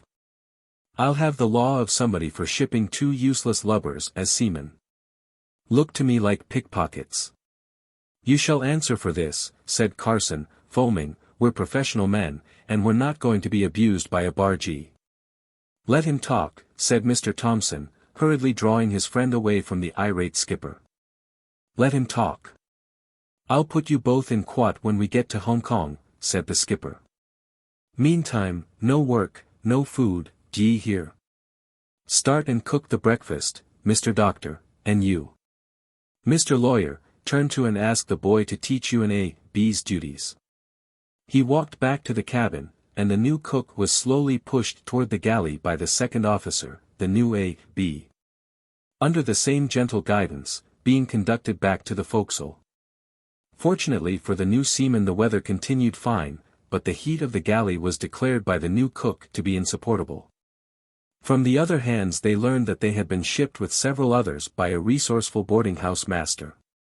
The other hands, being men of plain speech, also said that they were brought aboard in a state of beastly and enviable intoxication, and chaffed crudely when the doctor attributed their apparent state of intoxication to drugs. You say you're a doctor, said the oldest seaman. I am, said Carson, fiercely. What sort of a doctor are you, if you don't know when your liquor's been played with, then, asked the old man, as a grin passed slowly from mouth to mouth. I suppose it is because I drink so seldom, said the doctor, loftily. I hardly know the taste of liquor myself, while as for my friend Mr. Thompson, you might almost call him a teetotaler. Next door to one, said the solicitor, who was sewing a patch on his trousers, as he looked up approvingly. You might call him a sailor, if you liked, said another seaman, but that wouldn't make him one. All I can say is I never 'ad enough time or money to get in the state you was both in when you come aboard. If the forecastle was incredulous, the cabin was worse. The officers at first took but little notice of them, but feeling their torn and tattered appearance was against them, they put on so many airs and graces to counteract this that flesh and blood could not endure it quietly. The cook would allude to his friend as Mr. Thompson, while the A.B. would persist in referring, with a most affected utterance, to Dr. Carson. Cook, bawled the skipper one day when they were about a week out. Dar. Carson, who was peeling potatoes, stepped slowly out of the galley and went toward him. You say, sir, when you're spoken to, said the skipper, fiercely. The doctor sneered. My, if you sneer at me, I'll knock your head off, said the other, with a wicked look. When you get back to Melbourne, said the doctor, quietly, you'll hear more of this. You're a couple of pickpockets aping the gentleman, said the skipper, and he turned to the mate. Mr. Mackenzie, what do these two ragamuffins look like? Pickpockets, said the mate, dutifully. It's a very handy thing, said the old man, jeeringly, to have a doctor aboard. First time I've carried a surgeon. Mr. Mackenzie guffawed loudly. And a solicitor, said the skipper, gazing darkly at the hapless Harry Thompson, who was cleaning brasswork. Handy in case of disputes. He's a real sea lawyer. Cook. Sir, said the doctor, quietly. Go down and tidy my cabin, and see you do it well. The doctor went below without a word, and worked like a housemaid. When he came on deck again, his face wore a smile almost of happiness, and his hand caressed one trouser's pocket as though it concealed a hidden weapon. For the following 3 or 4 days the two unfortunates were worked unceasingly. Mr. Thompson complained bitterly, but the cook wore a sphinx-like smile and tried to comfort him. It won't be for long, Harry, he said, consolingly. The solicitor sniffed. I could write tract after tract on temperance, he said, bitterly. I wonder what our poor wives are thinking. I expect they have put us down as dead. Crying their eyes out, said the doctor, wistfully, but they'll dry them precious quick when we get back, and ask all sorts of questions. What are you going to say, Harry? The truth, said the solicitor, virtuously. So am I, said his friend, but mind, we must both tell the same tale, whatever it is. Hullo! What's the matter? It's the skipper, said the boy, who had just run up, he wants to see you at once. He's dying. He caught hold of the doctor by the sleeve, but Carson, in his most professional manner, declined to be hurried. He went leisurely down the companion ladder, and met with a careless glance the concerned faces of the mate and second officer. Come to the skipper at once, said the mate. Does he want to see me? Said the doctor, languidly, as he entered the cabin. The skipper was lying doubled up in his bunk, his face twisted with pain. Doctor, he panted, give me something quick. There's the medicine chest. Do you want some food, sir? Inquired the other, respectfully. Food be damned, said the sufferer. I want physic. There's the medicine chest. The doctor took it up and held it out to him. I don't want the lot, moaned the skipper. I want you to give me something for red-hot corkscrews in the inside. I beg your pardon, said the doctor, humbly, I'm only the cook. If you don't prescribe for me at once, said the skipper, I'll put you in irons. The doctor shook his head. I shipped as cook, he said, slowly. Give me something, for heaven's sake, said the skipper, humbly. I'm dying. The doctor pondered. If you dinna treat him at once, I'll break your skull, said the mate, persuasively. The doctor regarded him scornfully, and turned to the writhing skipper.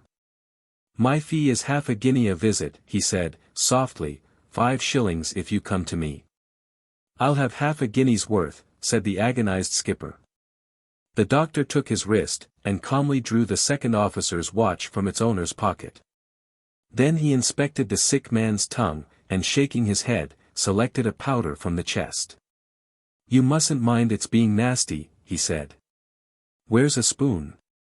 He looked round for one, but the skipper took the powder from his hand, and licked it from the paper as though it had been sherbet. For mercy's sake don't say it's cholera, he gasped. I won't say anything, said the doctor. Where did you say the money was? The skipper pointed to his trousers, and Mr. Mackenzie, his national spirit rising in hot rage, took out the agreed amount and handed it to the physician. Am I in danger? Said the skipper. There's always danger, said the doctor, in his best bedside manner. Have you made your will? The other, turning pale, shook his head. Perhaps you'd like to see a solicitor, said Carson, in winning tones. I'm not bad enough for that, said the skipper, stoutly. You must stay here and nurse the skipper, Mr. Mackenzie, said Carson, turning to the mate, and be good enough not to make that snuffling noise, it's worrying to an invalid. Snuffling noise, repeated the horror-struck mate. Yes, you've got an unpleasant habit of snuffling, said the doctor, it sometimes. I worries me meant to speak to you about it before. You mustn't do it here. If you want to snuffle, go and snuffle on deck. The frenzied outburst of the mate was interrupted by the skipper. Don't make that noise in my cabin, Mr. Mackenzie, he said, severely. Both mates withdrew in dudgeon, and Carson, after arranging the sufferer's bedclothes, quitted the cabin and sought his friend. Mr. Thompson was at first incredulous, but his eyes glistened brightly at the sight of the half-sovereign. Better hide it, he said, apprehensively, the skipper'll have it back when he gets well, it's the only coin we've got. He won't get well, said Dr. Carson, easily, not till we get to Hong Kong, that is. What's the matter with him? Whispered the solicitor. The doctor, evading his eye, pulled a long face and shook his head. It may be the cooking, he said, slowly. I'm not a good cook, I admit. It might be something got into the food from the medicine chest.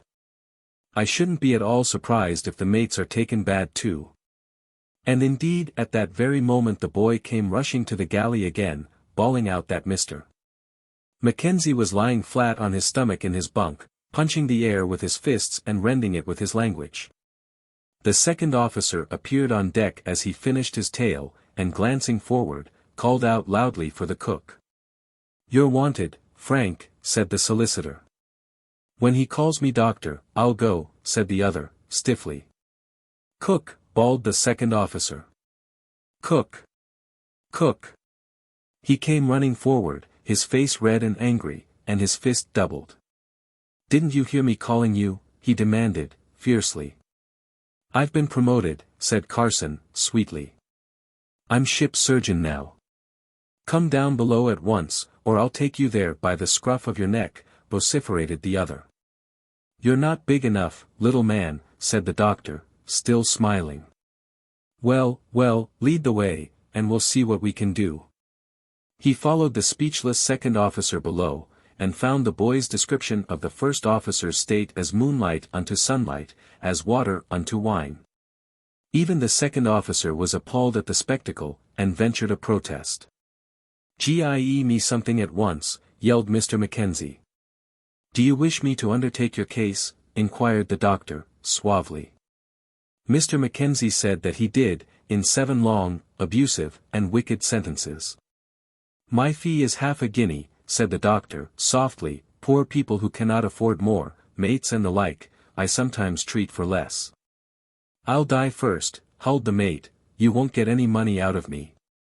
"Very good," said the doctor, and rose to depart. "Bring him back, Rogers," yelled the mate, "don't let him go."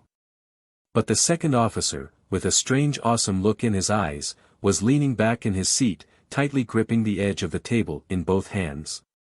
"Come, come," said the doctor, cheerily, "what's this? You mustn't be ill, Rogers. I want you to nurse these other two." The other rose slowly to his feet and eyed him with lackluster eyes. "Tell the third officer to take charge," he said, slowly, "and if he's to be nurse as well, he's got his hands full." The doctor sent the boy to apprise the third officer of his responsibilities, and then stood watching the extraordinary and snake-like convolutions of Mr. Mackenzie. "How much, did ye say?" hissed the latter. "Poor people," repeated the doctor, with relish, 5 shillings a visit, very poor people, half a crown. "I'll have half a crown's worth," moaned the miserable mate. "Mr. Mackenzie," said a faint voice from the skipper's cabin. "Sir," yelled the mate, who was in torment. "Don't answer me like that, sir," said the skipper, sharply. "Will you please to remember that I'm ill, and can't bear that horrible noise you're making?" "I'm ill, too," gasped the mate. "Ill? Nonsense," said the skipper, severely. "We can't both be ill. How about the ship?" There was no reply, but from another cabin the voice of Mr. Rogers was heard calling wildly for medical aid, and offering impossible sums in exchange for it. The doctor went from cabin to cabin, and, first collecting his fees, administered sundry potions to the sufferers, and then, in his capacity of cook, went forward and made an unsavory mess he called gruel, which he insisted upon their eating. Thanks to his skill, the invalids were freed from the more violent of their pains. But this freedom was followed by a weakness so alarming that they could hardly raise their heads from their pillows, a state of things which excited the intense envy of the third officer, who, owing to his responsibilities, might just as well have been without one. In this state of weakness, and with the fear of impending dissolution before his eyes, the skipper sent for Mr. Harry Thompson, and after some comparisons between lawyers and sharks, in which stress was laid upon certain redeeming features of the latter, paid a guinea and made his will. His example, save in the amount of the fee, was followed by the mate. But Mr. Rogers, being approached tentatively by the doctor in his friend's behalf, shook his head and thanked his stars he had nothing to leave. He had enjoyed his money, he said. They mended slowly as they approached Hong Kong, though a fit of temper on Mr. Mackenzie's part, during which he threw out ominous hints about having his money back, led to a regrettable relapse in his case. He was still in bed when they came to anchor in the harbor, but the skipper and his second officer were able to go above and exchange congratulations from adjoining deck chairs. "You are sure it wasn't cholera?" asked the harbour-master's deputy, who had boarded them in his launch, after he had heard the story. "Positive," said Carson.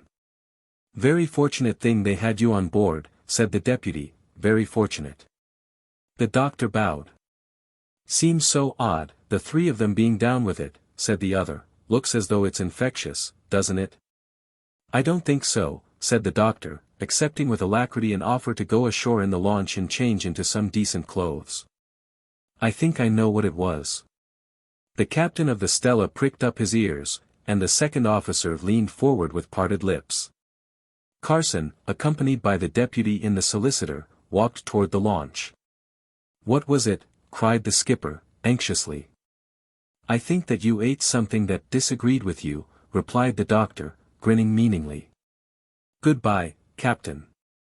The master of the Stella made no reply, but rising feebly, tottered to the side, and shook his fist at the launch as it headed for the shore.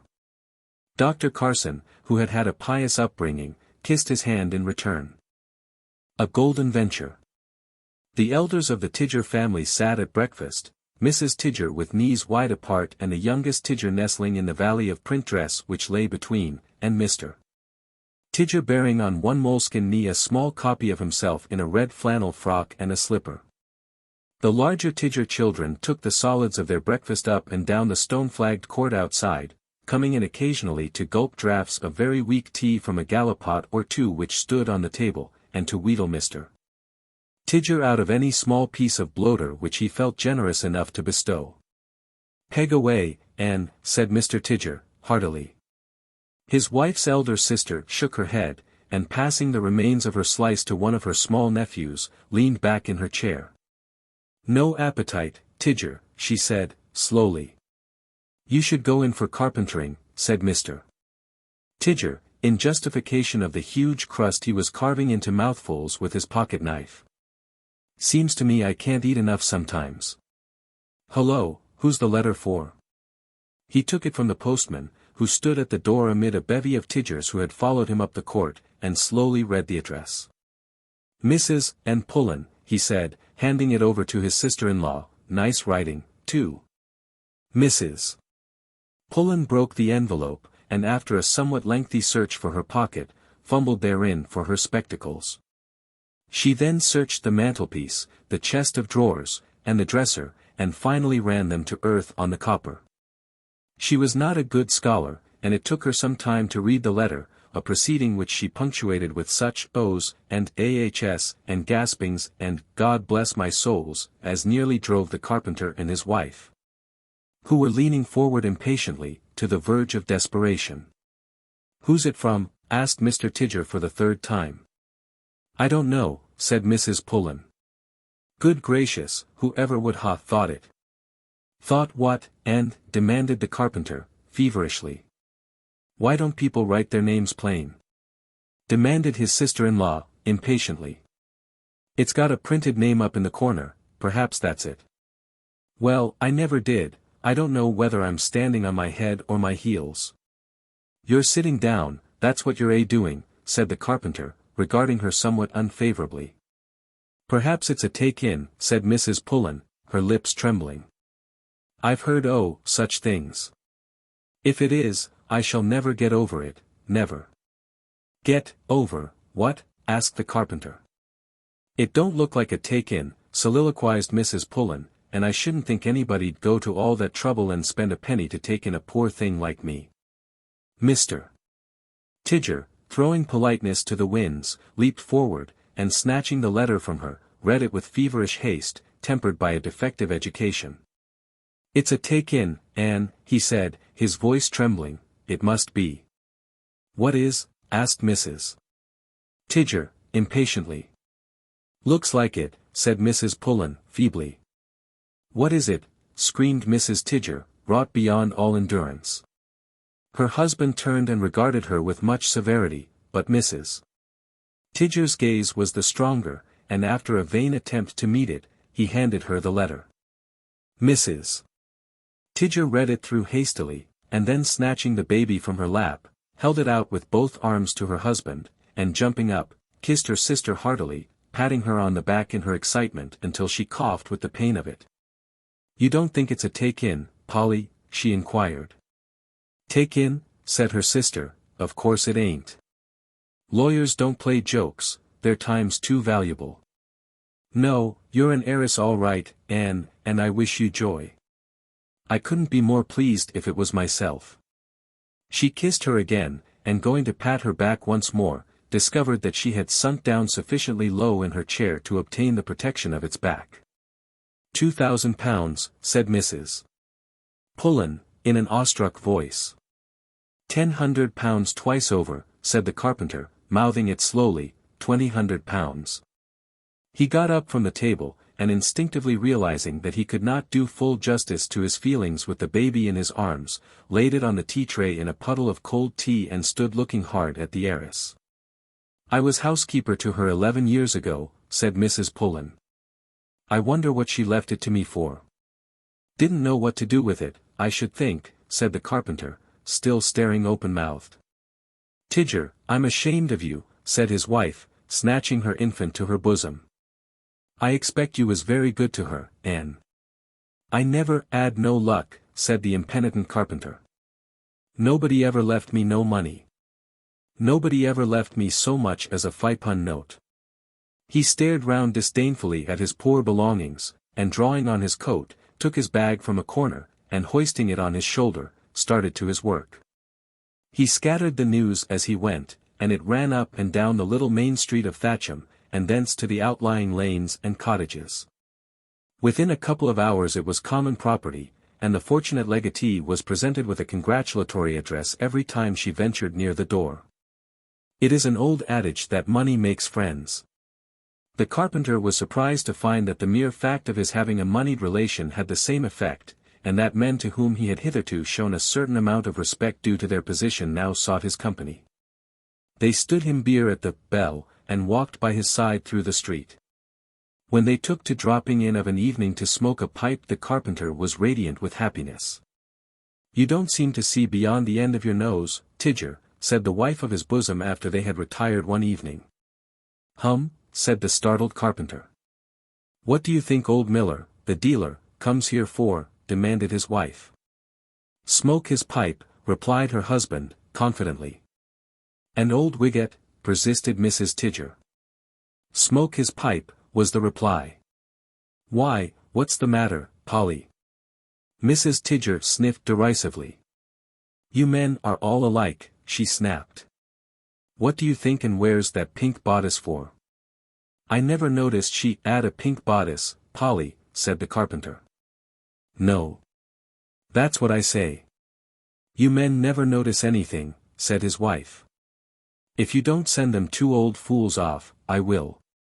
"Don't you like 'em to see and wearing pink?" inquired the mystified Tidger. Mrs. Tidger bit her lip and shook her head at him scornfully. "In plain English, Tidger, as plain as I can speak it," she said, severely, "they're after an and bit o' money." Mr. Tidger gazed at her open-mouthed, and taking advantage of that fact, blew out the candle to hide his discomposure. "What?" he said, blankly, "at time o' life?" "Watch 'em tomorrow," said his wife. The carpenter acted upon his instructions, and his ire rose as he noticed the assiduous attention paid by his two friends to the frivolous Mrs. Pullen. Mr. Wiggett, a sharp-featured little man, was doing most of the talking, while his rival, a stout, clean-shaven man with a slow, ox-like eye, looked on stolidly. Mr. Miller was seldom in a hurry, and lost many a bargain through his slowness, a fact which sometimes so painfully affected the individual who had outdistanced him that he would offer to let him have it at a still lower figure. "You get younger than ever, Mrs. Pullen," said Wiggett, the conversation having turned upon ages. "Young ain't the word for it," said Miller, with a praiseworthy determination not to be left behind. "No, it's age as you're thinking of, Mr. Wiggett," said the carpenter, slowly. "None of us gets younger, do we, Ann?" "Some of us keeps young in our ways," said Mrs. Pullen, somewhat shortly. "How old should you say and is now?" persisted the watchful Tidger. Mr. Wiggett shook his head. "I should say she's about 15 years younger nor me," he said, slowly, "and I'm as lively as a cricket." "She's 55, said the carpenter. "That makes you 70, Wiggett," said Mr. Miller, pointedly. "I thought you was more than that. You look it." Mr. Wiggett coughed sourly. "I'm 59, he growled. "Nothing'll make me believe as Mrs. Pullen's 55, nor anywhere near it." "Ho!" said the carpenter, on his mettle, "ho! Why, my wife here was the 6th child, and he caught a gleam in the 6th child's eye, and expressed her age with a cough. The others waited politely until he had finished, and Mr. Tidger, noticing this, coughed again. "And she," prompted Mr. Miller, displaying a polite interest. "She ain't so young as she was," said the carpenter. "Cares of a family," said Mr. Wiggett, plumping boldly. "I always thought Mrs. Pullen was younger than her." "So did I," said Mr. Miller, "much younger." Mr. Wiggett eyed him sharply. It was rather hard to have Miller hiding his lack of invention by participating in his compliments and even improving upon them. It was the way he dealt at market, listening to other dealers' accounts of their wares, and adding to them for his own. "I was noticing you the other day, ma'am," continued Mr. Wiggett. "I see you going up the road with a step free and easy as a young girl's." "She always walks like that," said Mr. Miller, in a tone of surprised reproof. "It's in the family," said the carpenter, who had been uneasily watching his wife's face. "Both of you seem to notice a lot," said Mrs. Tidger, much more than you used to." Mr. Tidger, who was of a nervous and sensitive disposition, coughed again. "You ought to take something for that cough," said Mr. Wiggett, considerately. "Gin and beer," said Mr. Miller, with the air of a specialist. "Bed's the best thing for it," said Mrs. Tidger, whose temper was beginning to show signs of getting out of hand. Mr. Tidger rose and looked awkwardly at his visitors. Mr. Wiggett got up, and pretending to notice the time, said he must be going, and looked at Mr. Miller. That gentleman, who was apparently deep in some knotty problem, was gazing at the floor, and oblivious for the time to his surroundings. "Come along," said Wiggett, with feigned heartiness, slapping him on the back. Mr. Miller, looking for a moment as though he would like to return the compliment, came back to everyday life, and bidding the company good night, stepped to the door, accompanied by his rival. It was immediately shut with some violence. "They seem in a hurry," said Wiggett. "I don't think I shall go there again." "I don't think I shall," said Mr. Miller. After this neither of them was surprised to meet there again the next night, and indeed for several nights. The carpenter and his wife, who did not want the money to go out of the family, and were also afraid of offending Mrs. Pullen, were at their wits' end what to do. Ultimately it was resolved that Tidger, in as delicate a manner as possible, was to hint to her that they were after her money. He was so vague and so delicate that Mrs. Pullen misunderstood him, and fancying that he was trying to borrow half-a-crown, made him a present of 5 shillings.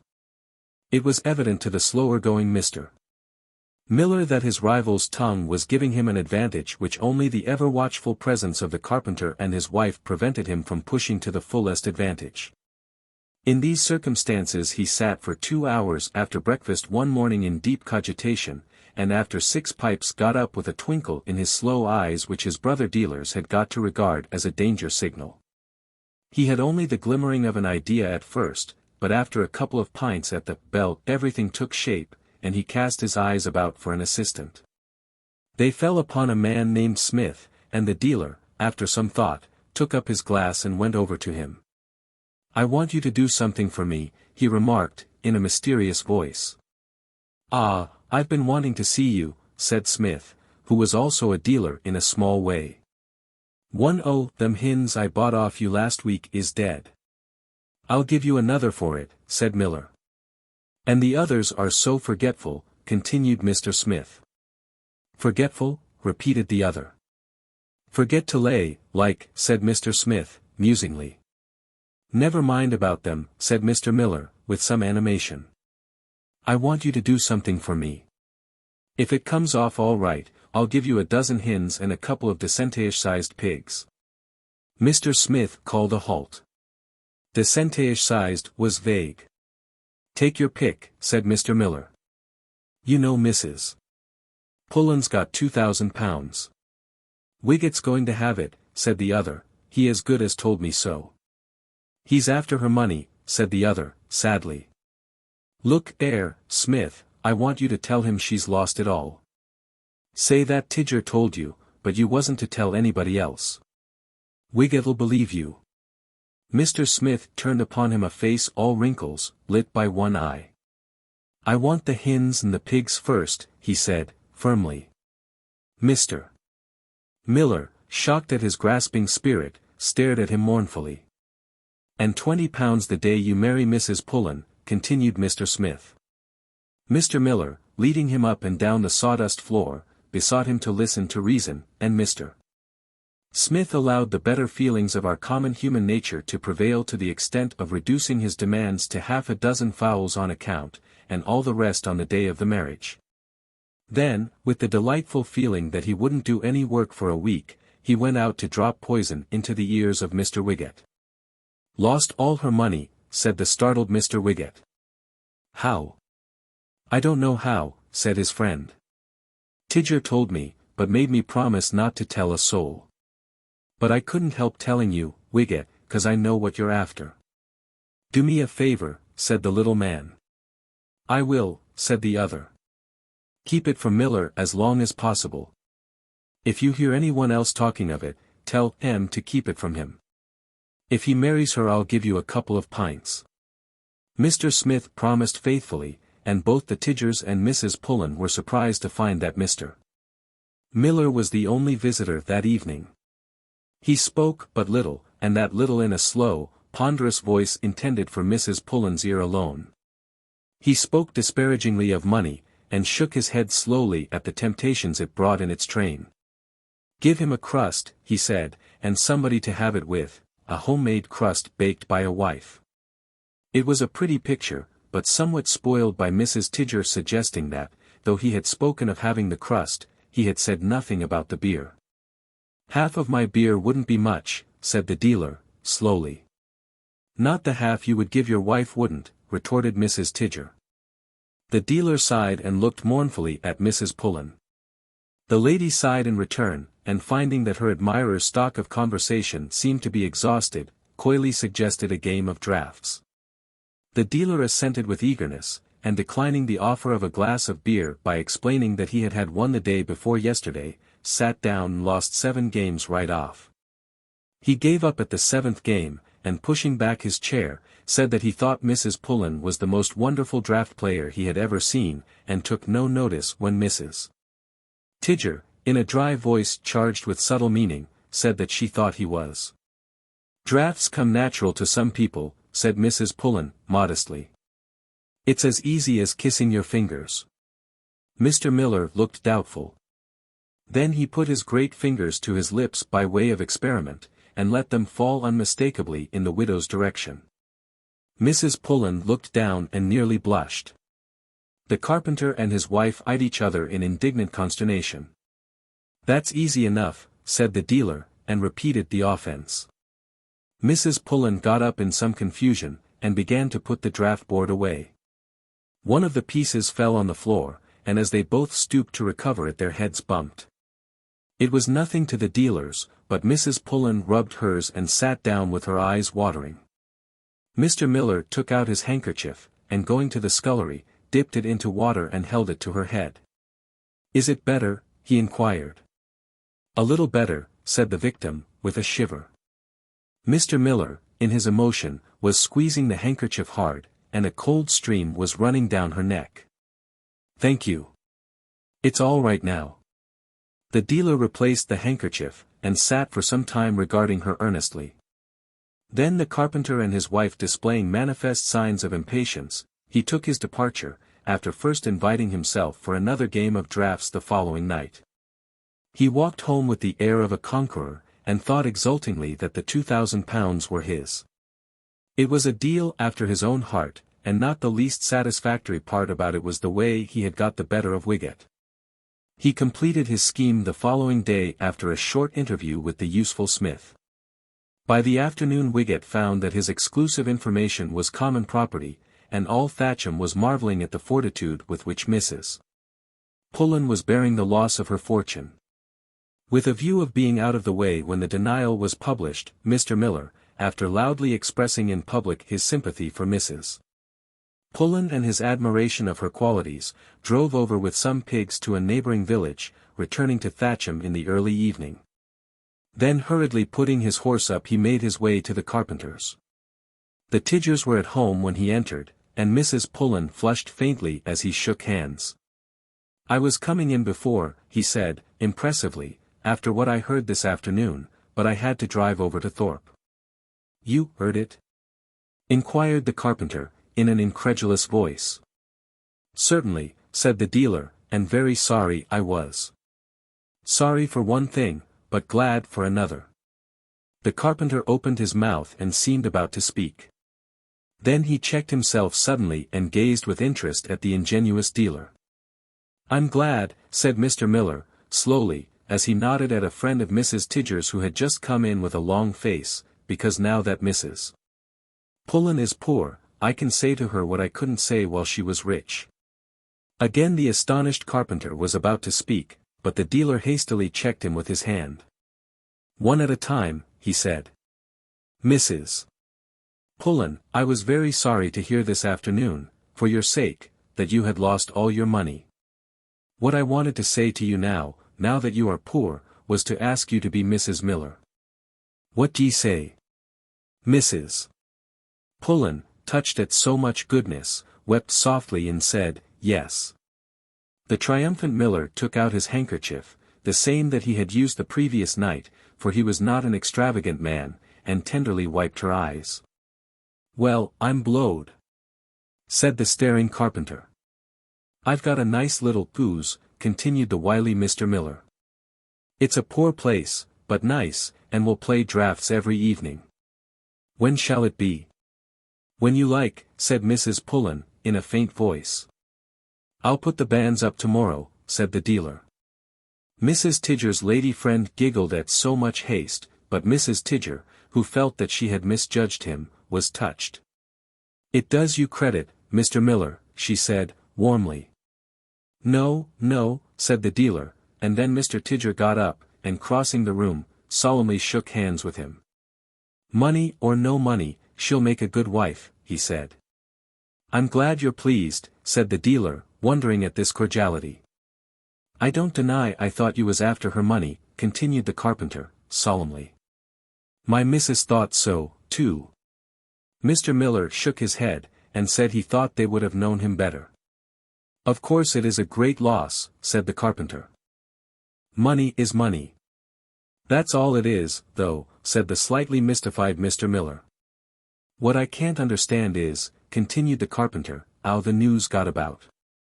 Why, the neighbors knew of it a couple of hours before we did." The dealer hid a grin. Then he looked a bit bewildered again. "I assure you," said the carpenter, "it was known in the town at least a couple of hours before we got the letter."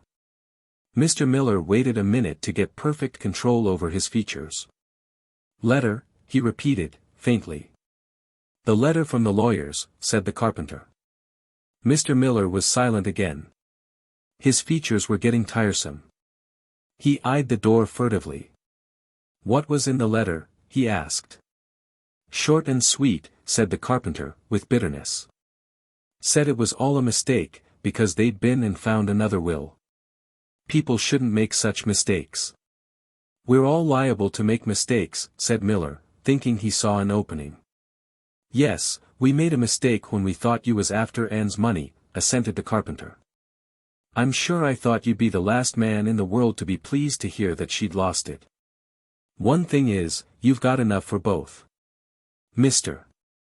Miller made no reply, but in a dazed way strove to realize the full measure of the misfortune which had befallen him. The neighbor, with the anxiety of her sex to be the first with a bit of news, had already taken her departure. He thought of Wiggett walking the earth a free man, and of Smith with a 3 months' bill for £20.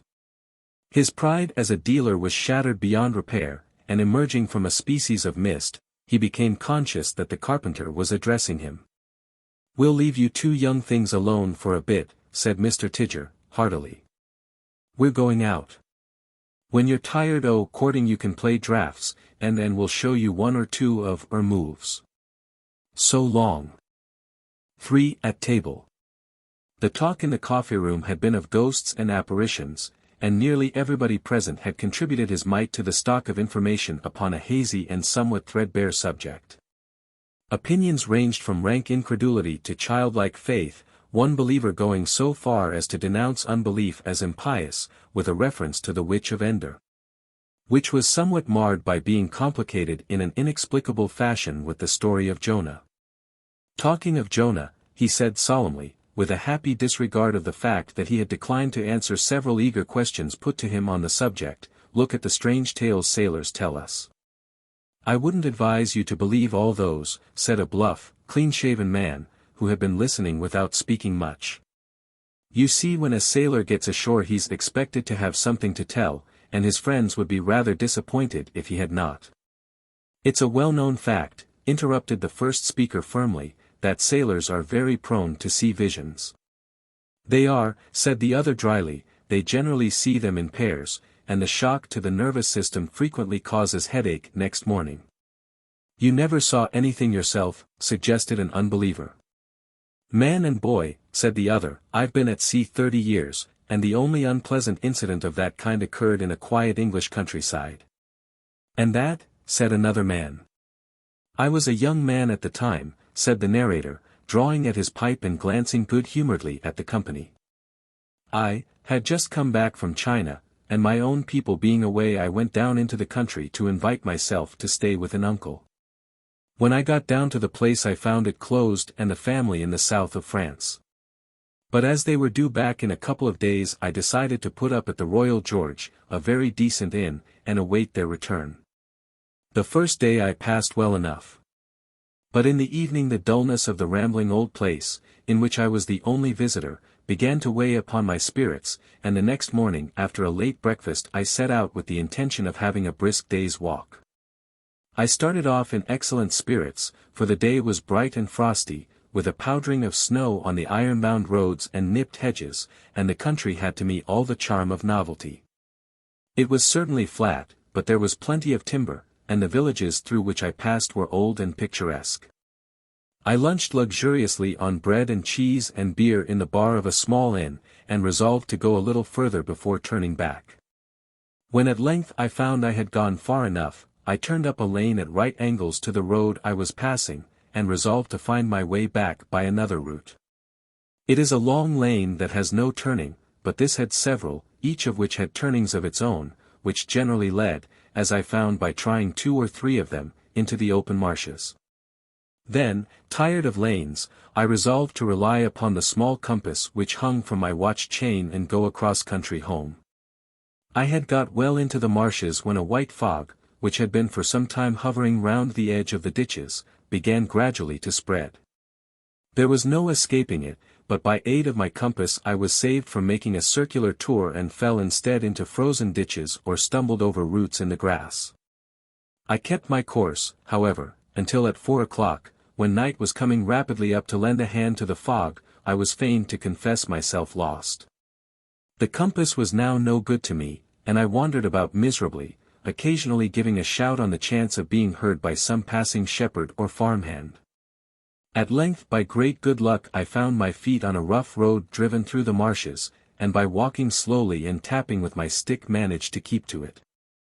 I had followed it for some distance when I heard footsteps approaching me.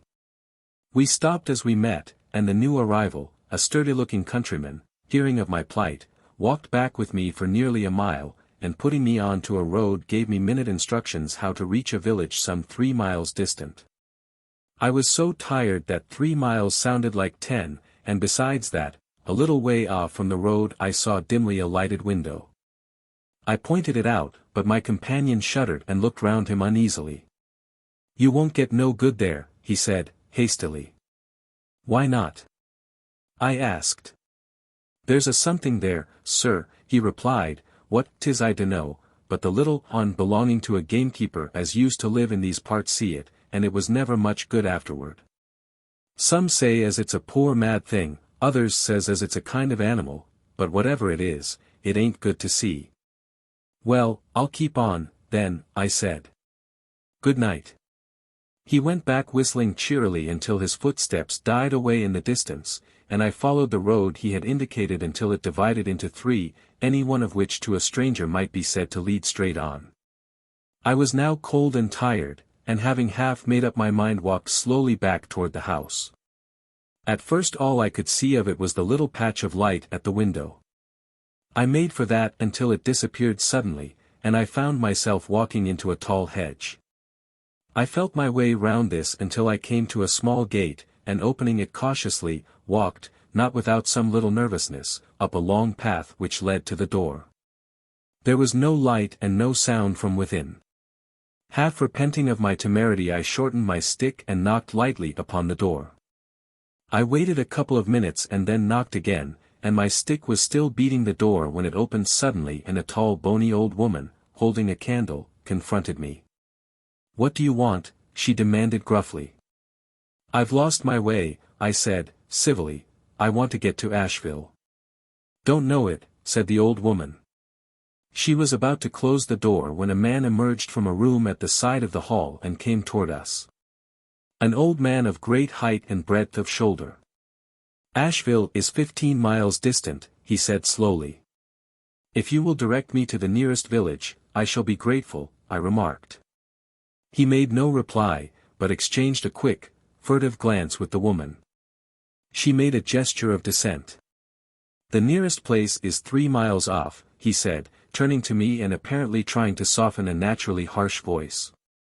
If you will give me the pleasure of your company, I will make you as comfortable as I can. I hesitated. They were certainly a queer-looking couple, and the gloomy hall with the shadows thrown by the candle looked hardly more inviting than the darkness outside.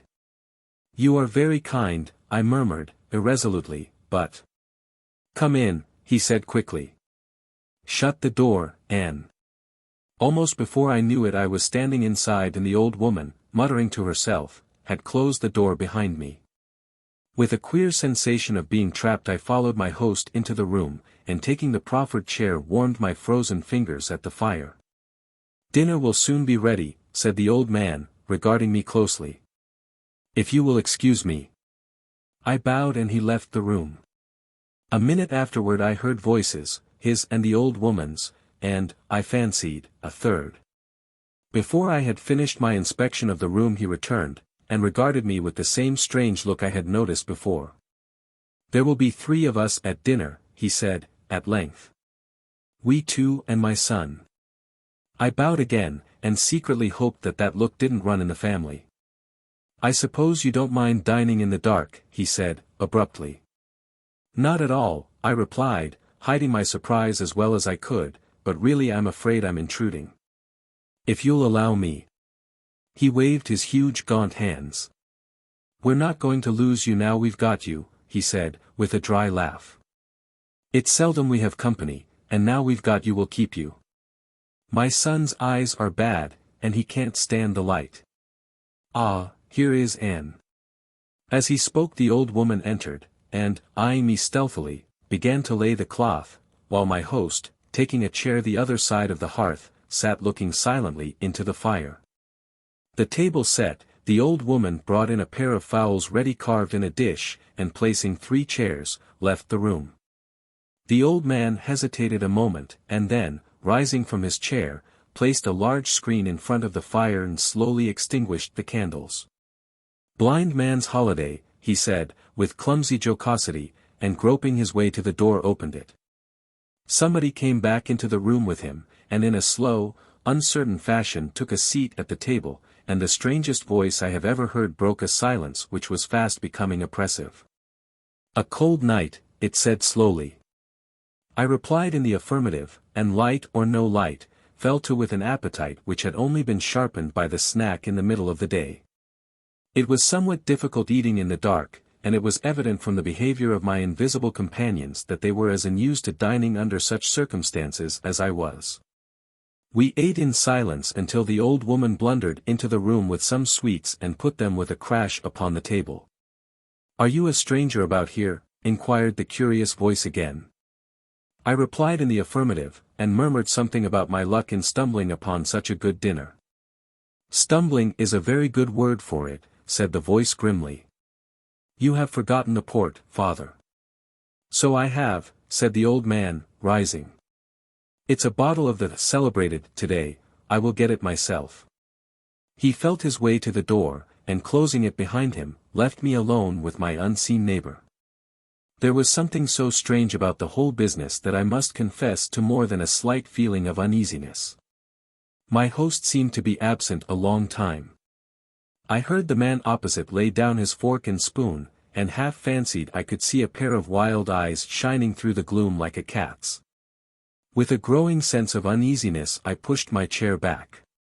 It caught the hearth rug, and in my efforts to disentangle it the screen fell over with a crash, and in the flickering light of the fire I saw the face of the creature opposite. With a sharp catch of my breath I left my chair and stood with clenched fists beside it. Man or beast, which was it? The flame leaped up and then went out, and in the mere red glow of the fire it looked more devilish than before. For a few moments we regarded each other in silence, then the door opened and the old man returned. He stood aghast as he saw the warm firelight, and then approaching the table mechanically put down a couple of bottles. I beg your pardon, said I, reassured by his presence, but I have accidentally overturned the screen. Allow me to replace it. No, said the old man, gently, let it be. We have had enough of the dark. I'll give you a light.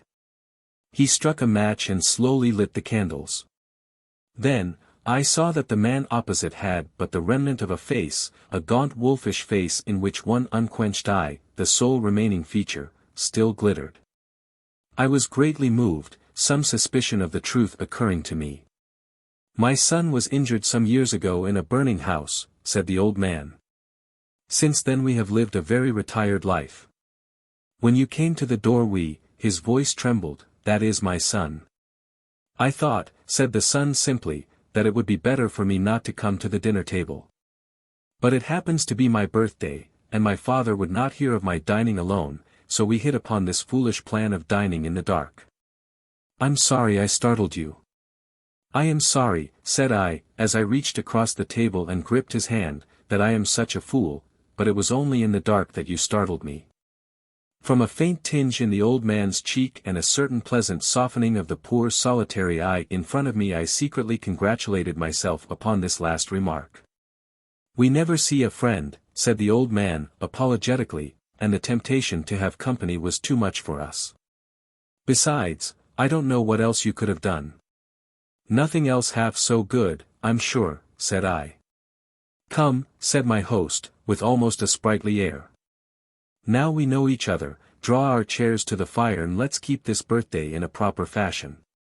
He drew a small table to the fire for the glasses and produced a box of cigars, and placing a chair for the old servant, sternly bade her to sit down and drink. If the talk was not sparkling, it did not lack for vivacity, and we were soon as merry a party as I have ever seen. The night wore on so rapidly that we could hardly believe our ears when in a lull in the conversation a clock in the hall struck 12. "A last toast before we retire," said my host, pitching the end of his cigar into the fire and turning to the small table. We had drunk several before this, but there was something impressive in the old man's manner as he rose and took up his glass. His tall figure seemed to get taller, and his voice rang as he gazed proudly at his disfigured son.